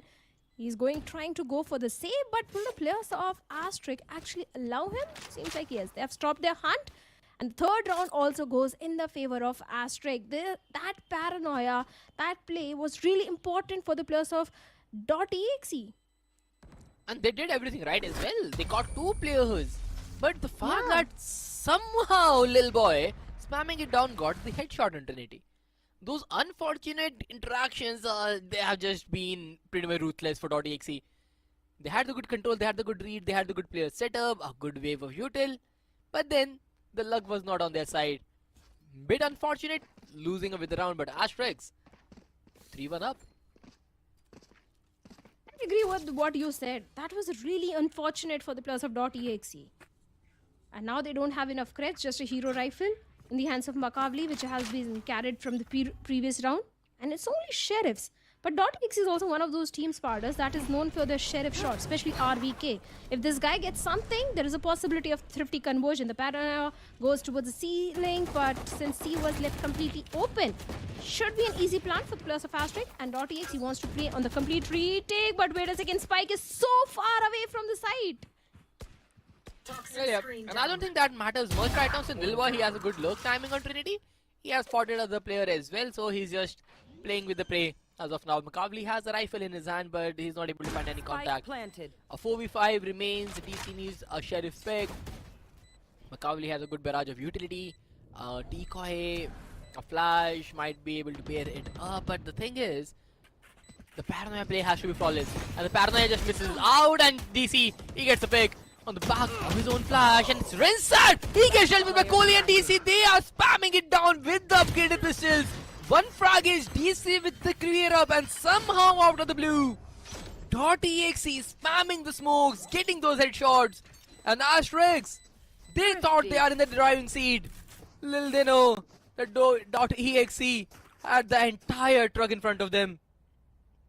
I told you, .exe is really strong with those eco rounds. In fact, Necro always says this, that .exe should start playing with the sheriffs instead of the rifles because they're so damn good with those sheriff shots.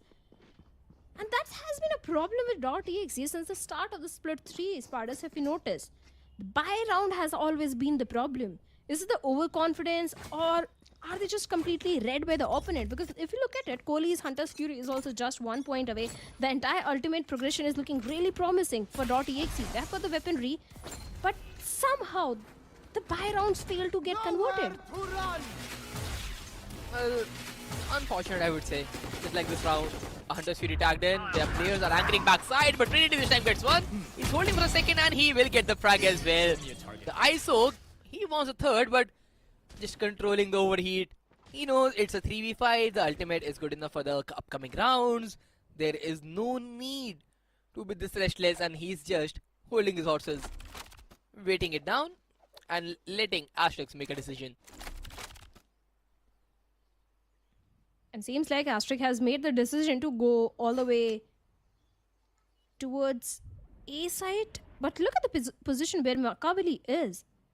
And seems like Asterisk is actually going for that mid control. They already have the cipher cam, so that they can get that information as well. But they still need to be very careful from the side of Makavli. And the site anchor RVK as well. 30 seconds left. He's still waiting for them to come into the site. Oh, Rinsat. One Rinsat has been stolen up because Doxer, he finds the frag on RVK, and Trinity, he gets one. And Kohli takes down Lil Boy. Down B. One frag from both the teams. They are just dueling it out at the very end. And now Doxer in a 1v3, he's trying to get some frags, but nah. Makavli denies him down. 3 overall. Invested a big ultimate from a 3v5. But at the end, a precautionary measure which was needed has been taken and dealt with perfectly. And now the players of Team Asterisk have been forced to go for the eco round, save round. Just a single rifle in the hands of Doxer, and that is it. It's only sheriffs which they do have. Viper's Pit for the post plant could be the win condition for Asterisk in this one. As Rinset has also got the neural theft, but for that he first needs to get 1 kill. So these 2 ultimates can definitely help Asterisk convert a thrifty round in their favor. But for now, once again going for that mid exploration, where towards the garage window we have got Trinity, and seems like Yash has a vague idea that someone could be there. He's already marking that particular area. RVK once again playing towards the B, and Asterisk is also making their presence feel outside B main. But the fact that they just have sheriffs and a hero rifle in the hand of Boxer, it is pretty much a difficult round. And DXC, they're expecting that side, and Rinsat, he still gets one, and RVK just re-swinging it out. Good read from RVK and the team. Taking one players at a movement, stacking the B side, have the better weaponry, so the better shots will be delivered. And this time, a full buy from side of DXC is properly being utilized, knowing the better weaponry advantage, how to capitalize on that. Goran Sharma 24, nothing much remains for him. Just waiting to get some exits, and that's about it. 30 seconds left. This guy RVK is built different. A 4K quadra for him. Every single time .exe has come to play in split 3, we have seen quadras, 3Ks, so many from the side of RVK. This guy never fails to impress me. 3 ultimates already on the side of .exe, and a timeout should be there from the side of Asterisk, because back-to-back 3 rounds is what they lost. And now since they have got enough creds to go for a buy in this one, a timeout is really important. They need to discuss with the coach that how they can convert this buy round, because if they lose this one also, Spardas, they'll be stuck in that economical dead cycle. Oh, that's true. And the thing is, they have 3 ultimates of their own. But all these ultimates will be utilized once you get the site. You have a Viper Spade, you need a site to use that to perfection. Gorange might be able to take some spike, get a different off angle and everything. Inside needs a frag to get the information with the neural theft. So the initial phase, the initial 30-40 seconds, they need something to upset .exe, and .exe, they are pretty much comfortable with the setup they are running. DC has a good anchor on C side, the garage is completely controlled, Trinity is not leaving B, and there is no gap that Asterisk is able to find today. That's true. Asterisk is not able to breach into the defense of .exe. The defense has definitely amped up. But this could be the round where they can actually go and get few good kills, and the round also in their favor because they've got the Viper's Pit. Standing ahead. That's a major ultimate for the post plant, definitely. A recon goes in, and this time after creating a few question marks out to the A main, look at the players of Asterisk. They're going all the way towards the C side, and C side is completely left open. It's just a spy camp and the trip fire. Cage triggered. But also the trip fire is very deep inside.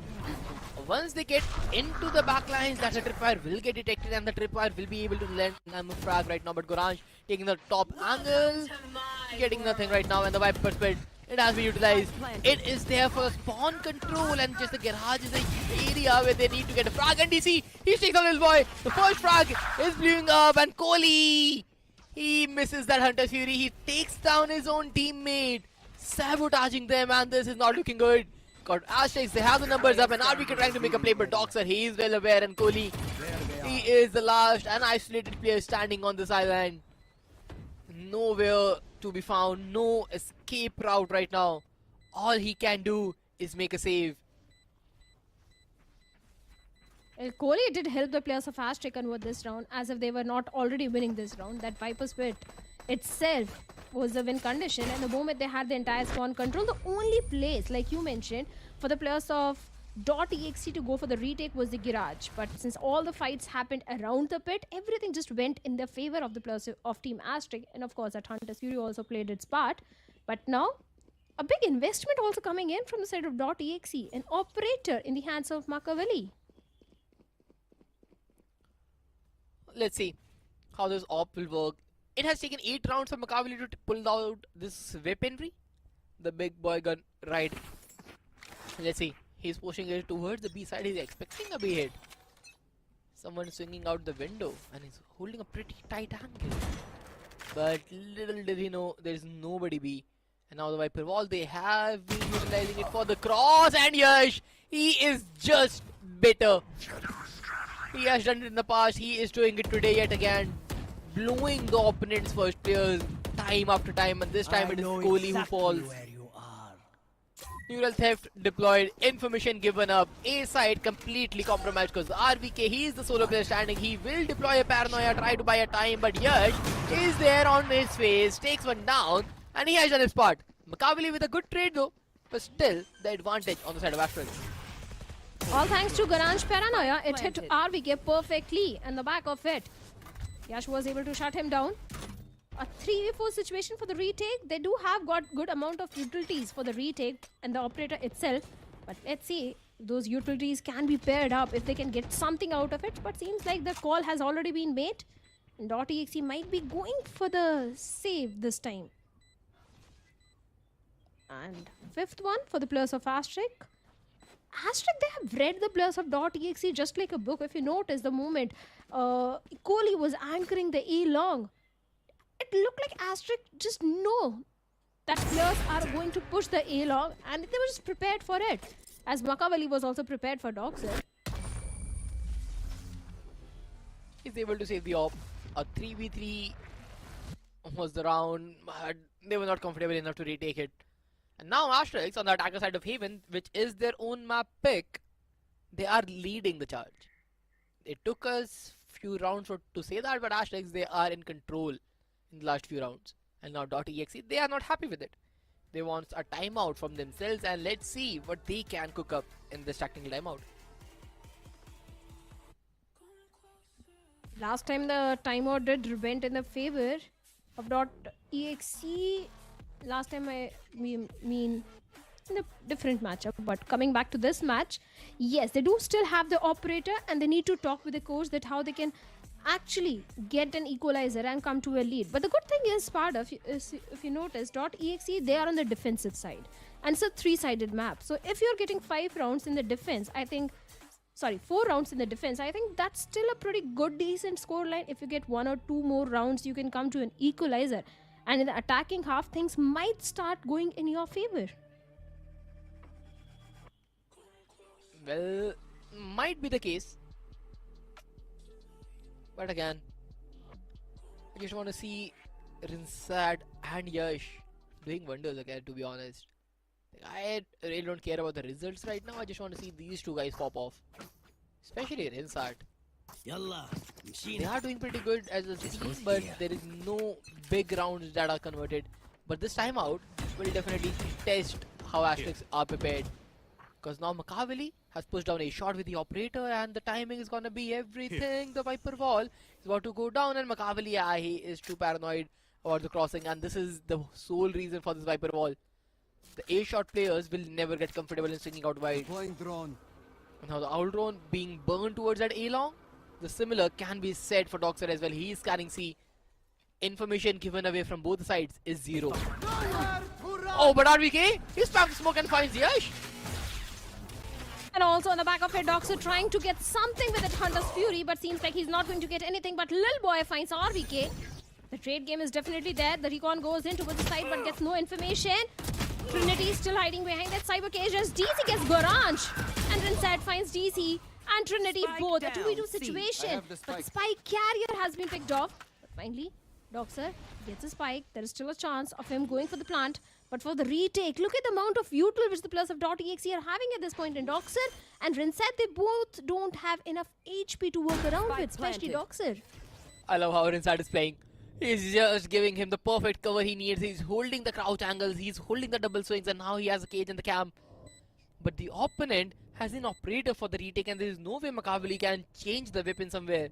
All the weaponry are in the garage or towards the side, and Makaveli needs to make a pop flash play, but that's a real bad swing. But Kohli is able to justify that with the trade, but now Rinsat holding his angle, and he will clutch it out.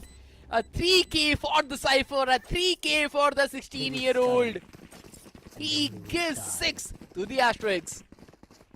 And I want to ask something from you, Spartas. I want you to break that particular round for me. Do you think in the last 2v2 situation, the entire util of Makaveli and those shock darts of Kohli could have changed the entire course of the round? Things might have gone in their favor if they had used more util in that particular situation? They were too slow to use the util. The opponent is tapping on the second time. You have to just gamble it out like, yeah, they might be planting. Throw a decoy, pair that with a flash, and a reveal at the very same time at the close angles. 3 util on the opponent faces, they can't move an inch from there. You'll exactly know what they are doing, and then just swing out wide where the operator guy, Makaveli, is just Giga Chad wide peeking with a classic in his hand, and the other guy is just trading him out. Just have to be aggressive with that Yoru. You cannot be a passive Yoru to play at the pro scene. And Makaveli, he's fearing to make such plays. Is it that .exe is second guessing themselves, or they are just feeling the pressure of the elimination match? Could be possible, because it's not like they're not capable. We have seen such great plays from the side of .exe, but I'm also going to give them a little bit of a leverage that it's the defensive side. But still they need at least one more round for a decent swap. And this time a slow approach from the side of Asterisk towards the garage, but we also have got Trinity over there. The snake bite to push him back into the side. But Asterisk, all they have is the garage control, and seems like now they are moving all the way towards the B. But that smoke itself is actually stopping the entirety of Asterisk towards the B main. But finally the smoke, the paranoia goes into the side, and so does Yash. They have the entire side control. Should be an easy plant now. A 5-5 retake.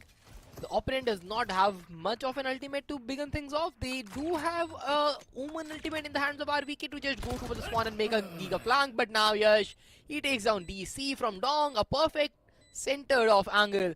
And now Makaveli, who's trying to make a play, will caught off guard. But now Yash on the other side of things will not let things happen. One frag each and Makaveli is throwing the utilities, but it is little too late. Lil Boy takes him down. The clock is ticking in, and RVK on 60 HP. He's trying to take a contact, taps the spike, but Lil Boy taps his shotty onto the head. Asterisk 7-4 up on the map pick. Exactly, 7-4 on their own map pick. The last round of the half and 4 ultimates towards the state of .exe. They have to use everything to get a 7-5 scoreline in their favor. But let's see if they can really do so, because the aggression which Asterisk is bringing at this point, the way they are winning every single duel, I don't think those ultimates can also help .exe if they lose the aim duel. So they have to be very careful. But Asterisk once again going for that mid exploration. The Cypher cam has already been broken, so that means B side is a stacked up side. But the Blaze Storm in the hands of Yash gets nothing, no value at all. Oh yeah, just look at this guy. Flying inside the garage, and he's still there, but okay, Makaveli finally going aggressive, and now the pop flash play. He is doing wonders, and this is what was missing on his side. Just go ahead, take those frags, a quadra already, and Trinity, you need to lose that duel so that Makaveli could get his ace, but Trinity get his first, Makaveli with the quadra, and .exe with the fifth to close down the first half. 7-5 is the best possible swap which .exe wanted, and finally they got it. And for now to go to an equalizer, they really need the pistol round of the second half. But Makaveli did step up in the last round, and that was really important. The way he was able to get the 4K converted, it was much needed. And the guy is actually top fragging the entire server, 12 and 6. Yep, got his 4 in the last round. Right here. And this is what you need as a hero. You need to make those pop flash plays, decoy, flash, and just swing. It was missing. He finally woke up at the very end and did wonders all by himself. But now, DXE on the attacking side will be a different ball game, and Makaveli finding the opening duel. Needed that so bad. Makaveli is there to deliver.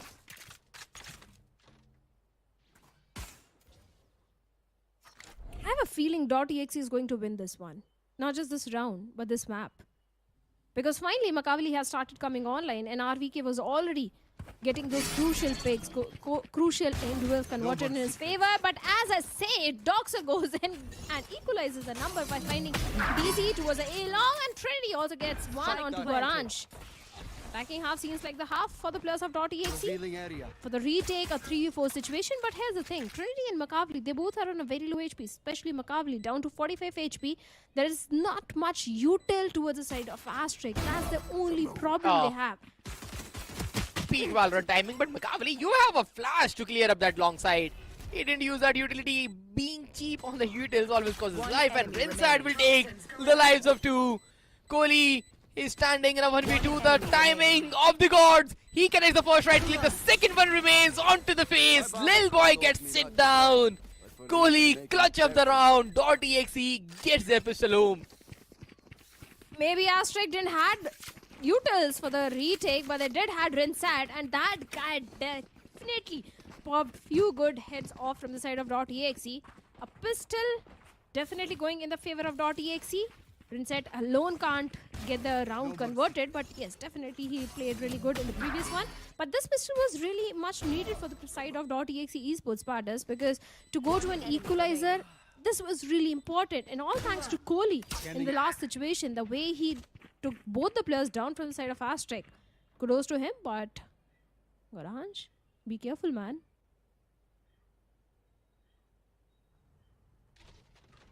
Everybody just jiggling it out, and now finally the information given up.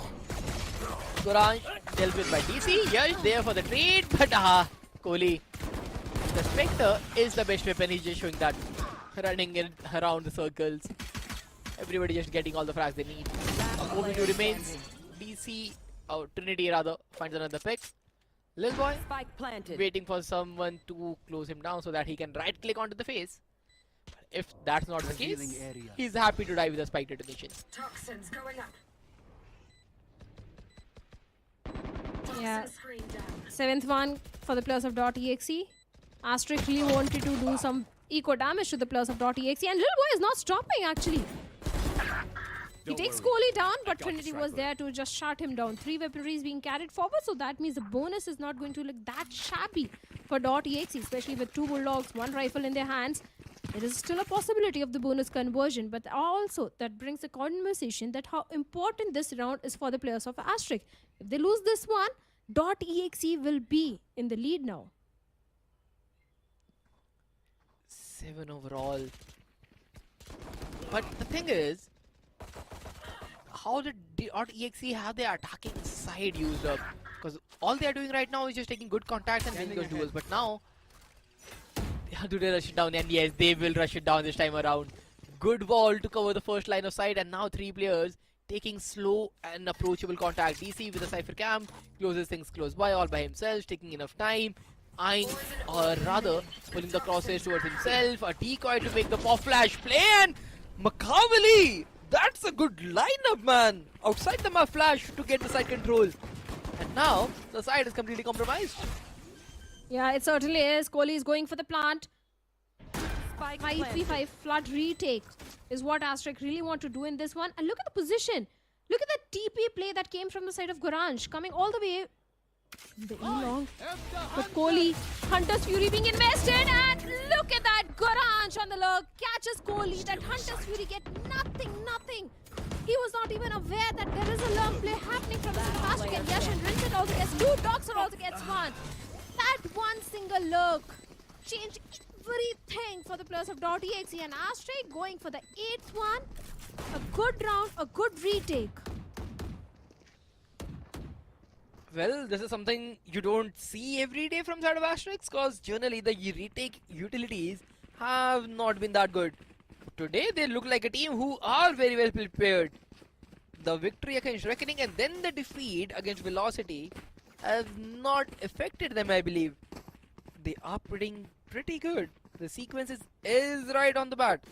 And now, they are fighting the A-long yet again, and if you look at the players, it looks like the classic Cubby hide from the jet. And yes, he's holding it down, and Yash, he will just miss it out. Makavali, just better in that duel. But that was such a massive reveal also. But despite that. But now, the players of .exe, a slow walk up towards the A-long. And this time they're also checking if any sort of a lurk play is being made by the players of Asterisk. It should be an easy plant because the players of Asterisk really want to play on the retake. The smokes are there, the Viper wall is there, Kohli going for the plant. But for the retake, they do have good amount of utilities. Especially that Auldron is also there, the Snake Bite is also there. Enemy tag. Let's see. Doxer's position once again has been revealed. The Auldron gets the information onto Kohli as well. A good Auldron. In fact, they have got info onto 2 players of .exe now. But now, what's the line of approach? They are not. This is what was concerning. Like, how do you approach this without your main guy? And despite the fact it was a 4v5 and Asterisk making a big call for the save. When was the last time we saw a team in a 4v5 sequence making a save? But Asterisk, they are aware that the economy is not that flourished, especially for Doxer. Other guys might be able to buy in the next round, so it was worthy of an attempt, but they are just letting it go.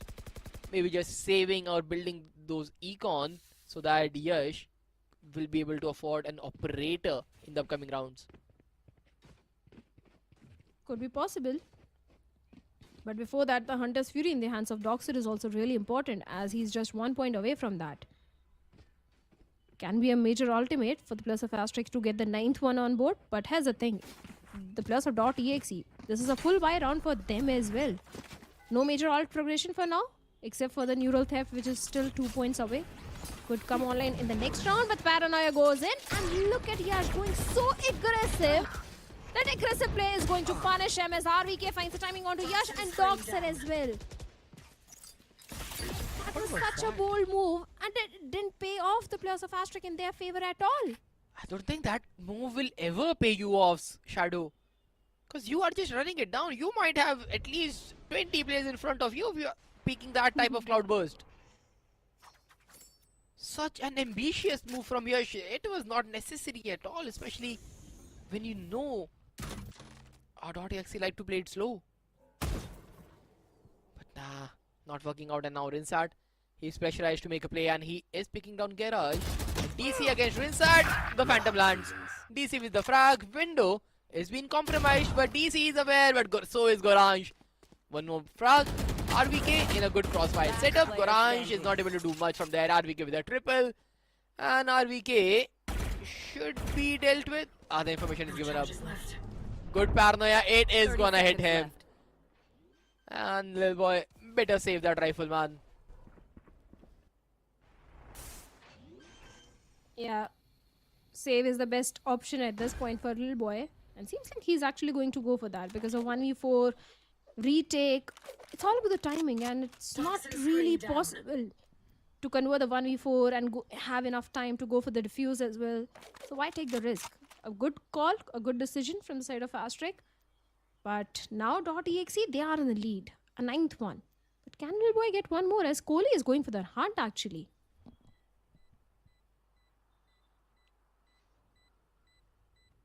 Seems like no. Yeah. Nobody's here. He's like, where are you? Nah, not here, not here. Can't find you anywhere. But now, I just want to see Asterisk to actually call a timeout and talk to the players. Especially Yash. What is he trying to do on that A-long area? Because it has been multiple rounds where he's trying to make up a play all by himself and he's not been successful. Instead of just throwing away a gift, or rather hold or anchor down your side, or maybe just swap around with Rinsat. Take C, take an platform angle. Let's see if that works out, because they have listened to the timeout call at least. We have to figure out what they call eventually will be taken in the management side. Yeah, seems like they have heard your prayers. They have actually called for the timeout. But do they have enough creds to go for a full buy? And once .exe hits the double digit, it's going to be not easy for the players of Asterisk to stage a comeback, especially when they are on the defensive side. Defensive rounds are always usually very difficult when it comes to a three-sided map like Haven. But Necro used to always say that in our Indian circuit, teams tend to perform really good in the defense and they struggle on the attack. Do you agree with that? Not really. There are certain maps, certain rounds where you think that defense is good enough. There are certain teams who think that defense is their forte. But then there are sides who just won the attacking side flawlessly well. Like on the map of Lotus, we have seen some attacking teams just getting big swaps. Even the attacking team is getting 4 out of the last 5 rounds. .exe is doing the job phenomenally well as well. So it's just a perspective. Like which team's perspective you are seeing. I believe that teams are pretty much even on both sides. You and me. Oh, the kill contract is there from the side of Trinity. And can he get the player? Seems like no. Little boy was just a step ahead of Trinity. And that ultimate gets no value for the players of .exe. A good opening frag for Asterisk, but look at the position where Gorange is. If the paranoia hits perfectly onto the players of .exe, the situation will go entirely in their favor. The shock dart is there, the TP play. The Hunter's Fury from the side of Dog. So nothing really is going in their favor. Look at the players of .exe. Not even a slightest chip damage. But Rin said, where the Sheriff gets one. Oh, Kohli!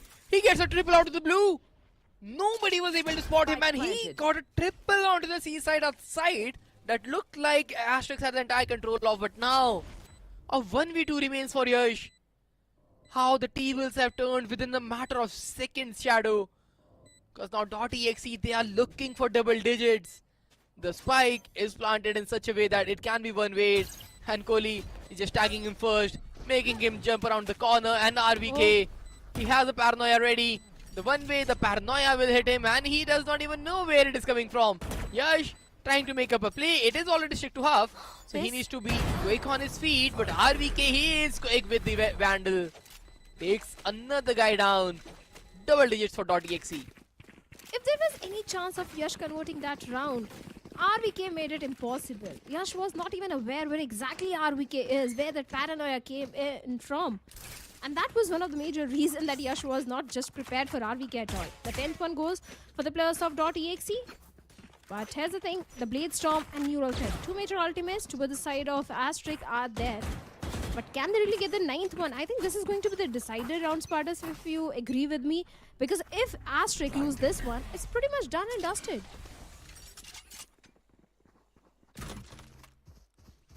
Well, let's see if that's the case. Right now, I just want to see... yeah, the Garage split. The read is so good from .exe. RVK is just... he just knows what the opponent could be doing.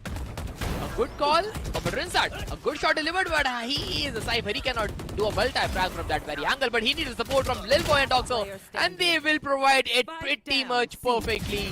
EC1 gets dealt with by Lil Boy. Good read from the side of DXC, but better shooting from the side of Asterisk. They get one back. Really important round has been converted by the plus of Asterisk. And now they have got 4 major ultimates as well. Viper's Pet to block off an entry to one particular side completely. Then they have got Neural Theft to get the information. Blade Storm is also there. So yes, possibility of an equalizer is definitely there from the side of Asterisk. But let's see what sort of play .exe is going to make at this point. Looking at the position of the spike, could be a C hit. Or maybe try to create few question marks around the mid as well. The shock dart, just in case if there is any sort of a tripwire. Seems like the players of Asterisk are aware that .exe is actually going for a C hit, but Yash finds the timing onto Trinity and RVK both. The spike is not planted yet. They are going for a fast shot, a good pop flash, a paranoia exchange should be the case, but nah, he's just waiting it down. Now, they know where the players are. They are running back.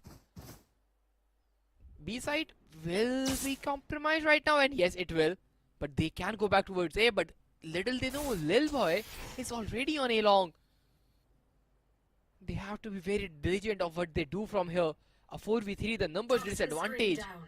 They need to make a big play, and Lil Boy can be the one who can turn things around, and they have to clear from A long to A short, and he has to pick his own poison, and he is taking A long for the clearance. He cannot clear the Kirby. The players could be flanked, they are aware of that fact. But now the spike will go down, and DC, you need to survive, and he'll run away. A 4v3 remains. Defenders need a quick retake on the board. And Little Boy's position is always going to be really important because he has got the entire A-long control, which the players of .exe are not anticipating at all. They're not even aware that someone is coming from the entire A-long and A-main, and the paranoia is there, combined with Little Boy's swing. Gets Kohli, DC gets Yash and Goransh. Little Boy is still getting one more. There's only one player remaining, Makavali, and Snake Bite is there. Rinset, half fuse has already been started, and Rinset also shuts down Makavali. The round goes in the favor of Asterisk. A 10th one, an equalizer has been established. Oh, Makavali, the idea was there for the pop flash play onto the spike, but you have to just plant the gate crash earlier. You plant that gate crash, you will get the round, but the timing was just not right. And Makavali, a good try from his side, but not enough to secure the round. The scores have been tied up, and Asterisk timeout making their way for the equalizer. 10 overall is the scoreline, and now this looks like the round where the deciding of the map will happen, because this is the last round for .exe. If they lose this out, it will be a case where Asterisk close down the map of Haven. Could be possible.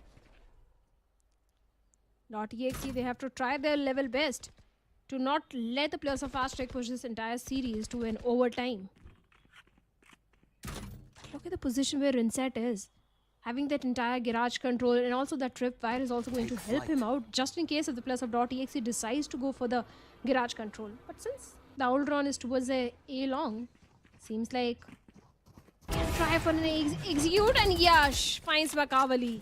Such a great opening frag. So that means that entire A-head plan is not going to go in the favor. They have to pivot either towards a B or C. B could be the way because B is left completely open by the players of Asterisk. Actually, Yash is there with the Blade Storm and the Operator as well. This can go either ways. Rinset also finds a timing onto RVK. Slowly the players are falling down. Yash with a shorty. Gets one. Has the play strong and he's missed that out. But a 2v4 remains for TC. He can do the impossible but Rinsat. The bitter Cypher in the server. Another round for Rinsat. Another 3k for the young lad. 11th for Asterisk and .exe. They are fumbling now. They most certainly are. They certainly are, and they need a timeout. Back-to-back 3 rounds have been converted by the players of Asterisk. And a timeout is really there from the side of .exe, but the main question is, can they actually go for a full buy in this one? I don't think they have enough rates for that. And they might just play the overtime from this point on. Because this is what they are eyeing out for. Losing 3 rounds in a row is never a good sign, and Asterisk, they are making some crazy movements happen. Rinsat, Yash getting good frags, Lil Boy being a good anchor overall. RVK, he needs to make a set play. He has to. And he's the guy that the entire team can rely on, because RVK is known for those sheriff shots, known for those eco conversions. So let's see how the entire play is going to be there, what sort of guidance exactly the coach is going to give the players, because the only win condition which they have is a Hunter's Fury. 4 players on the half shield, 2 Bulldogs. Not the best buy in such sort of a pressure situation and important rounds, but still, this is what it is they have.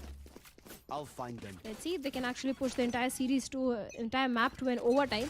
3 players towards A, and that is where .exe is trying to go. Here. Let's see. They have bought it. They have the guns with the half shields, so they are trying to get equalizer from this very movement. But now, the operator pushing down the C long area, have nothing stopping in his way, and the information Asterisk have right now, just because of Yash pushing down C long, is humongous. They don't need to make a change in the game plan. They can just stand their ground and make sure that everybody is holding the right angles. With the Cypher utility onto the side, things are even more difficult for .exe. Time to jump. It certainly is difficult. And finally, Makavali directly into the side. A good reveal though. But Doxer has got nothing, no line of sight. The smokes are there to deny any sort of vision to the players of Team Asterisk. And Kohli in the back of it going for the plant. But for the retake, they have got the Viper's Pit. I don't think that is going to help anyway in the retake. The operator is there towards the side of Yash. The Owl Drone being exchanged gives information about Doxer as well. So .exe has got a lot of intel onto the players of Asterisk. The paranoia has been exchanged, but no value coming out of it. Kind of a standstill situation. Back and forth races coming in. Trinity also gets Trinity! for him. Kohli gets the last one, and the round goes in the favor of .exe. What was Trinity doing? How can someone just run down from hell and take everybody down? 1, 2, 3, 4. He kept counting and the frags kept coming to his name. Trinity is a menace right now. That round was near to impossible to convert with the type of flood Asterisk were preparing, but Trinity, he just ran onto their face. Makavali just shot one player, could not even finish the frag, but Trinity is just tremendous player right there. And now a good pop flash, but 140 headshot for Makavali. Unfortunate, I would say, or a bad weapon choice from him. This Phantom, they are not reliable enough. Right here. Back and forth rounds. There is a possibility, strong possibility of an overtime. But look at Gorange hiding inside the smoke. Good reveal onto RVK. And Doxer with the Hunter's Fury also gets a timing onto Kohli. And Gorange swings out of the smoke, gets 2. This is the second or the third time Gorange is hiding inside the smoke and getting value out of it. A flawless round. And Asterisk, now they are in the map point. Match point. This is something which should not be the case, but again, Gorange getting the timing right at the very end, and now .exe. They have to play for the overtime, and they might be able to get to that point. Since Trinity has his skill contract and Kohli has his Hunter's Fury, so they have to pair these utils up to get the opening they need. But Asterisk, they are playing really good. 12 to 11 the lead. No major ultimate on their end. But let's see what they're gonna do from here. And the ultimate that Trinity has, that's not the win condition right now. Trinity with a Sheriff, which is a quite surprise, to be honest. Let's see. A scrappy buy. And a very important round for .exe. If it goes in their favor, it's going to be an overtime. Otherwise, Asterisk will be the one taking a map win on their own map pick.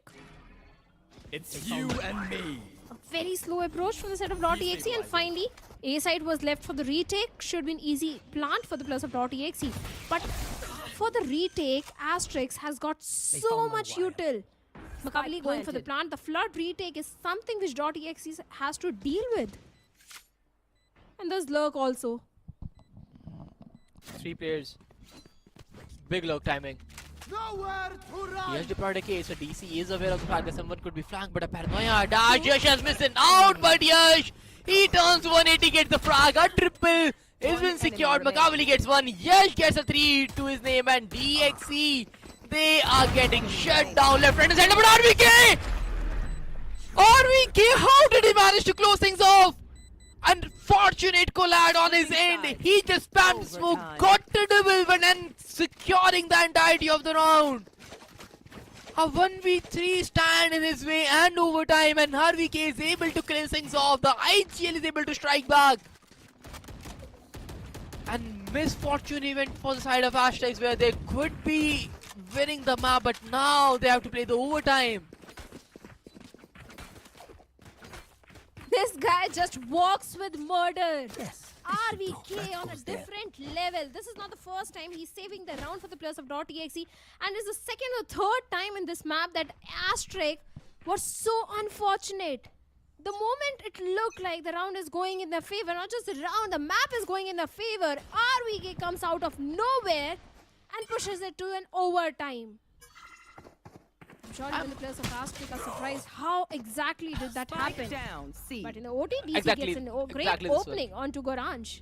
This is what exactly happened. Last 4 frags that Asterisk have lost have been through the smokes. You talk about a bad omen, Asterisk is going through it. Oh, RVK is not able to do anything. And again, they have the side control, they will get the spike down, but the retake sequence is what has to be interesting, because Lil Boy, he's in garage. So how do you clear up garage right now, since your tripwire is already there, but you have to clear it out, and the good paranoia has been placed. But yeah, Lil Boy, as expected, takes one down on the perfect time, and Trinity gets one more. Doxo finds the trade. Trinity gets a double. He has his frags falling left and right, but now the cover, the Hunter's Fury has been committed. He's trying to give him some cover, but the spike has been sticking down, and they will ninja defuse it. The fortune is not favoring the Brave at all. .exe onto the series point, or rather the map point first of all. Yeah, map point is where they are. They just need one more round. But since the way this entire map has panned out, rounds are going back and forth, especially the last few rounds, there is a possibility of Asterisk also converting the 13th one in their favor. And look at that glass cannon operator from the side of Yash. A major buy. Garage hit. Defense, as far as has been working for the players of Asterisk. Oh no. They were expecting the players of .exe towards the side of Garage, but they are going for a B hit. Perfect, Trinity. This is just class. This is a perfect read. You know RVK. He is a better IGL overall. He exactly knew the players where they could be standing. He just takes down B space, cause in the last 24 rounds, B has been the weak link which .exe has never explored. And the time they will explode is the series, or rather the map point first of all, and getting one up advantage already. Cause again, this is a 2v4, and an RVK performance is required to push us to another overtime. And Doxer is trying to make his mark. The Recon finds nothing. They are still outside the smoke, but the timing is perfect from Trinity. Finds one. Goransh in a 1v3. The position is still unknown, but now Kohli takes him down with a flick. .exe from the verge of death takes the map home. 14-12 on their side. Exactly. .exe coming on top on the map pick of Team Asterisk. That's the main thing, Spartans. It was a map pick of the plus of .exe, and despite that, it's a map pick of Team Asterisk, and .exe has got a victory for themselves. So chances of a 2-0 happening are pretty high because the next map is a map pick for the plus of .exe themselves. Oh, look at the smile of RVK. So happy. He knows how this map have turned around. He was in a 2v4 the last time .exe was down in the score points. And then he spammed a smoke where he saw a gun barrel on the opponent side. Spammed the smoke for one guy. He found a double out of the blue, and then the quadra just filling in his all way, and then the winning streak continues because in the very next round, in the first round of overtime, DC did the same thing when he found Yash through the smoke. The event of misfortunes that happened against Asterisk, they have done nothing wrong. It's just that the luck was not in the side at all. Yeah, I totally agree to that, because be it with the lurk plays of .exe which was coming in the defensive side, or be those eco rounds where it looked like almost that Asterisk is going to convert that round, but suddenly one of the player of .exe steps up majorly and things just go in the favor of .exe. Few unfortunate things, or you can also call it that they need to have a better read on the playstyle of the plus of .exe. It's not always about the luck. Sometimes you have to read the opponent's mind as well. I completely disagree, Shadow, because Asterisk have done it phenomenally well. They had the entire grip of the map. They were doing perfect. The last 12-11 round, they played it to perfection, or 2v4. But then, RVK stands at a place where everybody knows where he is. He just spams the Vandal and gets a triple. That very movement was the pivoting point of the map. Otherwise, Asterisk would have taken it home. But they were a better side overall. They had good players, good timings, and .exe, they were struggling so much. But the overtime, RVK just being the better IGL at the very end. Just look at this. Right clicks across, finding frags. This smoke timings, and this has been the pivotal way for .exe to convert the map. RVK, definitely, I totally agree with what you said, has been a major addition in the entire roster of .exe. This guy has been performing phenomenally well every single time. But this time, Makavali's, at least in the second half, he also stepped up majorly. That led .exe to a great victory in this particular one, combined with Kohli's initiative utility. Not just the utility, I think even in the trade game, Kohli has been looking very promising. Oh yes. But yep. But now if you look at the MVP, has Trinity. And ISOMAIN running it down, almost 150 damage per round, 3 first bloods, 217 ACS. Did hit job perfectly well. Paired alongside Makavali, the first bloods were definitely shared among those two players. But at the end, Trinity's quadra that converted them the post-plant round, it was something which .exe is really, really proud of. Because those rounds where you have a very low percentage of winning, you are able to convert those. And Trinity has been a major part of it. Well, certainly he has been. And 21 total kills speaks for themselves, that how much he was getting those values. Be it the... I think the ultimate, he got the value only once, if I'm not wrong. It could be. The kill contract, yes, he got only one player of the plus of Asterisk one time. But he was anyway getting those kills which were really required from his side. 217 ACS headshot percentage says that he was very crisp and clear with that aim as well. He was actually popping off the heads. That's true. But now, the next one would be their own map pick. And Trinity is definitely comfortable what is coming next. But if we'll talk about the team overall, the number of first blood is what I want to see. 16 on the side of Asterisk and converting 12 of them. Slightly less in the number. Like you had the advantage 16 times in 30 rounds, or rather than 28 rounds, which is crazy high, and still not able to convert majority of them, which is kind of surprising. The post plant is pretty much decent, just losing 2 of them, but the clutches, those thrifties, is what made DXE stand differently and make the map on their side. Well, certainly 10 out of 8 times they were able to convert the side, 2 clutches, 1 thrifty, and I always say one of the major reason of .exe winning is those thrifty conversions, those clutch moments which these players are very well aware of how to bring in. So that's one of the major reason for DXE being so strong. And since our next map pick is their own map pick, Asterisk, they need to find a way. They are getting those first kills, but those mid-round conversions are not there. Something happens in the mid-round or towards the end of the round, majorly towards the end of the round, where they start fizzling out. So they need to be very cautious in the upcoming map of those sort of scenarios. That is true. But now, this is the slide I wanted to see. 19 in 17 for Makaveli, 216 ACS. 21 in 16 for Trinity, 217 ACS. And then there is 215 as well.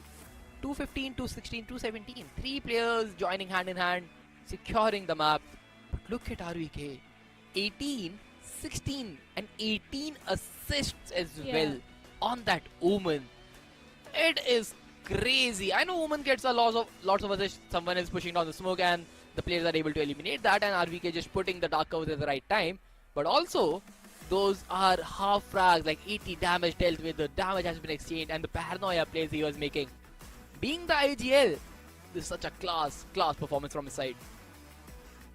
Totally agree to that. Can't have any doubt. 18 assists, but looking at the stats of Gorancha as well, he's getting those assists, but he was not able to get those frags, and even 17 deaths say that he was getting traded off a lot of times, and that's something Goranch needs to fix as soon as possible, because there were few rounds where Goranch was the first one to be picked off by the players of .exe. But now, that's the thing.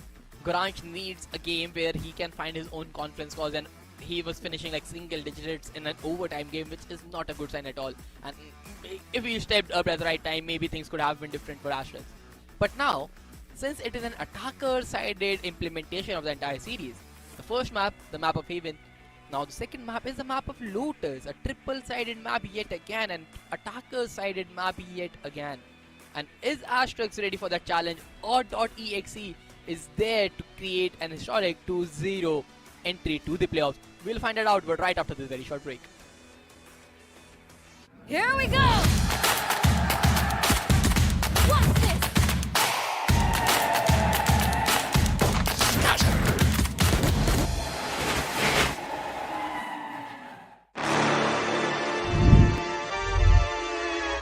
Hold up, why do they doubt the kid? I'm about to prove them all wrong again. I got a low tolerance, cause they don't even know what the problem is. It's me. Why do they doubt the kid? I'm about to prove them all wrong again. I got a low tolerance, cause they don't even know what the problem is. It's me. I ain't taking no loss. Look, I'ma always win. And I'ma do it again. Watch me win. Then watch me do it again. I'ma always win.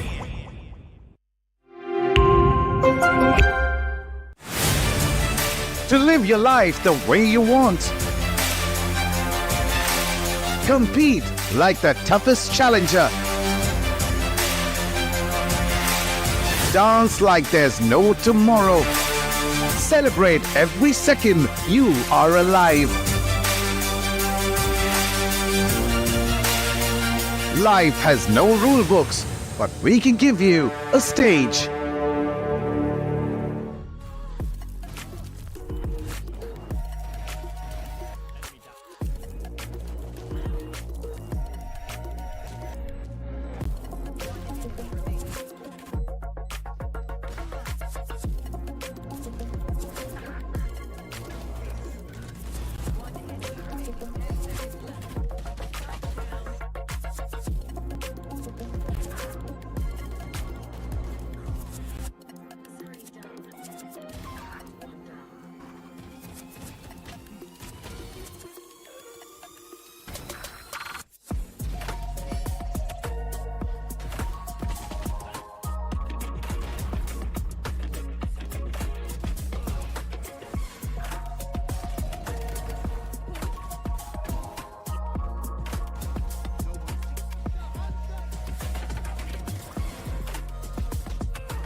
Here we go. What's this?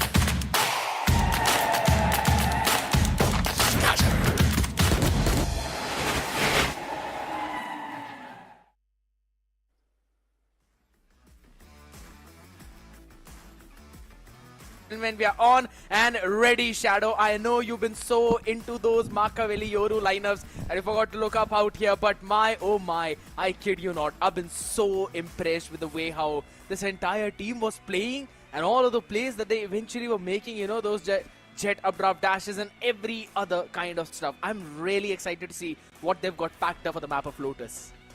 I don't know what's going to happen on Lotus, but I really want to see a few of the mistakes which Asterisk was making.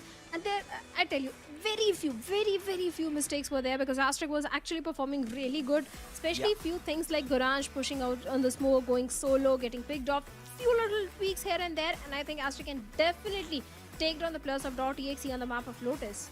I really hope so, because only and only then will this entire series will be pushed to map number 3, which we all want to see now. Because I'm pretty sure that we don't want it to get over in a 2-0 fashion with the way how they have been performing. But now that we're moving down on the map of Lotus itself, Shadow, we have known this to be another triple-sided map just like Haven, and this is also a very attack-centric map, right? So it's going to come down to how well can you land your executes on the attacking side, and .exe, they seem to have upper hand on the map of Haven.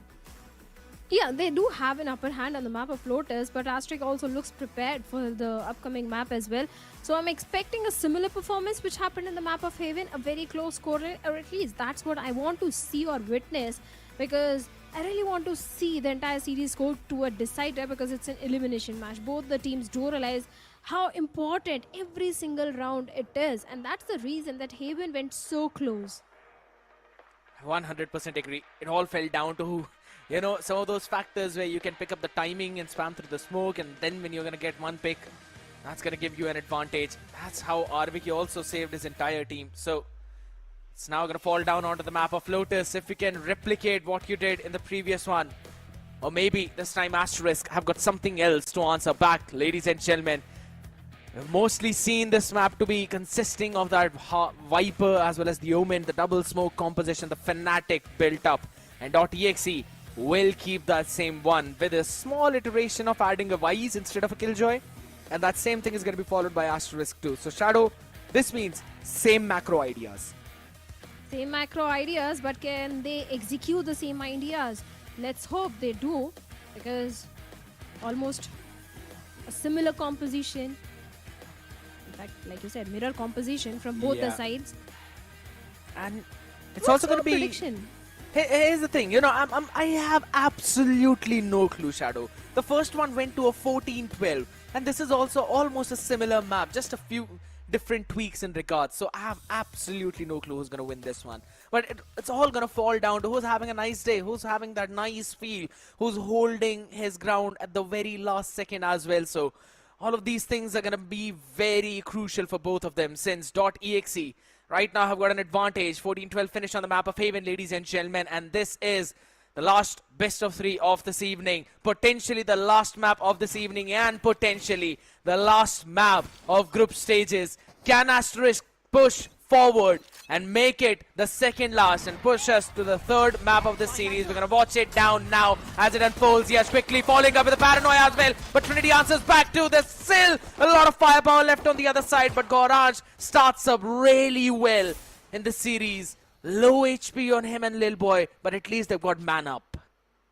Well, certainly have got the numbers, but look at the HP of Gorange and Lil Boy. Like you said, a very low HP, but the 3 players of .exe, they have got full HP to work around with. In fact, they have got good amount of util. The Boombot, the Pain Shells, the Prowler, Seas. Few good utils are also there towards the side of .exe to work around for the post plant. And since the A side is completely empty, should be easy plan. But RVK, you can't make such mistakes. I'd just call it as Rinsad being pretty solid one out there though, and Kohli eventually getting caught out there on the other side. Oxa wants to try and find a timing. Just holding his ground down now. He hears the footsteps of Kohli. He's going to try and peek right now. And it's half a second on the other side. But Oxa follows up. Trinity, the man who opened things up, is now ready to try and close things out. A possible clutch into making, but it's Gorange with a 3K, 26, and a dream. Get this pistol for Asterisk. The pistol round has been converted. A great start for the players of Asterisk already on the map pick of .exe. So that means the next round, which is going to be the entire eco round, they'll have the weaponry advantage. So chances of the round going in the favor of Asterisk, at least on paper, are pretty high. But .exe are known for their eco conversion, especially when RVK is on the Sheriff. Probably one of the highest pistol round conversion rates of any team out here. And VCSA split right now. Another Seas nade play to try and hold down for any kind of aggressive push. .exe. And they're going to feed that orb into the fade as well. My goodness, little boy.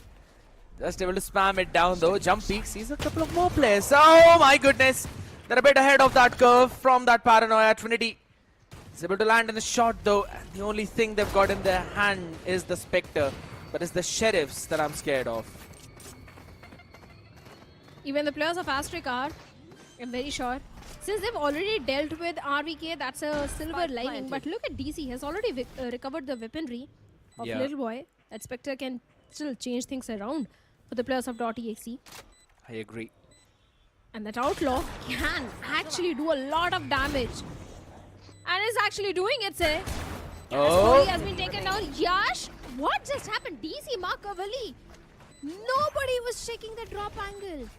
Yeah, they eventually got caught out there. The entire attention was focused onto Yash on the other part. Or rather, on Rinsat on the other side. And Yash was able to silently drop down and take the lives of the rest of the players. Lovely retake from Asterisk. They had all the avenues that they needed. But this round is now going to be important. Trinity is just one away from his showstopper, so they might want to play in for the C-long orb or take that one and then move forward to the other parts of the map. Asterisk still looking to aggress towards the rubble. Most certainly are. Where are you? Let's see. The Viper wall on the back of it. There is no scale up. That was actually a fake. The entire team of .exe is going all the way towards B, which is completely empty. Should be plant and Trinity with a judge gets Yash. The trade game is there. Goranj gets him. But will that be enough? If only he's been a second faster. Might have got at least 2 or 3 out there. But at least they've given them the opening, though I don't really like this positioning from .exe. They're claustrophobic. They've got nothing to work around with. And that Nightfall is going to give so much information. Rinsat, though, down to just 74. And the fun fact is they've only detected one, and that's the Viper, and that's RBK. Still holding strong. Takes the counterpart down along with DC. It's answering back on the other fray, and in an instant, it's been dropped down to 1v4. Yeah, good luck making that work, Rinsat. That's not happening. Yeah. Rinsat 1v4. I don't think that's gonna happen. We can try bringing down few more weaponries from the side of .exe, but seems like even that's not gonna happen at all as he goes down by the spike. And the round goes in the favor of .exe. Good thing is, maybe .exe lost onto the pistol round. They converted the buy round, and Trinity has already got the showstopper online. So that means there is a high possibility of a equalizer coming in. They also baited out the Nightfall on the other side, so Goranj is not going to have that for the while now. So it's a pretty big win for .exe in terms of the major utilities too, because no one else is any more closer to their ultimate than DC or RVK and Kohli's. There's a showstopper ready for Trinity. And it's ready at the right position as well, though. Could potentially be a trap play by Asterisk. Gets the buy round off the map. First one indeed, so it's going to be very important, but hold on to that thought. Doxer just turns into a Godster this time around. Takes one down. Oh my goodness. They just move all the way back. Kohli takes one down. Trinity answers back as well. Little boy just down to 32.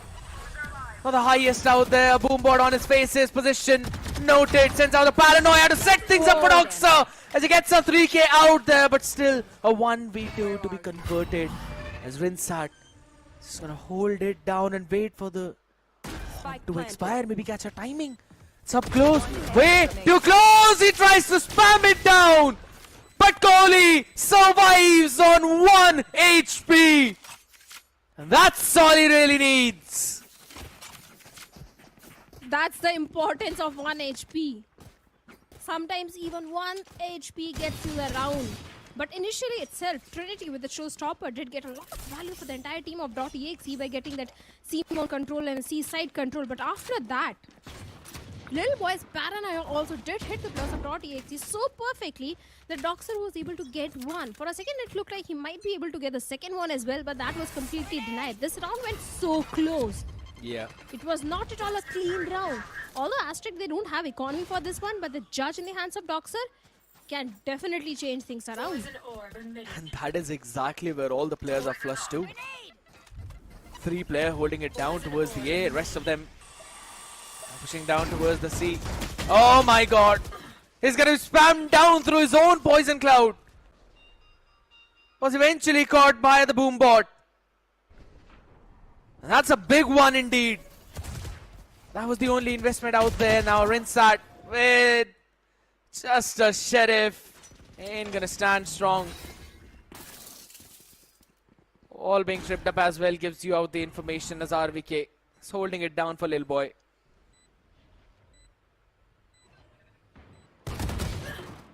That's a nice shot from him. To take one though, and was it for the fake TP as well? Has eventually pushed the crosshair away and maybe got a timing. No. Trinity is ready for the answer.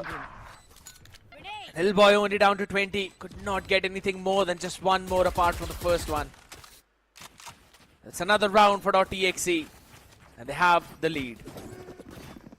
Yeah, back-to-back 3 rounds have been converted by the players of .exe. Now Asterisk, they need to figure out a way. Because now the economy has started suffering for Asterisk. If they lose this one again, there is a high possibility of not having enough crits in the follow-up round. So that means it's going to be a really important one for them. But look at Kohli, he has got the Nightfall. Major ultimate, even Trinity's showstopper is just 2 points away. Once again, going for the trouble control. Easy trouble control being established. And if you notice, every single time Asterisk, they give up the trouble control. It's only one side anchor towards A, and that is Rinsat. Even his Steel Garden is just 1 point away, by the way. That's the main thing right now. Flash fully connected out there. Gauransh as well holds down from the angle of heaven.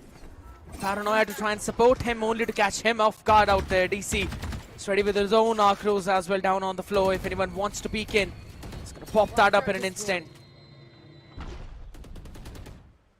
Only one being taken down in that entire fight, and that's your anchor, or rather the entry. The shear has not yet been triggered. That means you still have some passive control out of here. Rick is going to make sure that that does not stay on for long, but how is TXT going to play this one? Only space that they've got outside is of rubble. And nothing apart from that. Still 2 more players holding it down at the connector, but RVK seems like that's how he wants to open things up.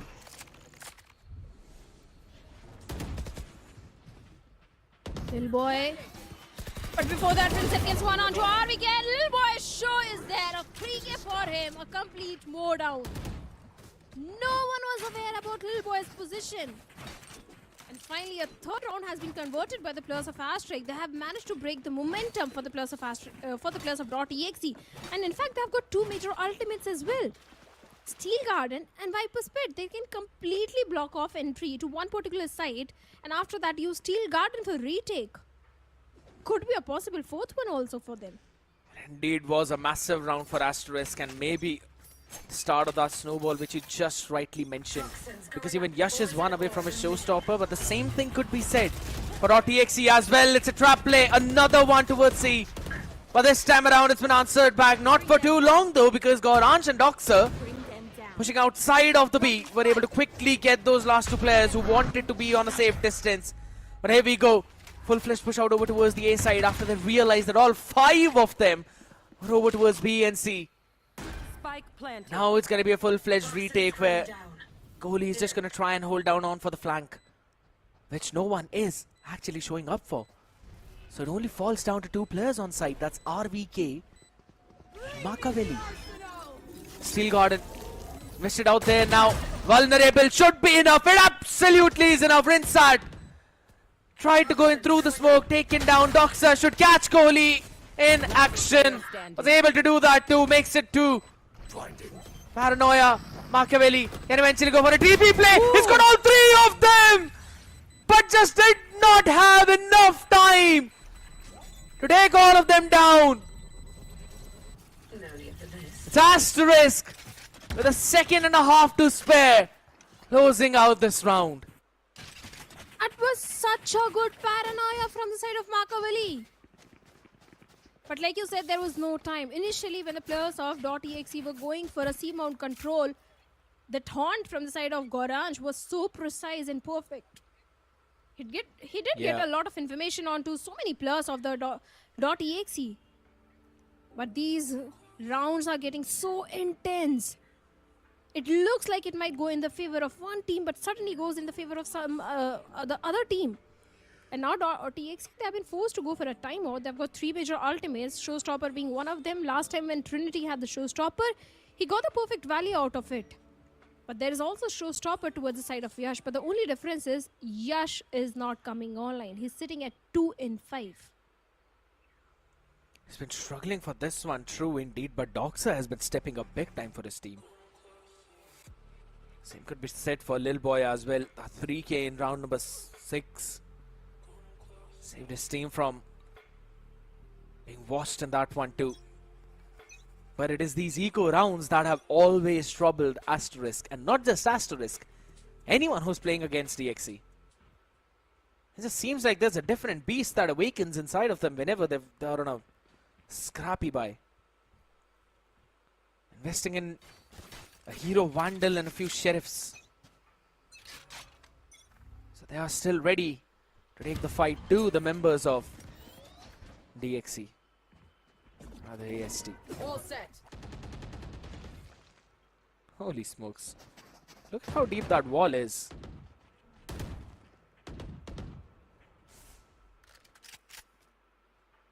Easy C-mount control for the players of .exe.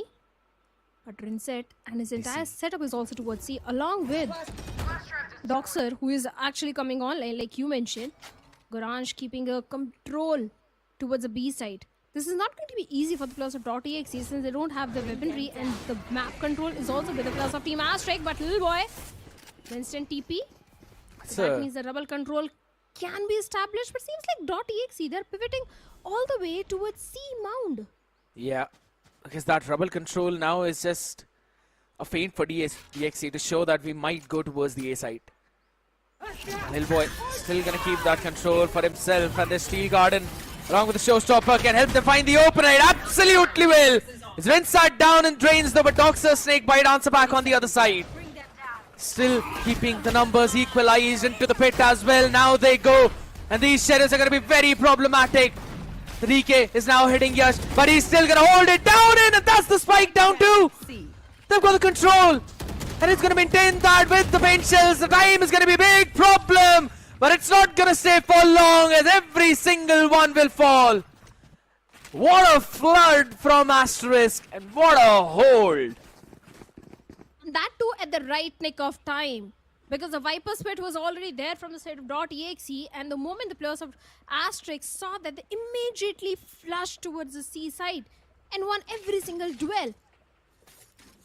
It was indeed an alt-heavy round because Steel Garden was also invested from the side of Asterisk, but back-to-back 3 rounds have been converted by the players of Asterisk. 5-3 in their favor.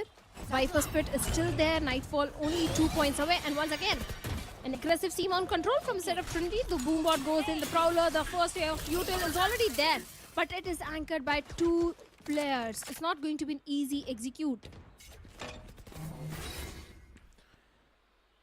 First of all, they take care of the shear over towards the B.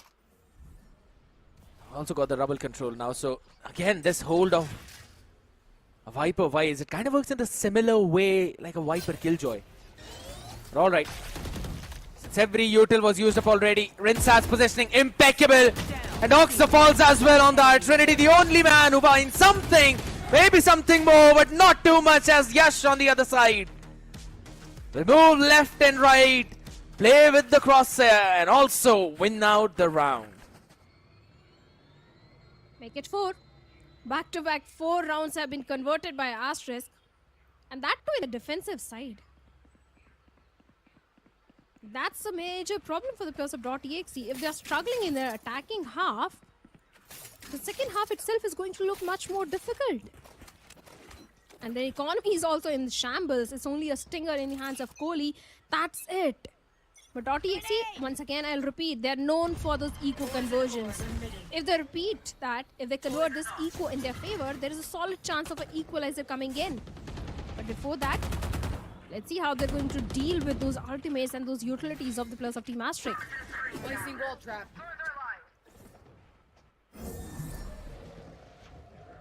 Take it for the first time. They're going to try and take control of a bit more. Again, it's more like a rinse and repeat for Asterisk. The defensive setup has been working. This 2-2-1 setup has worked for the past 3 rounds, so they're still going to revolve their macro around the same. While the rest of the members, it's up to DXE to find some answer to break this.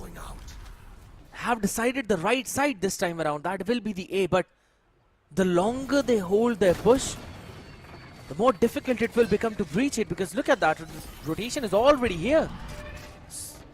4 people ready to answer back in an instant as soon as the spike will go down, and Yash seems to be in an area where he can find something, but Goranch is the first one. Make it not the first, but rather the second too, as Yash joins at the party, and he is out here enjoying his damn best.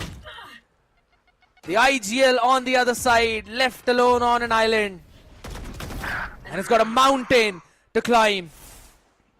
It's just gonna burst in an instant, as you only have 10 more seconds remaining, and you've got a lurking Viper on the other side, as Asterisk will establish a sure lead in the half.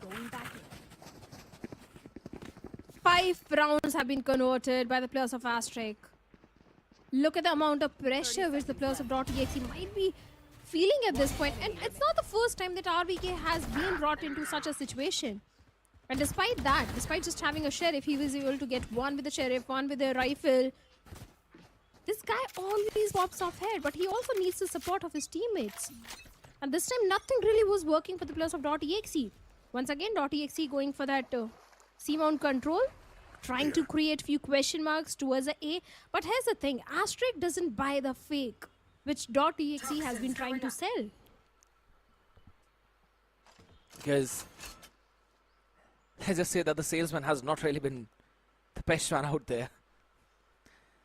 I've really sold that fake very properly, only just taking control of a main part of the map and then moving to the other side. It's just the fact that Asterisk has got a very good stall in terms of this Viper Wise combo. You've got the snake bite as well, you cannot disrespect that. And then you've also got Razor Vines, the only one who can travel through them. Oh, happened, the Omen, and Makavelli is the first one to fall down with the operator. As the Omen on the other side is there to answer, makes it 2. That 1 blast back, just annoying the movement, obliterating them one more time. And this 4-1 spread 30 seconds left. has not been working out for .exe. Is he really going for the save, RVK?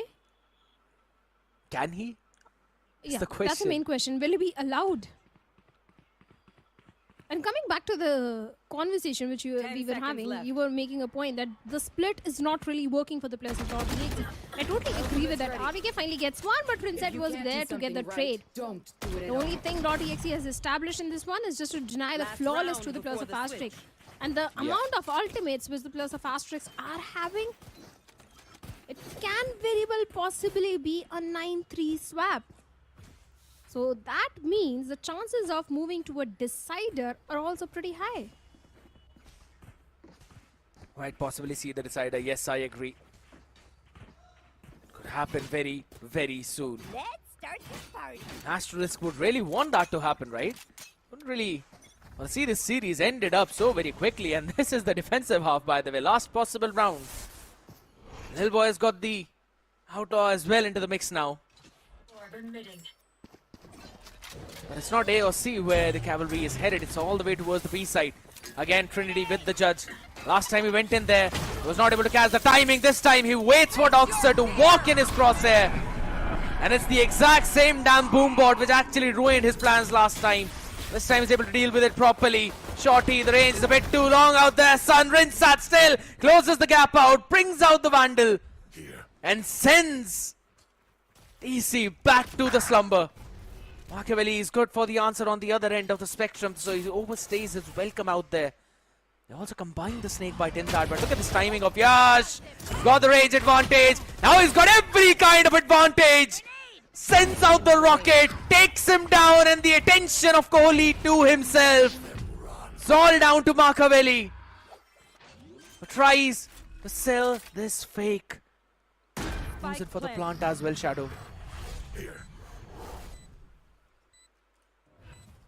Oh, he can get Lil Boy, and finally Lil Boy and all the remaining players are aware where Machiavelli is, and he gets eliminated. A 9th one for the players of Asterisk, a 9-3 swap.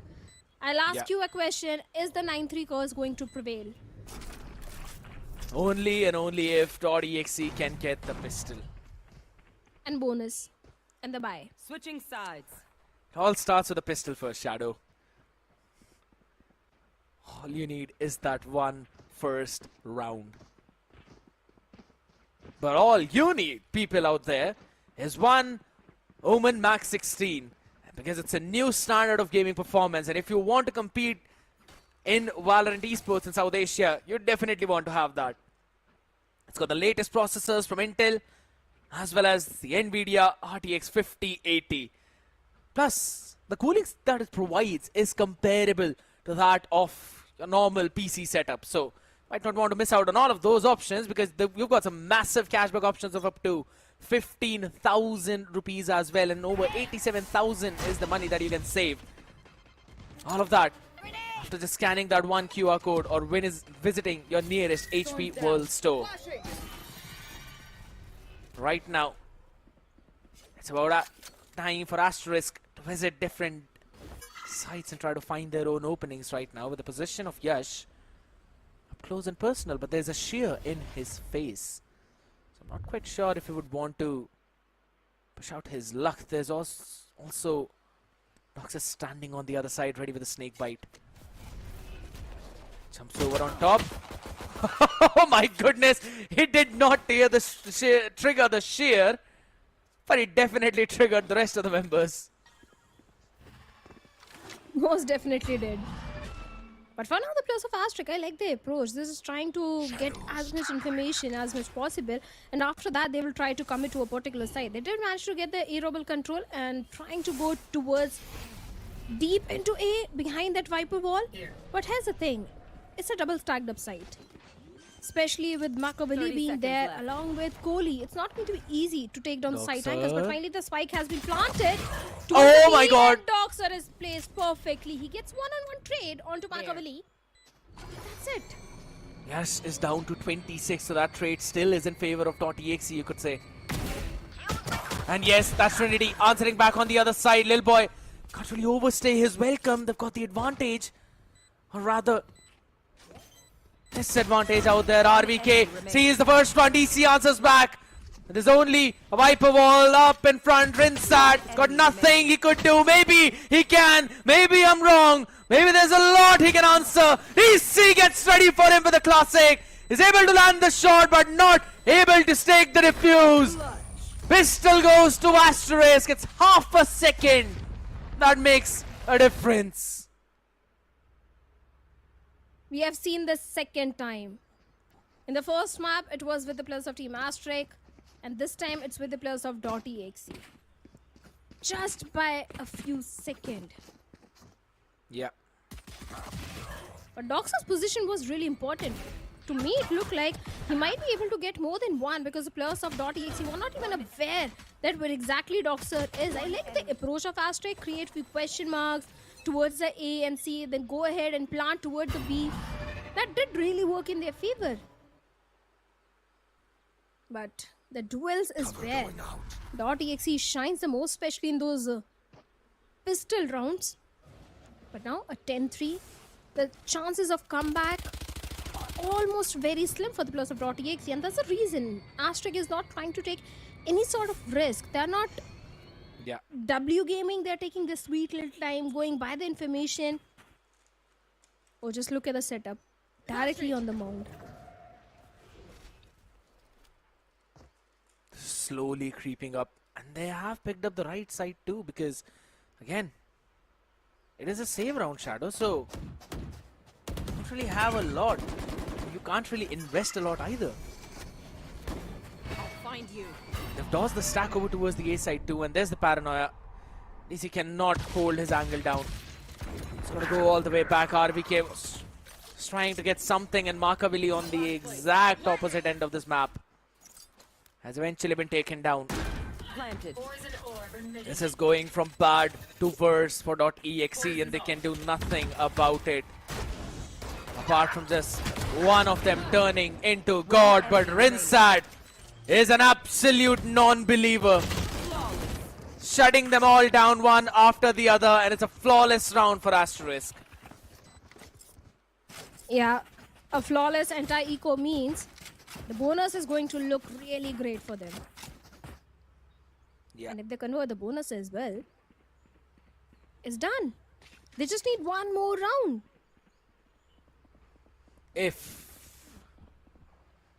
But that if is actually a pretty big if, right? Because they've Back-to-back 9 rounds, Kat. That's the thing. They've converted back-to-back 9 rounds. They can very well convert the 10th one as well. It's a quick math, I have to say. Not ready yet. Thank you. I'm learning from the expert. Pretty sure that's not me. That's actually you. I'm pretty sure there's another caster whose math resembles what I would normally do. Okay.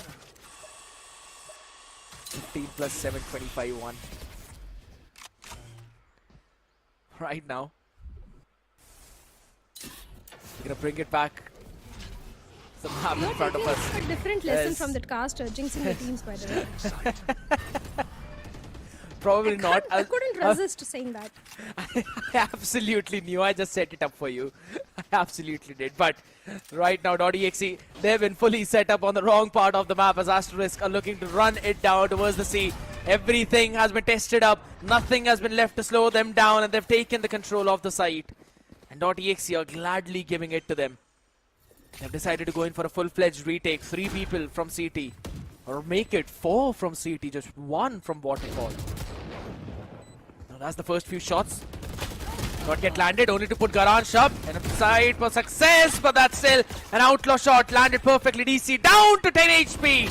But the shot lands on his head as Markavilli finds something. But he needs to find something more as well. But maybe Rinsat, maybe he can try and pull this one. 80 HP, 2 bullets to the body. And Markavilli will land it perfectly. Thorns are alive.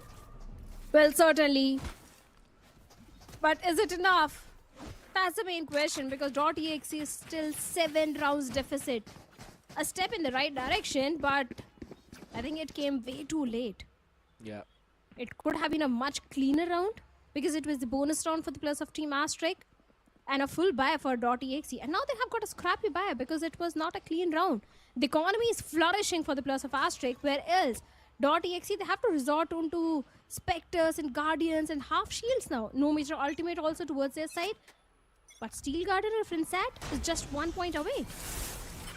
There. Important thing that you mentioned. And on the contrary, though, they're not really starting on Mound, because that is one of the easiest orb to grab for the attackers. I don't know, I probably think they've got a read like .exe might want to set their trap play up, which we have seen them do in the past, where they get ready up with a paranoia through Waterfall and then send a few people. It's always at least 3 to 4 people there, but they wanted to push outside of the B. Those shots, a few of them astray being landed. DC is trying to walk out as well. Can he catch one?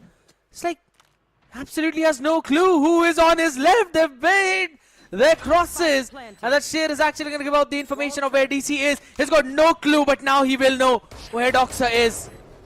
One of the Sheer not being tripped though, but the plant all the way towards the A side. Not a lot of breathing space.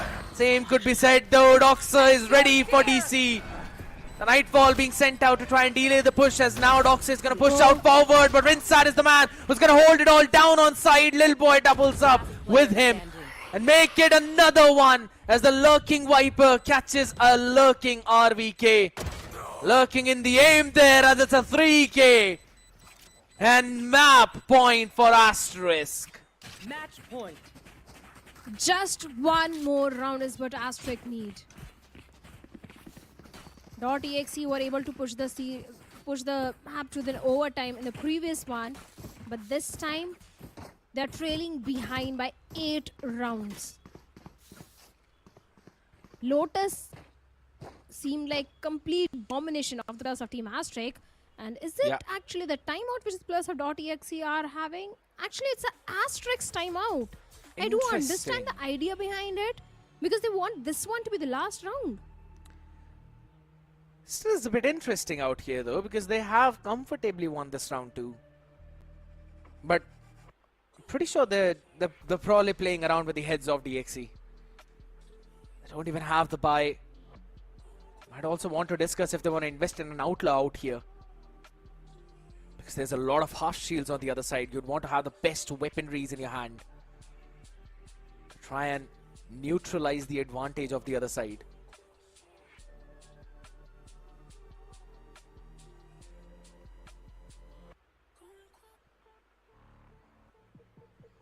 Let's see. The Shield Garden is already there. Showstopper just 1 point away. A lot of ultimates to both the side of Asterisk to work around with, and obviously the weaponry advantage is also there. And yes, the outlaw investment is definitely there. Good thing the teams are actually reading the economy of the opponents, as Anti mentioned in his interview. But this time the double control has been completely denied. .exe is not giving that control to the players of Asterisk at all. After a very long time, to be honest. They haven't really had a lot of rounds to play on their defense either ways, so it's only the 4th one that we are seeing. Asterisk were holding it down for the first 40 seconds, anticipating some kind of aggressive play from .exe, but that's really not happening, and I like this from DC. Held down on one of his Razor Vine, because he knew that there's a paint shell always being sent out his way. Such a deep haunt being sent, and now Trinity sees a few players out there. The Sea Snakebite going in. Paranoid to answer back as well, along with Nightfall, but that's a big haunt, a huge reveal though. But finally Asterisk realized that was a humongous trap, a ton of utility being thrown on their face. That means C is going to be the weaker side, but heck, it is not absolutely weak. There's a Snakebite for RVK as well. They're gonna hold it down though, but it's not gonna land as the rocket finds him first. DC is able to answer one, and he makes it a 4K! Helps DXE survive! And RVK from the grave was still able to help his team out in winning this round. He threw the Snakebite at the last second shadow. This was a timeout for the players of Asterisk, but it worked in the favor of .exe. They wanted to play with the minds of .exe, but seems like they were played. And since in the second half, Asterisk were not having that clean rounds, their economy is also not looking that great. This could be a chance for the players of .exe to get the 6th one, and that's the reason they are going for a timeout. Don't think scared. Is there any chance for .exe to push this map to an overtime?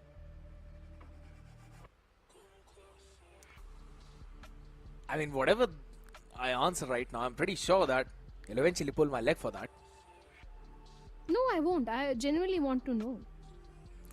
It is difficult, Shadow. I don't really feel like they'd be able to, because look at the ult economy on the other side. They're one away from the pit, one away from the shadows, and they already have the Steel Garden. While the only major ultimate on the other side is DC's Steel Garden, yes, and Trinity, who's a couple of points away from a showstopper. So .exe can potentially win this one, but the one after that, yeah, not quite sure. Totally second that. Pain shells being exchanged. Stacked up sides, so the entirety of Asterisk is pivoting towards the B side, but that is where RVK is. And the snake bite can actually delay the push, which Asterisk is trying to have towards B. But that smoke is not giving much information or vision to RVK. Random spam, but catches nothing at all. And finally a pivot towards the C. Double stacked up side. The entire Vice setup is also there. Those Razor Vines are also going to be a problem for them. Dealt with the Asterisk first is one looking instantly. confused. They're just testing out the setup right now. They're figuring out where the players are. All they want to do is make sure that the sheer wall over B is triggered, and then they clear off all the Razor Vines of DC as well before they want to go in for any kind of execute. They just want to thin down the defensive setup over towards the B side as quickly as possible. There's still a couple of players now holding down, not exactly the cross, but really the choke point. Trinity, one away from a showstopper. Might as well really want to try and catch one frag, maybe opening things up though, but it's Rinsat to answer. He's the first one to break it open, and they really want to push it towards the connector. A bit too over-aggressive, and out Kohli RBK. Punish them instantly for that. Now through the smoke as well. As soon as it clears, it's a 1-for-1 trade. Doxa is becoming a big player, a big time. 5 more seconds to stick for the plant. Steel Garden, he's sticking for the plant, and EC will find the body. Goranch almost tried to clutch it out for his team, but DXE are still surviving. But it was not a clean round, but at this point the round matters the most. Exactly. They are getting their round, that's a good thing, and Trinity has got the showstopper as well. Even RVK's Viper's Pit is just 1 point away. If he goes for the AWP point, he can actually block off complete entry towards the C. But on the other side, even the players of Asterisk are having 3 ultimates. And a good buy as well. It's only one single player who is on the half shield. But what just happened in this round? It looked like it might be an Asterisk round, but in the end, that 1v1, a perfect timing from the side of RVK was there. Once again, trying to create a few question marks. The Prowler, the smoke is there towards the B. I think .exe is just ready for that sort of a play. The TP from Lil Boy didn't pay off, and Yash with the pain shell gets the timing on. Oh! He also goes down. Pulls him through the grave. He becomes a Reaper out there, and a beautiful flash as well by DC. Sends out another Razor Vine, is ready for Doxa. And sends him all the way back to the Nether Realm. This time you're not able to experiment any major thing out here though. Kohli and DC with a high-low setup and a smoke on their faces. Yeah, that's not happening, Goranj. Can't really go there.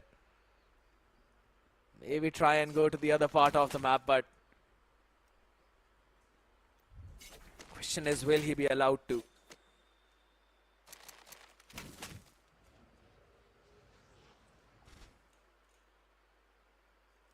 Maybe just go and save. 30 seconds left. I think so. There's going to be anything apart from that.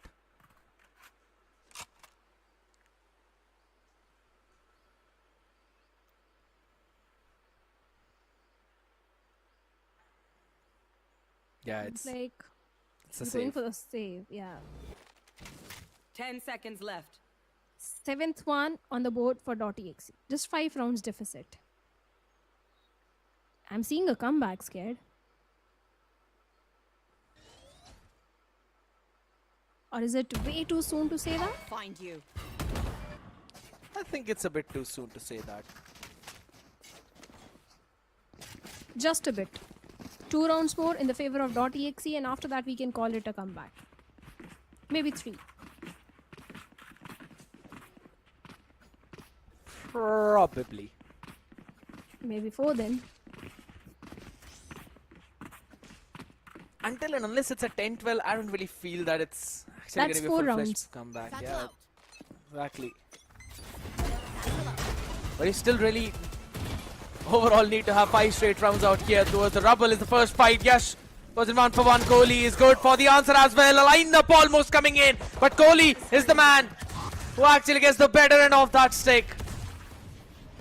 Still down to just the classics though, so that's majorly a weaponry def though. Kohli himself down 2 HP. So he'll be running back to safety. And I like this from DXE, min-maxing every single thing. Picks up the orb as well. Now he's 2 points away from his own Nightfall.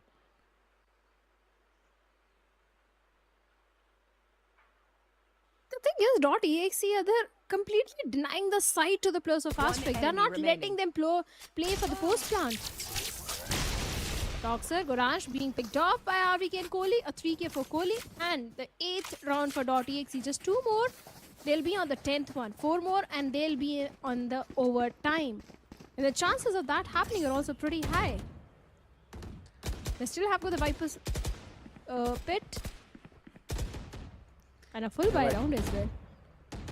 The same could be said for the other side too. Yeah. They just have a Guardian in the mix. How the heck do we still notice the exact same thing? That's actually nice. But here's the thing. Goransh is still just 1 point away from his own Nightfall too. So they are prioritizing the orb towards the sea. But Trinity is technically ready for this. And it's a trap play again. As soon as you hear the orb, there's the trap. There's the spring. And they have caught the first one. Picture perfect play. Lil Boy was a bait to trigger this spring trap, but he just could not retreat back on time, Shadow. Now, it's all going down in slumber. They have no smokes to play around with. So they've got to utilize this Viper ball. Rensart is going to do his level best to try and keep the defenders towards the B side, while the rest of them make their way towards A. There's no one there and no util there, so they still can take that space, but we know that. Not Asterisk.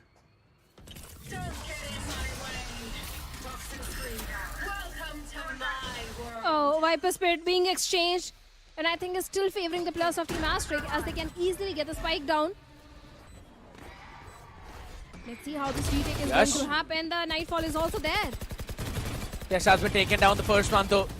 That's not really the best thing happening out there for Asterisk, down to a 3v5. But Rinsat's positioning is going to be the most important one. He sees RVK. But RVK does one better to him, and Doxer answers on the other side. How long can he stand? How long can he hold? Goransh is there for the support, but it's just down to 10 HP. There's a shorty in hand, but it's all over. Goransh and Doxer work in unison and convert a 2v4 round on their attack to close things out and push us to map number 3. Well, a 13-8 victory for the players of Team Asterisk, and yes, we are going to an decider, which is going to be Icebox. And Split 3, like I said, always is a full of surprises. I won't be shocked if Icebox also goes in the favor of Team Asterisk. It could be possible. It very well could be possible with the way how they've been performing right now. And to be honest, it's not even like a few rounds win the fluke. It's like full-fledged strategies working out perfectly for the team. They're playing together. They're moving forward together, and that is what is catching .exe off guard as well on this entire map. It was a very solid mixture of proper mechanics combined with what you really want to do perfectly. Apart from that very last round, I don't even see any other round on the back of any single player's heroics. It was more or less a proper team combined play, specifically on their defensive half when they had 9-3. Exactly. .exe did try their level best to stage a comeback. They came close to the scoreline, but not close enough to push the map to an overtime. Good plays from their side as well, but since they were struggling so much previously, there wasn't left enough room to stage a comeback. They were deficit by, what, 8 rounds, if I remember. So yes, it wasn't easy for .exe to stage a comeback, but Asterisk, they played superbly well, be it the timing of the utilities, all ultimates pairing, whatever it is. Everything was just working for the players of Team Asterisk. really just want to relive all of those moments one more time, Shadow. I want to look back at how things unfolded on that map of Lotus, because as soon as we started things off, it was again that pistol round, and Asterisk looked so well prepared for it. Even though there were some answers on the other side, Trinity almost getting a few things for himself, but with the way how Asterisk were constantly pulling things off and how they were going in for their retakes almost every single time, .exe had absolutely no answer for that. Yeah, even Rinset was also anchoring the site so perfectly from the sort of Asterisk, especially towards the C, that Vice setup didn't allow any sort of place for the players of .exe to make. And Little Boy with it operator shot was also, even Yash with the showstopper, everything was working in unison for the players of Team Asterisk. Those cheeky plays didn't really work, especially if you remember one of the round where Doxer was hiding into one corner. It looked like he might be able to get more than one, but all he got was just one single flare, but that was just one of the few rounds. And the thing is, even that one single pick was he was able to create a big opening for the team, and they eventually converted that one. So it's not really how many can he get from that place. It's like if you can really go 1 for 1, that is good enough. Because that still puts your team in a 4v4, and whenever it's a 4v4, defenders are always at a disadvantage. And on the back of those kinds of plays, right, he is basically leading the team with example. 19 kills for himself, and such a solid ACS Shadow. On the defense, on the offense, he was there, he was landing those shots every single time. He was the main reason why DC's Wise utility was not giving him so much value, because his wall was being triggered almost every single time. Yeah, Doxer was also with 19 kills, 38.3 headshot percentage. He was so precise. Even those Viper spread towards the last round also did play its part. But looking at the stats, 10 first kills for the players of .exe, 11 for the players of Team Asterisk. Post plant is not looking that great for .exe. That is where they were struggling. They got the site 7 times and were able to convert only 3 times. That has been the main problem for DXC. Asterisk's retake have been their solid strength. They don't mind giving up on the side though, because they know they can retake it much faster. And I think so if that kind of pursues Shadow, then the next map of Icebox will also fall for Asterisk. Because we have seen them play on the map of Icebox against Reckoning, and they demolished them. So it is highly possible for this team to try and close it out though. But having a look at the full stats of both the teams, Trinity did a fantastic job for himself too. He was going negative in terms of the KD, but still had 6 first bloods and 263 ACS, while rest of the players and the rest of the team, yeah, that's where you could see some of the struggles in terms of winning those duels. Most of them were down under 200 ACS, while till the 4th, you could see Asterisk having everything above the 200 ACS. Now, the reason why I'm giving a bit more, importance to that is the fact of, because it includes how many fights you were able to take, how much damage you were able to deal in almost every other round. So it was clear-cut indication of how together Asterisk were playing. And if this continues, the next map of Icebox will be theirs to grab. But all of that action, ladies and gentlemen, after this short break. Here we go! What's this?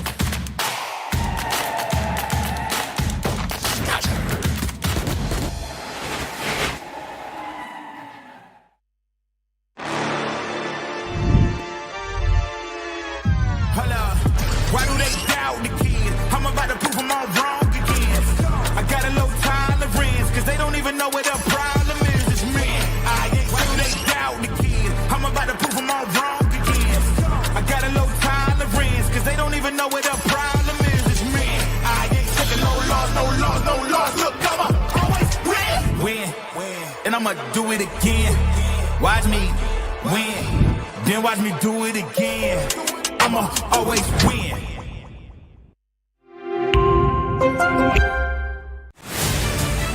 To live your life the way you want.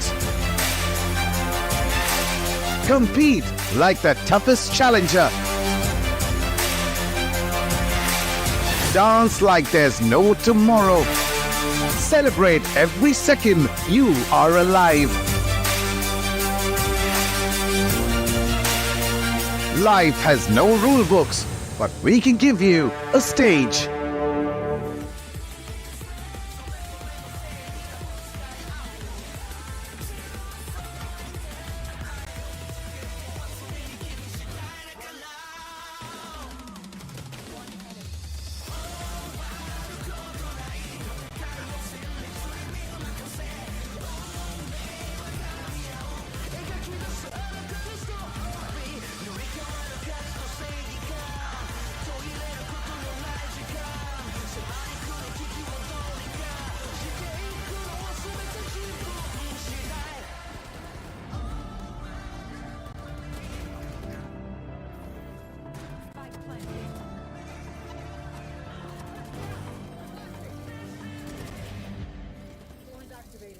One enemy remaining. Oh. Sleep. One enemy remaining.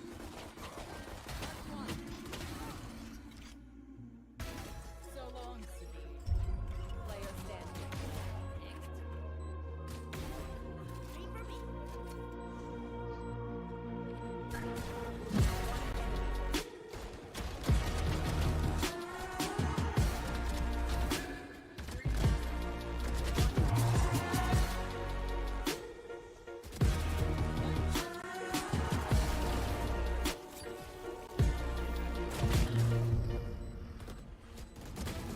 Visions in my head, you don't know the half of it.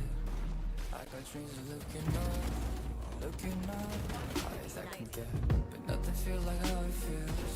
To know these things are on my head, the weight of everything, and everything's just through.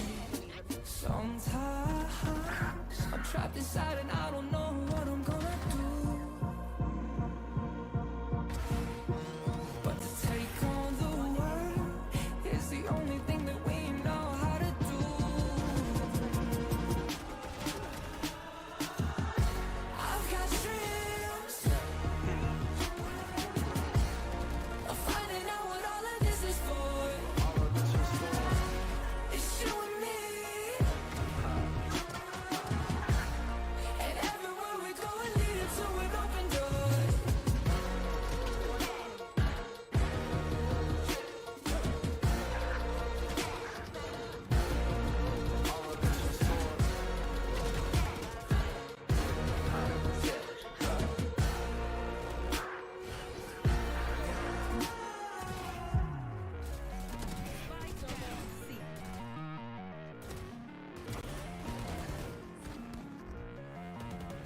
Made our mistakes, the good and bad days, but nothing really pays if I agree. Look at the sky when you go outside, and know there is nothing to keep me back.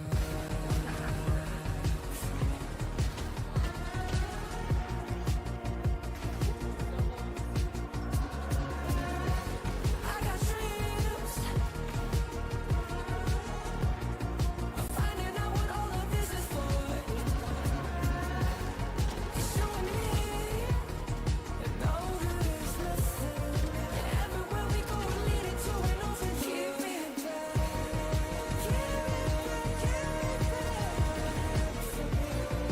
Keep me back, keep me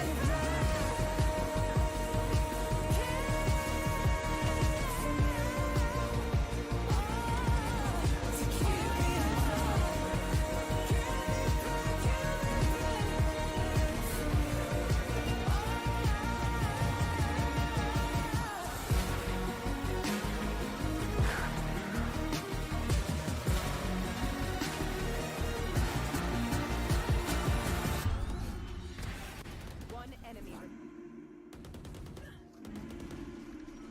Ultimate's ready.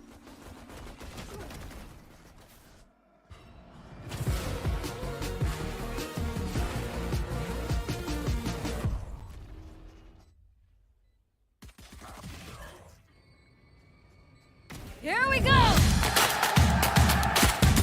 What's this?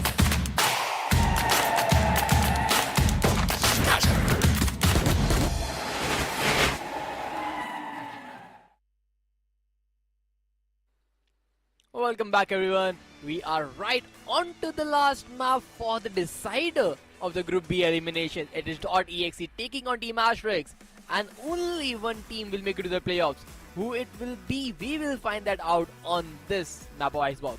Shadow, the series we thought could be a one-sided affair for .exe. The Lotus map gave Asterisk the hope they needed.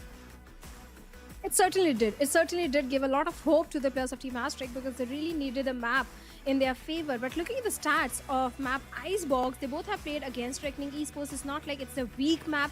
Anything can happen. But if you remember, in Split 2, Asterisk was not looking that great on this map. They even had to face a defeat against the players of Global Esports Academy. And the data is also in front of us. Asterisk, 50-50 chance, Spartus. Well, I don't think so. There's a 50-50 chance because just 21% of the attacking win rate is not good enough at all. Like, on the other side of things, DXC are 35% defense and 57% attack, which is technically better since Icebox is the attacker side in now, so you have to be there. Sorry to cut you off, but those 3 losses, 2 of them are from Split 2. And Split 2 Asterisk was actually struggling. This is a different Asterisk which we are witnessing in Split 3. So I'm not looking at the stats that accurately because, hey, let's be honest, they are not just for Split 3.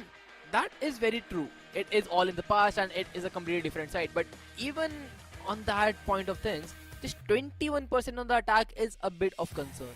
Both the teams have fair share of the players who are carrying forward.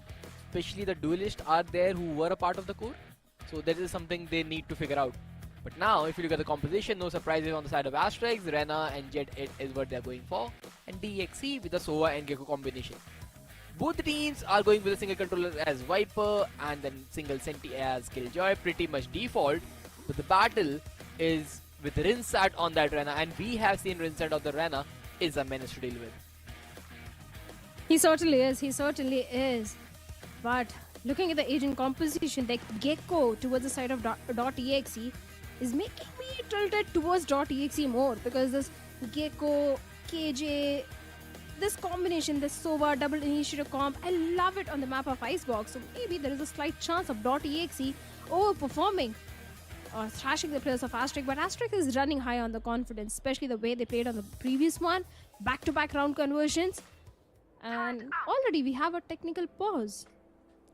It happens. It happens with the players loading to a new map. It should not be big enough. It's just players just having some difficulties connecting to the game. Pretty much common. But the thing is, I just hope this is just a minor bug that takes approximately 2 minutes to just restart and fix things up.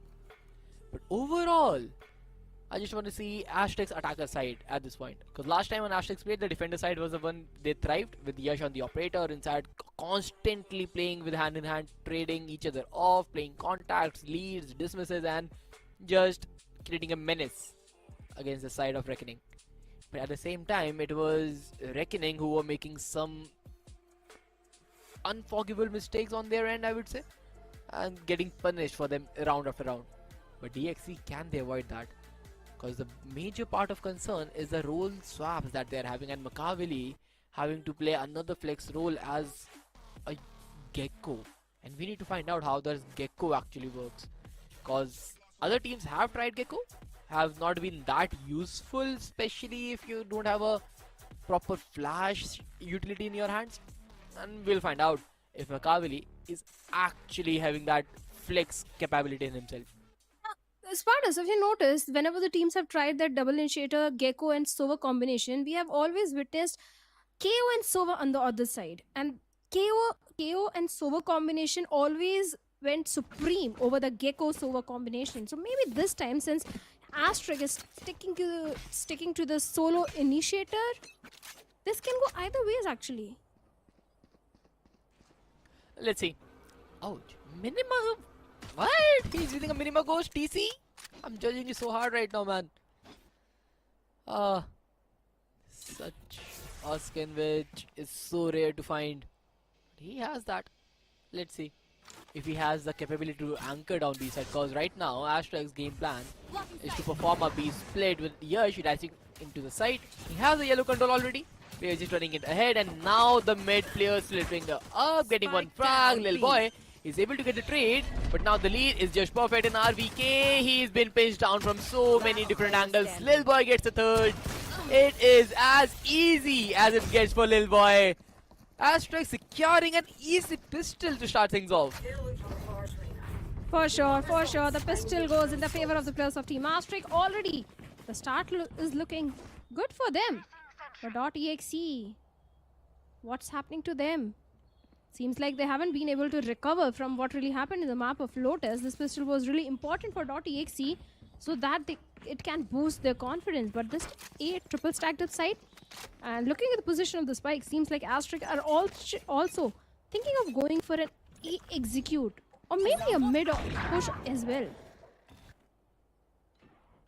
Clean frag for Yash as well on that side. Under tube swing from RVK. Then give the justice he wanted. But now with the outlaw Yash, he's just gonna be farming frags. Owl drone towards the A side, finds nothing. Makaveli with the dizzy in his hand, waiting for a contact. But thing is, there is no weaponry to back him up. Just classics. And if Rinsat goes towards the side to make a heroic play, only then he can be pinched by Trinity and Makaveli's flashes. But that's it. Here. Right now, pretty slow approach. Yes, still trying to find one more frag with the outlaw. Here. Will be able to get that, but DC, the double classic headshot. Pretty nasty, to be honest. He had played his part and got one frag down, but again, other than econ damage, it's nothing to be worried about. Yeah, nothing much to worry about for the players of Team Asterisk. Goran is going for the plant. For the retake, it's a 3v4 situation and no weaponry. It's just Kohli's utilities which can help .exe do some more eco damage to the players of Asterisk, but converting a round itself is an uphill task for them. Yeah, that is true. But again, all they are concerned right now is not to give away cheap frags. No extra ultimate points on the other side. Because ult economy is going to be very, very crucial, especially if Lil Boy is the one who is chasing them down. Just look at that guy, just 3 points away from that lockdown, and bonus round lockdown is what they wanted to avoid at all cost. Nobody's getting eliminated by Lil Boy. Lil Boy is not even chasing them, which is a kind of surprise. Like, I thought, why not just try Bulldog? Maybe you get something in the next round. But right now, a clean round for Master set again. Nothing to worry about, but this will be the pivotal movement in the map. DXC, full buy all across, no issues in the weaponry department. How will the setup look like is the thing which they need to figure out. Let's see. This is going to be a really important one for the players of .exe because this is their first full buy round and they can't afford to lose a full buy round. The bonus conversion should not be allowed to the players of Asterisk because if the bonus gets converted, the first half they can entirely own. This is so close. That outlaw could have done so much damage to the players of .exe, but thankfully the player was lucky enough. Once again, a slow walk up, trying to go towards the yellow, and the entire yellow control is in the hands of DC. The poison cloud is also going to stop the players for a few seconds, but not for a very long time though.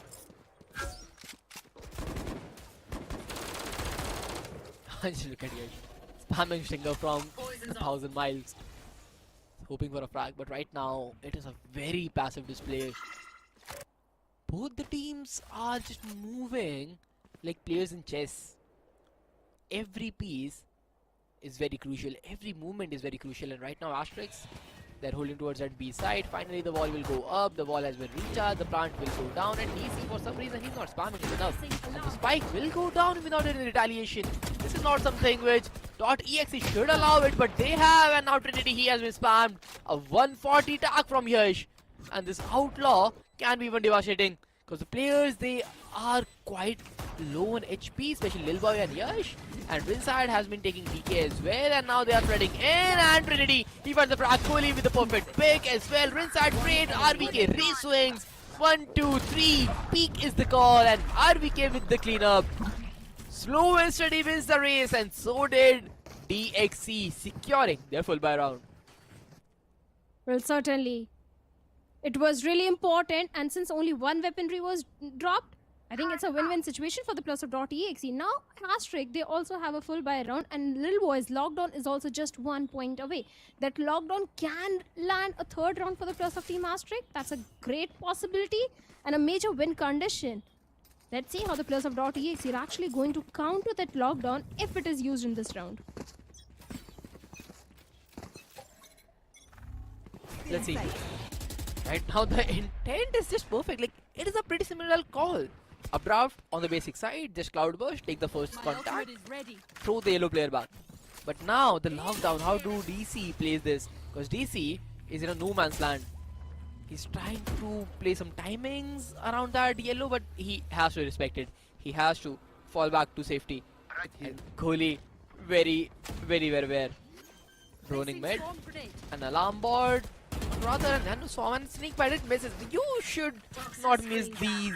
You need a liner for that, because that's the default plant which Asterisk are making sure that happens every round. But now, another 5-5 retake. Oh, the shock dart. A good lineup, but no damage has been done towards Yash. But those nano swarms are nasty. Lil Boy gets RVK. Kohli also gets Yash in that shock dart follow-up. Such a great use of utility in this particular one. Gorange with a second Makavali. Gets a trade onto him. Lil Boy, the last man standing. Suddenly, Kohli and Makavali turn the tables.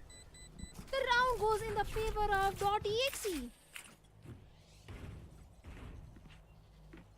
How the DXC is able to clutch things up is pretty much unknown right now. Because this round, they had multi-frags going against them, especially Lil Boy being a nuisance right there. But this wingman, he is just taking the spike perfectly, and those trades, those extra trades. Because you have to take the wingman down, and this Gecko has paid justice. And this timing, the diffusal things, this is definitely looking good for DXC. A good push plant, another round converted, and now Asterisk, they are forced to play a sheriff only round. For that, Rinsat, he needs to go big. He certainly has to. There is no other option for him. But look at the position where Trinity is, such an off angle. And with that outlaw, he can do so much. But that flash goes in the back of it. Yash gets Makavali. RVK and Trinity getting two of their own. The trade game is definitely there on the back of those utils. No doable round for the plus of Asterisk, but seems like no is the answer because the weaponry has been recovered, but HP is not there towards Yash and Rinsat. Both player standing. How Yash? He had a timing attack, and the thing is, he's just down to 32 HP with a phantom in his hand. There are 1v3 players standing in front of him, and nobody is swinging out all by themselves. Kohli is jiggle peeking, is gathering information, and that's it. And Yash, he is being asked to do the impossible, and he just could not. RVK with the quadra, .exe with the third. Pretty much comfortable on the full buy round. Tell me one single match which .exe has played in the entire split 3 and RVK has not got a 4K. We need to find that out, because I doubt there will be any maps like that. Because RVK, he is being stepping up. There isn't any. In split 3, this is a different .exe which we're witnessing, and RVK is on a different level. 6-3, be it as a sentinel, no matter which agent this guy is playing. Asterisk once again going for an A execute, a triple stacked up side, and those A hits see if their work. Hunter also being utilized, and Trinity gets Yash. Oh, yeah. This is not good from Yash. He didn't expect the fridge angle, the top box angle, and he just misses that person entirely. He thought of taking tube with a storm there, but that off angle was just better. And now the drone has given up the entire information. They needed Rinsat. He's on the Empress, so things are going to be pretty much insane if the runner pops up. But right now, the lockdown, he has to respect it and just fall back to safety. Because their entirety of the clock, they still have a lot of time remaining. Revealing area. Be fast. Well, Trinity also gets Gorange. 3v5 situation. Trinity. Last player standing. Oh, a quarter man. for Trinity and maybe an ace. Set himself up. Give this guy a body cover. He deserved that ace so much. Maybe if that dizzy was somewhat earlier, Makaveli would be able to just assist Trinity for that ace. But right now, the jail angle has been checked again. RVK with a good trade. .exe, 4 in a row.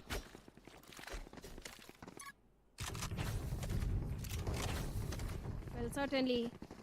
4-2.exe back in the lead. They lost out the pistol round, but after the buy round, everything is just going in their favor. And now they've got two major ultimates, Bladestorm and Hunter's Fury as well. Even Thrash is also not that far, only 2 points away. Especially the way Trinity is always positioning himself on top of those containers. Every time getting those value. And now, the players of Asterisk, even though they have called for the timeout, but they don't have enough courage to go for a buy. The only win condition which they have is the Bladestorm, which Yash can have.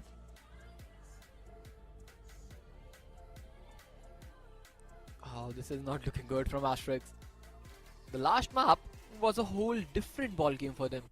They were a brute force. Nobody was able to stop them, but again, in this map, the tables have completely turned around. .exe, they are firing on the cylinders, and Asterisk, they have no say on the attacker side, and this is not good. Because despite the fact that Asterisk were a better side on the defense in the past, the thing is, you still need sufficient rounds on the attacker side to at least let that be a possibility. And the concern that they had in Split 2, where they just had 21% rounds on the attacker side, it is still haunting them.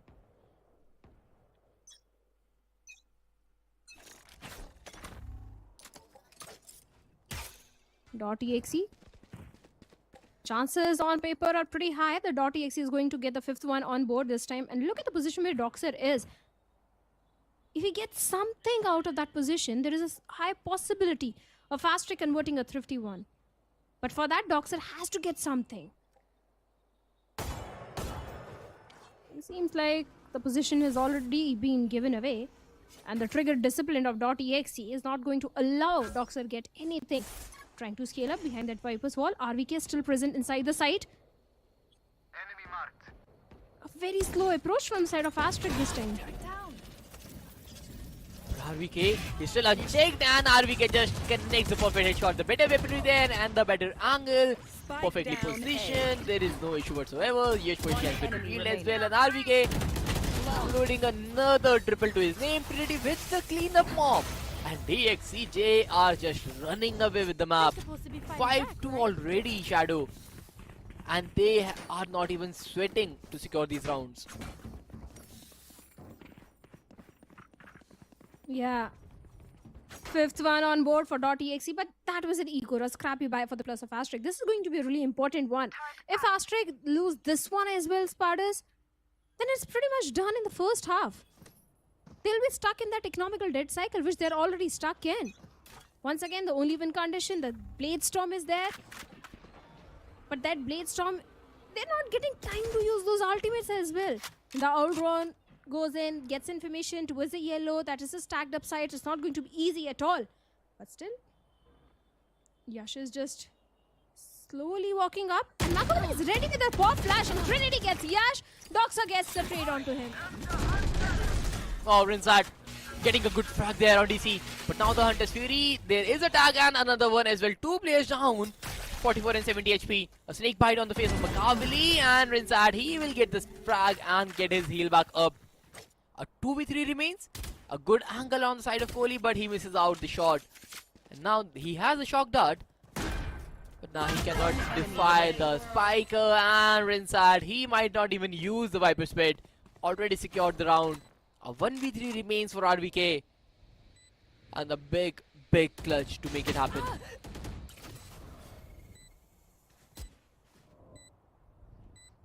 Seems like the round can go in the favor of the plus of Team Asterisk unless and until RVK pulls off a major 1v3 and gets enough time to go for the defuse.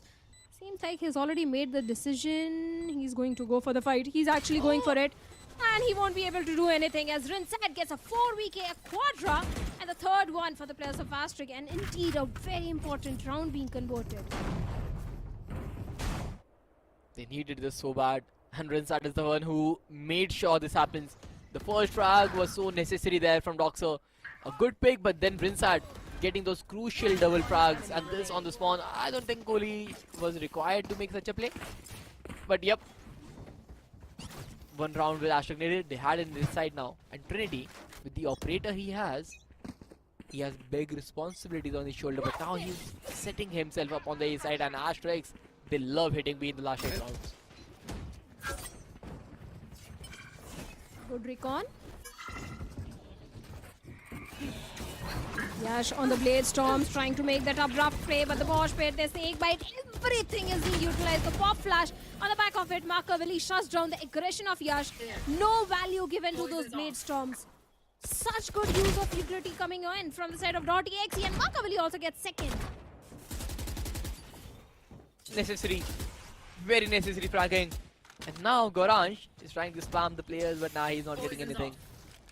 Another 3v5 for Asterisk. They are able to get closer to the side, but the fact that the yellow is the angle which is creating a lot of concern for Yoshi is pretty much diving in the same area. And this time around, Kavali was ready with the mosh pit. Now the Lambot will detect the presence of Sova. They are going up ahead, and Goranj is trying to make a play. He has crossed the Viper's wall. But now the angle, yep, he knows, and he misses the shot though. Makaveli, he falls, and Goranj is trying to make a good play, but Trinity finds Little Boy's luck, and now Goranj is stuck in a no-man's land. The spam from RVK is just better. Who could have predicted Good this? phantom spray, and another good round to DXE. 6-3 leading. 3 rounds advantage to the plus of .exe already. And even their ultimates are also looking fantastic. They've got the Thrash, they have got the Blaze Storm, and Lockdown is also just few points away. .exe is looking pretty much very strong on the map of Icebox. And Asterisk, they are not able to breach into the defense of the plus of .exe. That's a major problem. Once again, a scrappy by a few players on the half shield and a stinger from the side of Lil Boy. No major ultimate to help the players of Asterisk. No major win condition in this one. They have to rely purely on their aim. And those BX Spardas are not really working for the players of Asterisk. Exactly.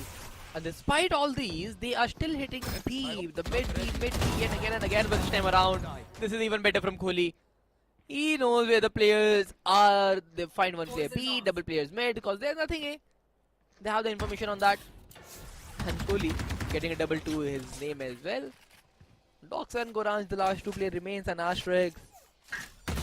Oh, they have no clue on what to do on the attacker side, but Goranj, he checks RVK, and Trinity re-clears Doxer. Goranj in a 1v4. And a Hunter's Fury as well with him. Seems like nothing is going to really help him out to convert the 4th one. Just trying to save the weaponry, considering he has got almost no credits to go for a buy if he drops this weaponry. So yeah. Good decision, but a 7th 30 one seconds for the left. plus of .exe. Seems like one-sided domination we are going to witness from the side of .exe in this one. Exactly. Because Asterisk, even if they get 1 round, they tend to lose 3 to 4 next rounds.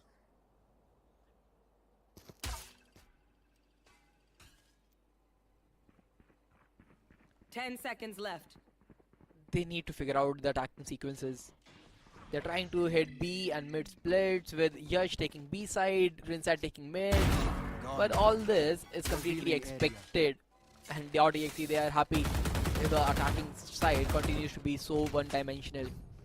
They are reading it perfectly, they have the better placements, they are gambling it from mid and B. A is just an anchor for Trinity to be a solo player, and it's always working around. There is something which is going wrong from the side of Asterisk. And let's see if they can actually turn things around. And this time, they want to hit A. The call is right. Let's see the execution. But the weaponry is not there. It's just a single rifle in the hands of Rinsat. That is it. On the other side, they have .exe, Thrash, Blade Storm. Even Lockdown is just 1 point away. Hunter's Fury 1 point away. The entire ultimate progression of .exe is looking so promising. Just on the basis of the ultimate, they can convert the next few rounds in their favor.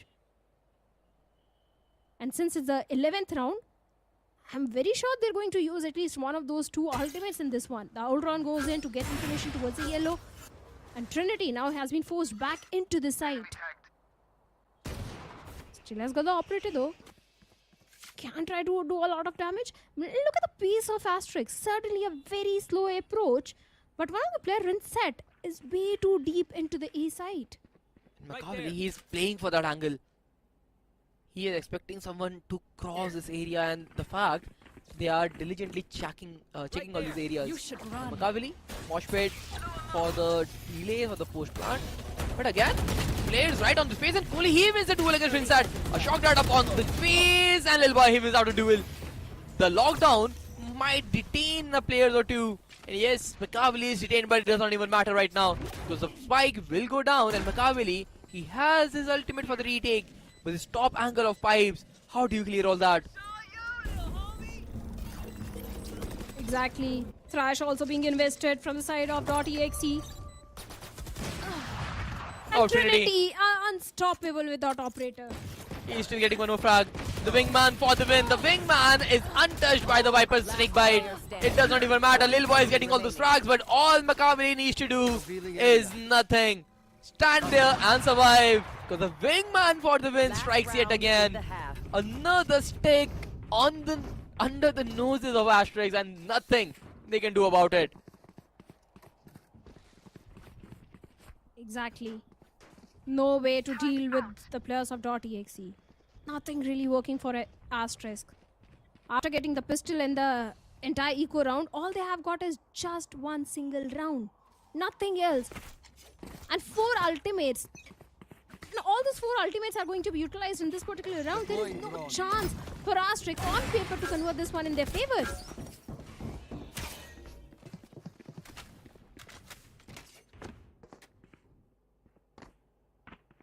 There. Inset.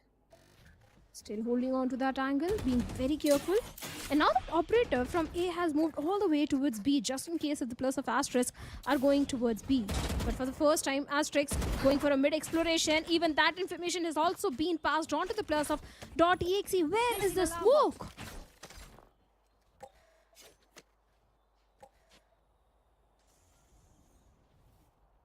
Nothing working for Asterisk. Trinity once again on towards the yellow with that operator. Seems like this time .exe can deny the site control to the players of Asterisk. Doxer, he has his good angle. And now the defender locked down already. They know it is just 30 seconds, so they have to force into the side. The Hunter's Fury is being used up to clear up the ultimate, and it will, but DC in the meanwhile, he finds another pick. Macaulay, he's been traded out. Rinsat is trying to take the backside control, but it is looking not so easy because RVK, he's still holding his ground. They know the players. Trinity finds the collide. Rinsat, the last player, remains, and DC just shuts him down. And a 9-3 half in the favor of .exe and Asterisk. They are crumbling on the map of Icebox. We are strong because we are together. Oh, they certainly are.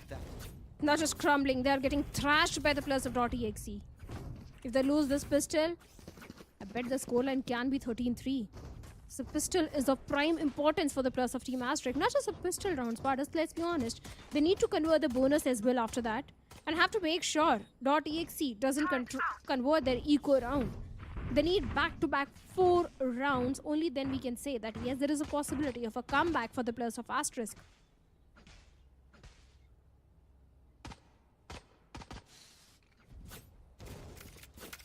Let's see.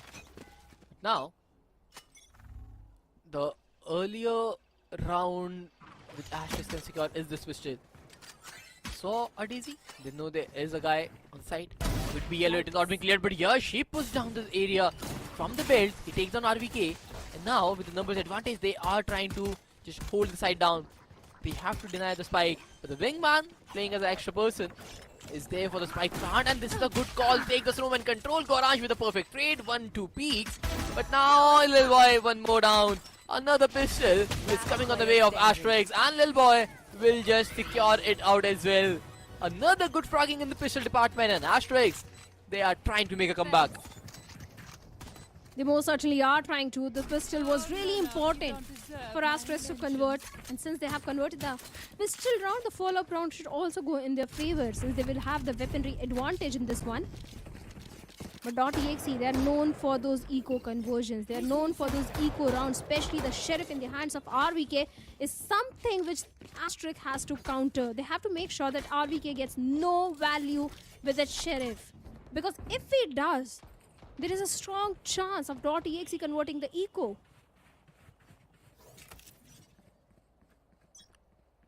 There is a possibility. But right now, let's see what the game plan is. They have bought a Sheriff in the hands of RVK. They are just walking towards that B side. Everybody just waiting for some contact to happen, and the alarm bot will be the first line of contact. They have smoked it off, but yeah, the smoke, the sound was there, the perfect spam. Also, being lucky, gets one down. Lil Boy takes one more player. Shock dart to deny at least the plant, but nah. Takes the player down, but not the spike. Makabali recovered a Sheriff, trying to get some exits. Not able to land headshot. One enemy remaining. Flawless incoming, I believe. But yeah, Gorange is there for the cleanup. A flawless round from Asterisk, a good retake commented. But on the positive side for .exe, they were able to get the spike down. More credits to them. And this full buy will be so much crucial. Here's the thing, they had the weaponry advantage in this one. So the bonus, since it was a flawless, that's a plus point. There are chances of converting. The bonus round is also pretty high. But not to forget, this is also a full buy round for the plus of .exe. Oh, actually one player is in the half shield since RVK went for the Sheriff investment in the previous one. But it's really important for Asterisk to convert the bonus. And that Outlaw, do you think can get much value in this particular round? Placing swarm grenade. I don't think so. But hey, if you land the first shot, tag someone for 140 and survive, you have done your part. And Lil Boy is trying to do that on that A side. He has a passive angle from the top, marking the belt region, but nobody's picking belt. Everybody just walking down the orb, taking the contact, and Lil Boy, he's getting paranoid about this, and he is just falling back to safety. The wall will go up to stall the push even more, and Trinity needs to make a space, and he will. Zyben take the control, and now Trinity is holding the backline. The spike will go down. The 5-5 retake is there to get started, but that 5-5 retake is a bench from side of Asterisk, and Rinsat delivers the first blow, but Trinity able to get the trade. Certainly, he got the trade. The all-round also gives a lot of information now. A 4v4 situation. Thrash is also available with Makabali, but Ayash gets one onto Trinity. DC still holding on to his ground, but Doxa gets a timing onto Kohli as well. DC, can he do something? Yes, he does. He gets one, but he also gets traded off. Enemy remaining. 1v1 situation. Makabali versus Doxa. Thrash is there, but not being utilized. There is no time. Makabali will shut down Doxa, saves the ultimate and the round. Oh, he was so concerned about the timing of him pulling the Thrash out and just getting swinged by Doxa. At the end, Doxa was not able to swing him properly. He was just standing there because even he knew if he went back to the spike, the ultimate will get the better of him. He just needs to win that duel, and at that very point, Makaveli was a better player. Full buy round, which was almost denied from side of Asterisk, has been recovered by .exe, and now they're on to double digits. But the attacking side is far from convinced.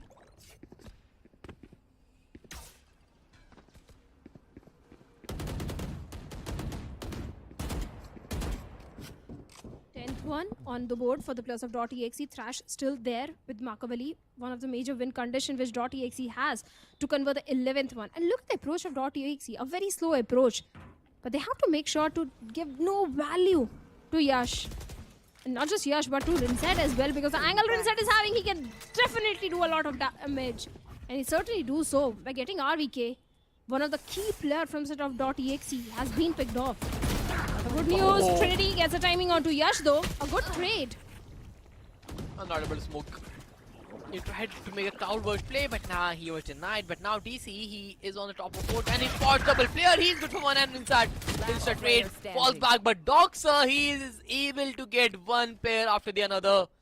Makavali remains yet again, and .exe, despite the fact they had the ultimate from the starting of the round, were not able to utilize it properly. 30 seconds left. And now, Makaveli has a big 1v3 to clutch up, but the angle players are playing in. He is done. And Doxer clears out. Asterisk 6-1. The 9-3 curse is getting activated. Could be possible, but I think it's way too soon to make any of that statement. 2 more rounds if they go in the favor of Asterisk, especially this one will for sure go. If the next one also goes in the favor of Asterisk, we can for sure say that comeback is there from the side of Asterisk. But since now, .exe, they don't have a good buy. So the problems are definitely going to be there, especially that outlaw in the hands of Yash. But here's the thing, Spartus, Yash is actually not coming online. Every time he's holding on to an aggressive angle, but getting no value out of that position.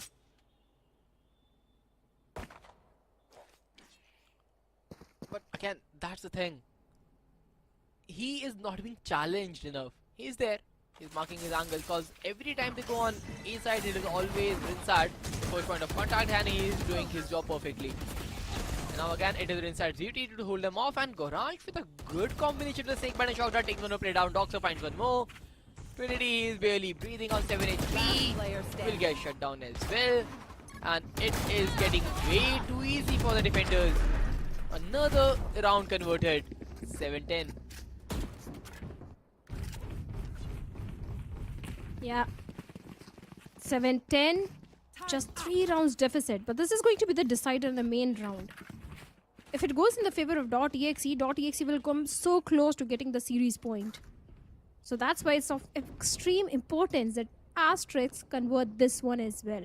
They've got 3 ultimates, Impress, Hunter's Fury, and the Viper's Pit. But that operator in the hands of Yash, I'm not sure if he's the right candidate for that, considering he's 5 and 13. Thrash already being invested by the side of Makaveli. Even the Hunter's Fury also goes in from the side of Goranj, but gets no value. Not even the slightest chip damage is there, but RVK gets timing onto a little boy. No one watching mid. No one's watching mid, and RVK gets a double, and Yash with the shorty onto the face of DC finds one more. Trinity is able to trade him off. Goranj with another swing, making a 2v2 fair enough. And Kohli is one more play down. The wingman has been destroyed. So the Thrash has to be utilized, and now the information is there. They don't have any kind of smoke utility in this side. They don't have any flash to make things happen, but Makaveli, he has his gun out. He has the shot delivered, and .exe, they secure the 11th.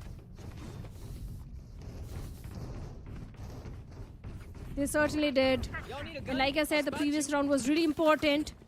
And since Asterisk already lost on to that, just one more round and .exe will be on the series point. And Trinity already deciding to play on those Blade Storm. That's why we are seeing a Bucky investment. A lockdown is there towards the side of RVK. Hunter's Fury as well. No major win condition which the players of Team Asterisk are having, but the timeout might go in their favor. The coach can definitely guide the players of Team Asterisk that what sort of defense they can bring in so that the 12th round gets denied to the players of .exe. Let's see. Oh, Asterisk, what do they have? No major ultimate. Lilboy is still one off. But Yash, can he do something? Because this time around, for some reason, Asterisk have changed the setup they were running against Reckoning. It is not Yash and Rinsad onto the A side, playing hand in hand with the lead and the tailwind combination. With Yash going ahead, Rinsad covering his back always. And now, I think this timeout will be there to make the similar style of play. And yes, Yash is back towards that A side with the Rinsad just next to him. And we can expect another tube play where Rinsad will try to control the Pipe's aggression. Oh, Trinity! Oh. Gets one with a Blade Storm. DC also gets Rinsad. Trinity can try to get more with a Blade Storm. Slowly trying to go for the A execute. 2 of the side angles are still there. Goranj being one of them has already been spotted down. The operator is not going to bring him down at all. Still playing towards the back of the site, but still a good recon. You should run.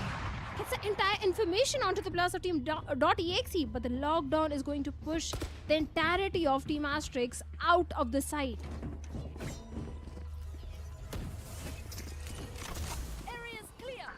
The lockdown just give them the space, but the spike has to be planted. But Lil Boy, he gets a timing somehow. He gets a double.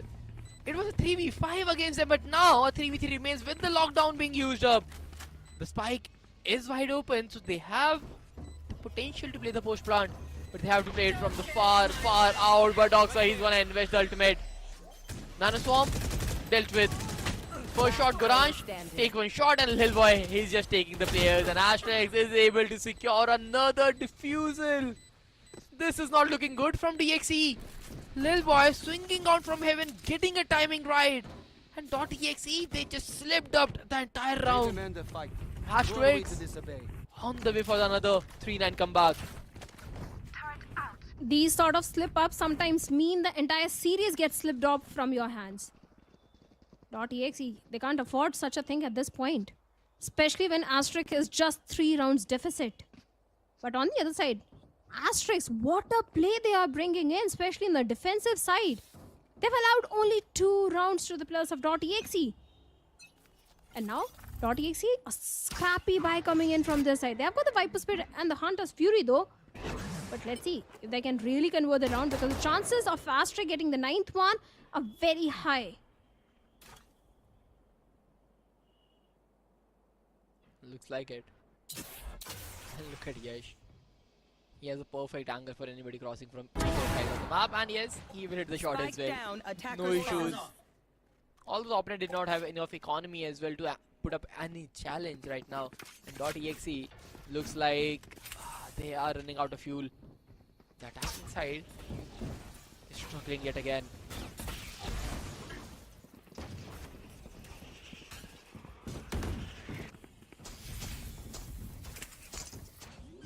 Snake bite is there. Kohli is going for the plant, the updraft play, and the Blade Storm coming from the side of Yash gets one. Rinset also gets one. RVK with the Sheriff gets one onto Rinset. A great opening. Yash is also on a very low HP, down to 35 HP, but there is not enough time. And .exe gets every single trade in their favor of thrifty conversion, and now .exe is on the series points parties.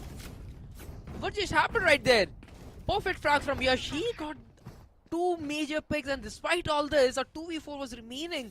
And RVK with the Sheriff gets one down, and then the other guy, and Asterisk on the brink of closing the map, or rather getting it closer on their side. They got thriftied by RVK, and now .exe, they are on the series point, and this is something that even .exe didn't anticipate happening. Exactly.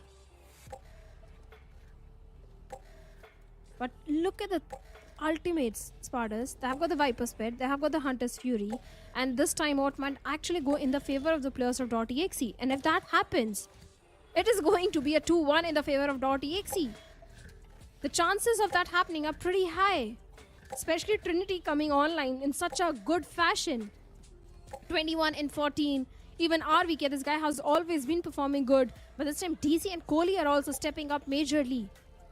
And since Makavali is playing the initiator, he's getting those initiator utilities perfectly for the players of .exe.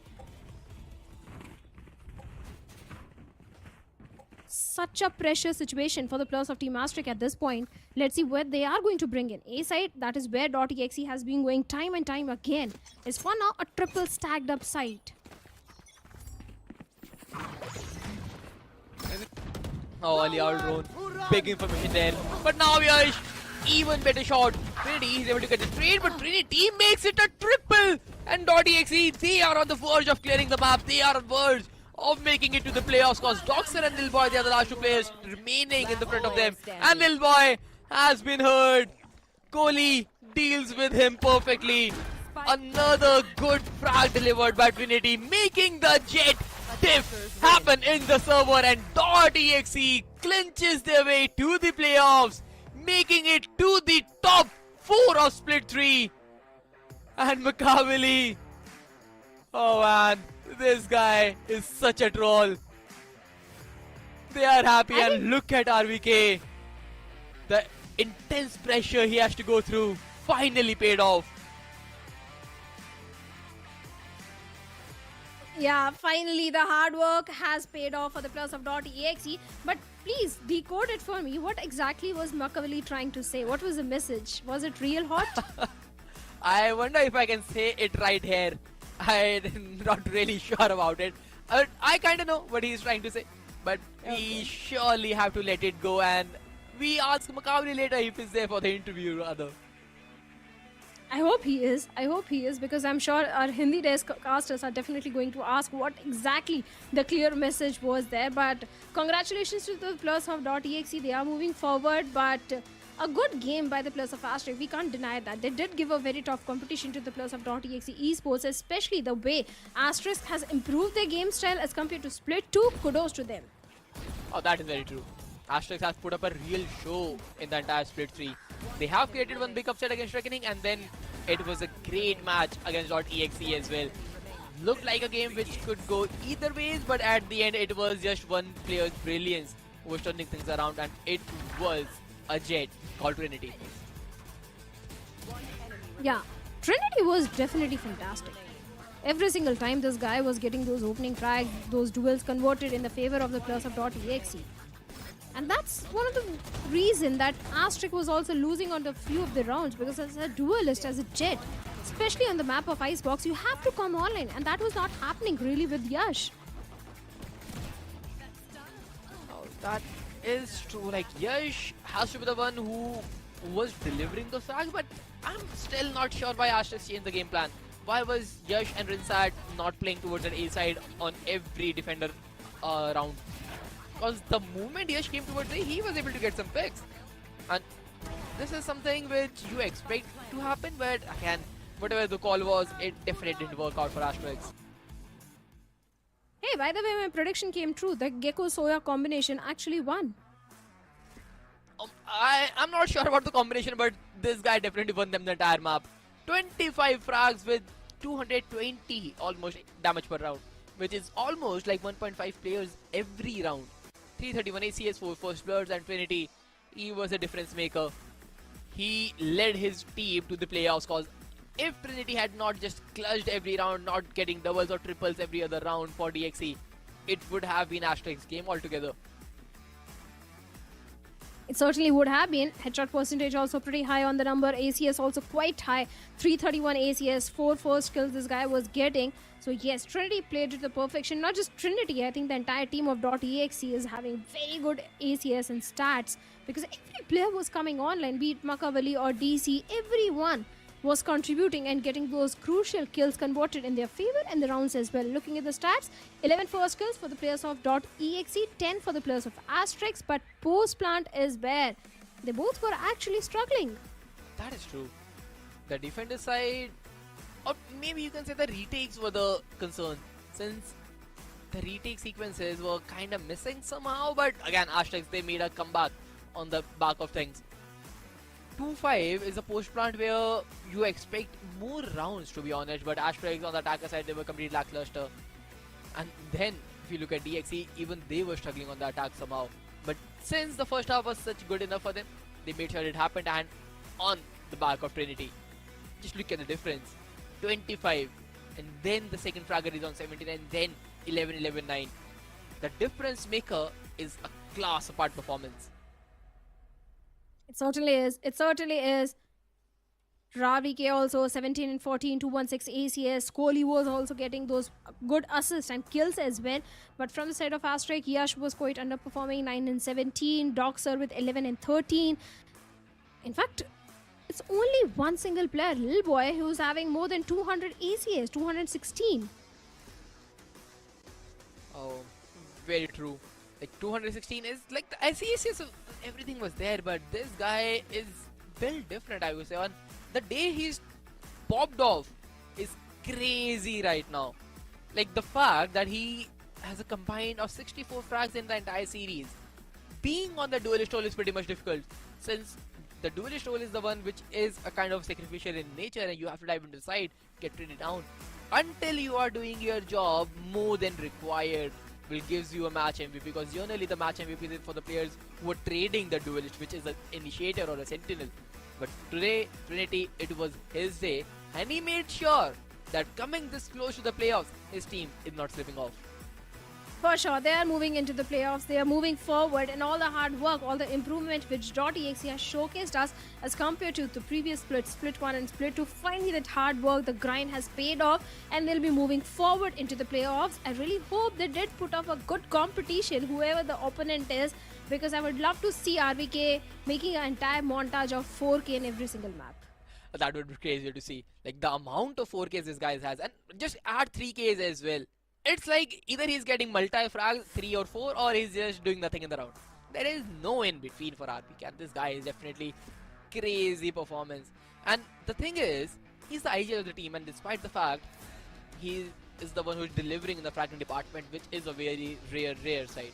Because generally IGLs, they have a lot of things going on in their mind, and the aim game takes a back seat. But with RVK, it's a whole different story.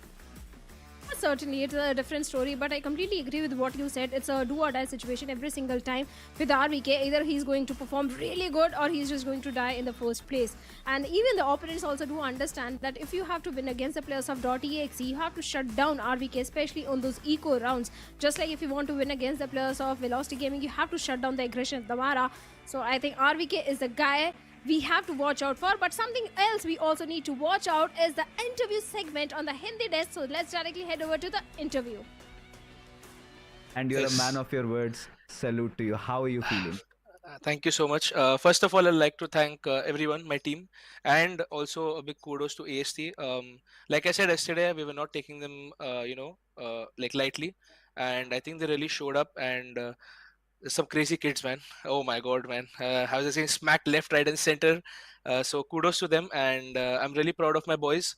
First 2 maps were off because the way they play, it's kind of unorthodox because they like to do things quite individually, and we were getting caught off बहुत ज़्यादा. हम लोग को समझ नहीं आ रहा था कि ये इधर आ रहा है तो ये हम लोग, and we were losing duels as well. So it was like everything was falling apart. And in the 3rd map, I'm very glad that Hacker and the whole team spoke to each other and we calmed each other down.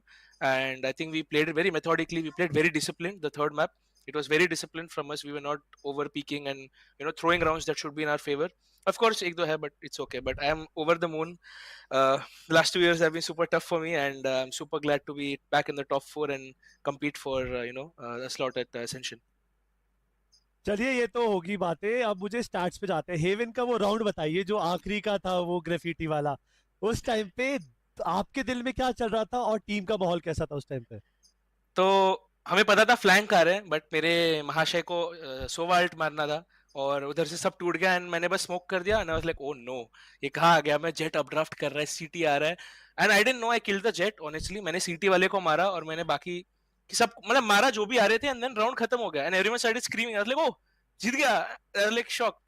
I was just locked in actually. मुझे काफी याद भी नहीं है चीजें क्या हुई थी उस मोमेंट पे, but I'm very grateful. I got that opportunity क्योंकि 12-11 1v4 उससे ज्यादा I don't think कुछ pressure situation हो सकता है ना. But I think Haven again, we were not very good. We won a lot of hero rounds, so काफी close game गया था उसकी वजह से. And Lotus was just a whitewash. I think kudos to them. They really smacked us on Lotus. But Icebox, I'm happy. So that 1v4 was good, but regardless, I want to thank one person. This kid, the 17-year-old kid, he's not here. But Trinity really stepped up his game. It's very hard for a 17-year-old kid to keep his composure, He's not had a lot of experience. He's not been in the scene for so long. And to come and play directly for a slot at the top is very hard. So big kudos to him. Thank you. And I'm really proud of him. Ada. You can say hi also to them. नीचे क्या better shirt लगाया है, but आज सबको बेट कर करके मारा है, मतलब मजा आ गया. But RBK moving ahead, you been an old dog in the scene, and क्या चल रहा है अभी आप देख रहे हो? Is this the time where you can say gracefully that the new era is finally starting to take over? It's the time that we embrace these new kids on the block. Definitely Asterisk lost from you, but man, they put a hell of a fight. Yeah, and not just Asterisk, even G Academy, the win over RNT is very good. And I think the young kids were always there. I think they just weren't getting the right guidance. With G Academy, I think they're getting a lot of good effort put into them, and they're developing as a player. And with all these teams that come from Premier and AST as well, their whole management. I think it's not just the team, you know, even for us, it's not just the team who makes the team. So these youngsters are really coming out. Like I said, oh my god, I was getting smacked left, right, etc. I was like, oh my god, these kids, if they were there 3 years ago, they would not be shooting me like this, man. So I'm really happy that the scene is developing, you know. CSK times, I'm sure Krat knows this, but everything's been recycling. All players have been recycled for 10, 20 years, but I'm happy to see a new era of kids coming up, and I'm really excited to possibly play with them one day. Thank you so much RVK bro, it was a crazy day. आप लोगों के लिए भी हमारे लिए भी. अब मैं चाहूंगा आप जाइए अपनी टीम के साथ enjoy करिए. Thank you so much. Party time. And thank you so much, guys. Say hi to Vikrant पुजारी. विक्रांत पुजारी को हमारी तरफ से प्यार भेजना बहुत सारा. Hello sir. But chalo, thank you so much for joining us. Thank you so much. Perfect Have a nice day, guys. Thank you. Yo. Cheers. Cheers. Man, Trinity and Hacker can be said the two pivotal roles for the team. Trinity with the star fracking, Hacker with a behind the game brain, I would say. And then RVK being one of those just leading the charge. But hey, the Group B brackets, they have ended and the two qualified teams are VLT and .exe. Something which nobody expected, because Reckoning were the favorites to qualify from here, but .exe stole their chance. And now the top 4 is in front of us. Yeah, it has to be. Exe Esports showed tremendous improvement in the gameplay as compared to Split 1 and Split 2. .exe, they also showcased a great gameplay. Velocity Gaming and Global Esports Academy, these are the top 4 teams which are going to play the playoffs bracket. But I am a little surprised by not seeing one of the big name, the winner of Split 2, and that is Revenant XSpark. Yeah, the biggest upset of the season, or maybe the entire 2025 Valorant circuit. Because Revenant XSpark missing out on a top 4 slot is something which nobody thought of. But hey, some things crazy happen every season, and this time it is Global Esports Academy making the craziness happen. And now if you talk about tomorrow's schedule, the opening match, DXE versus SATUL, followed by GEA versus Velocity, the old Classico, the Val Classico days. They are back tomorrow. Yeah.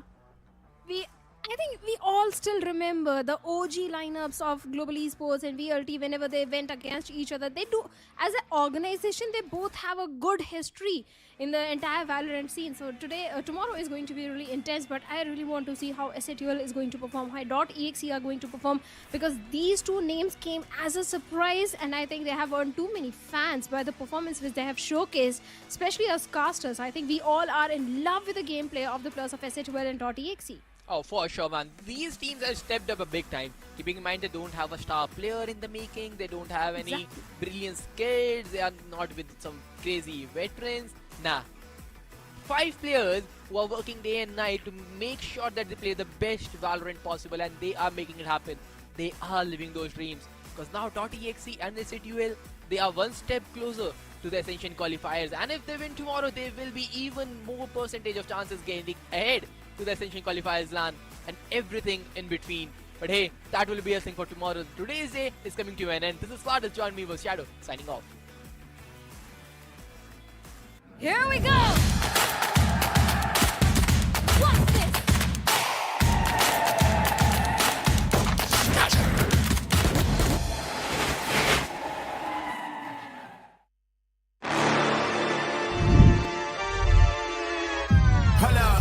Why do they doubt the kid? I'm about to prove them all wrong again.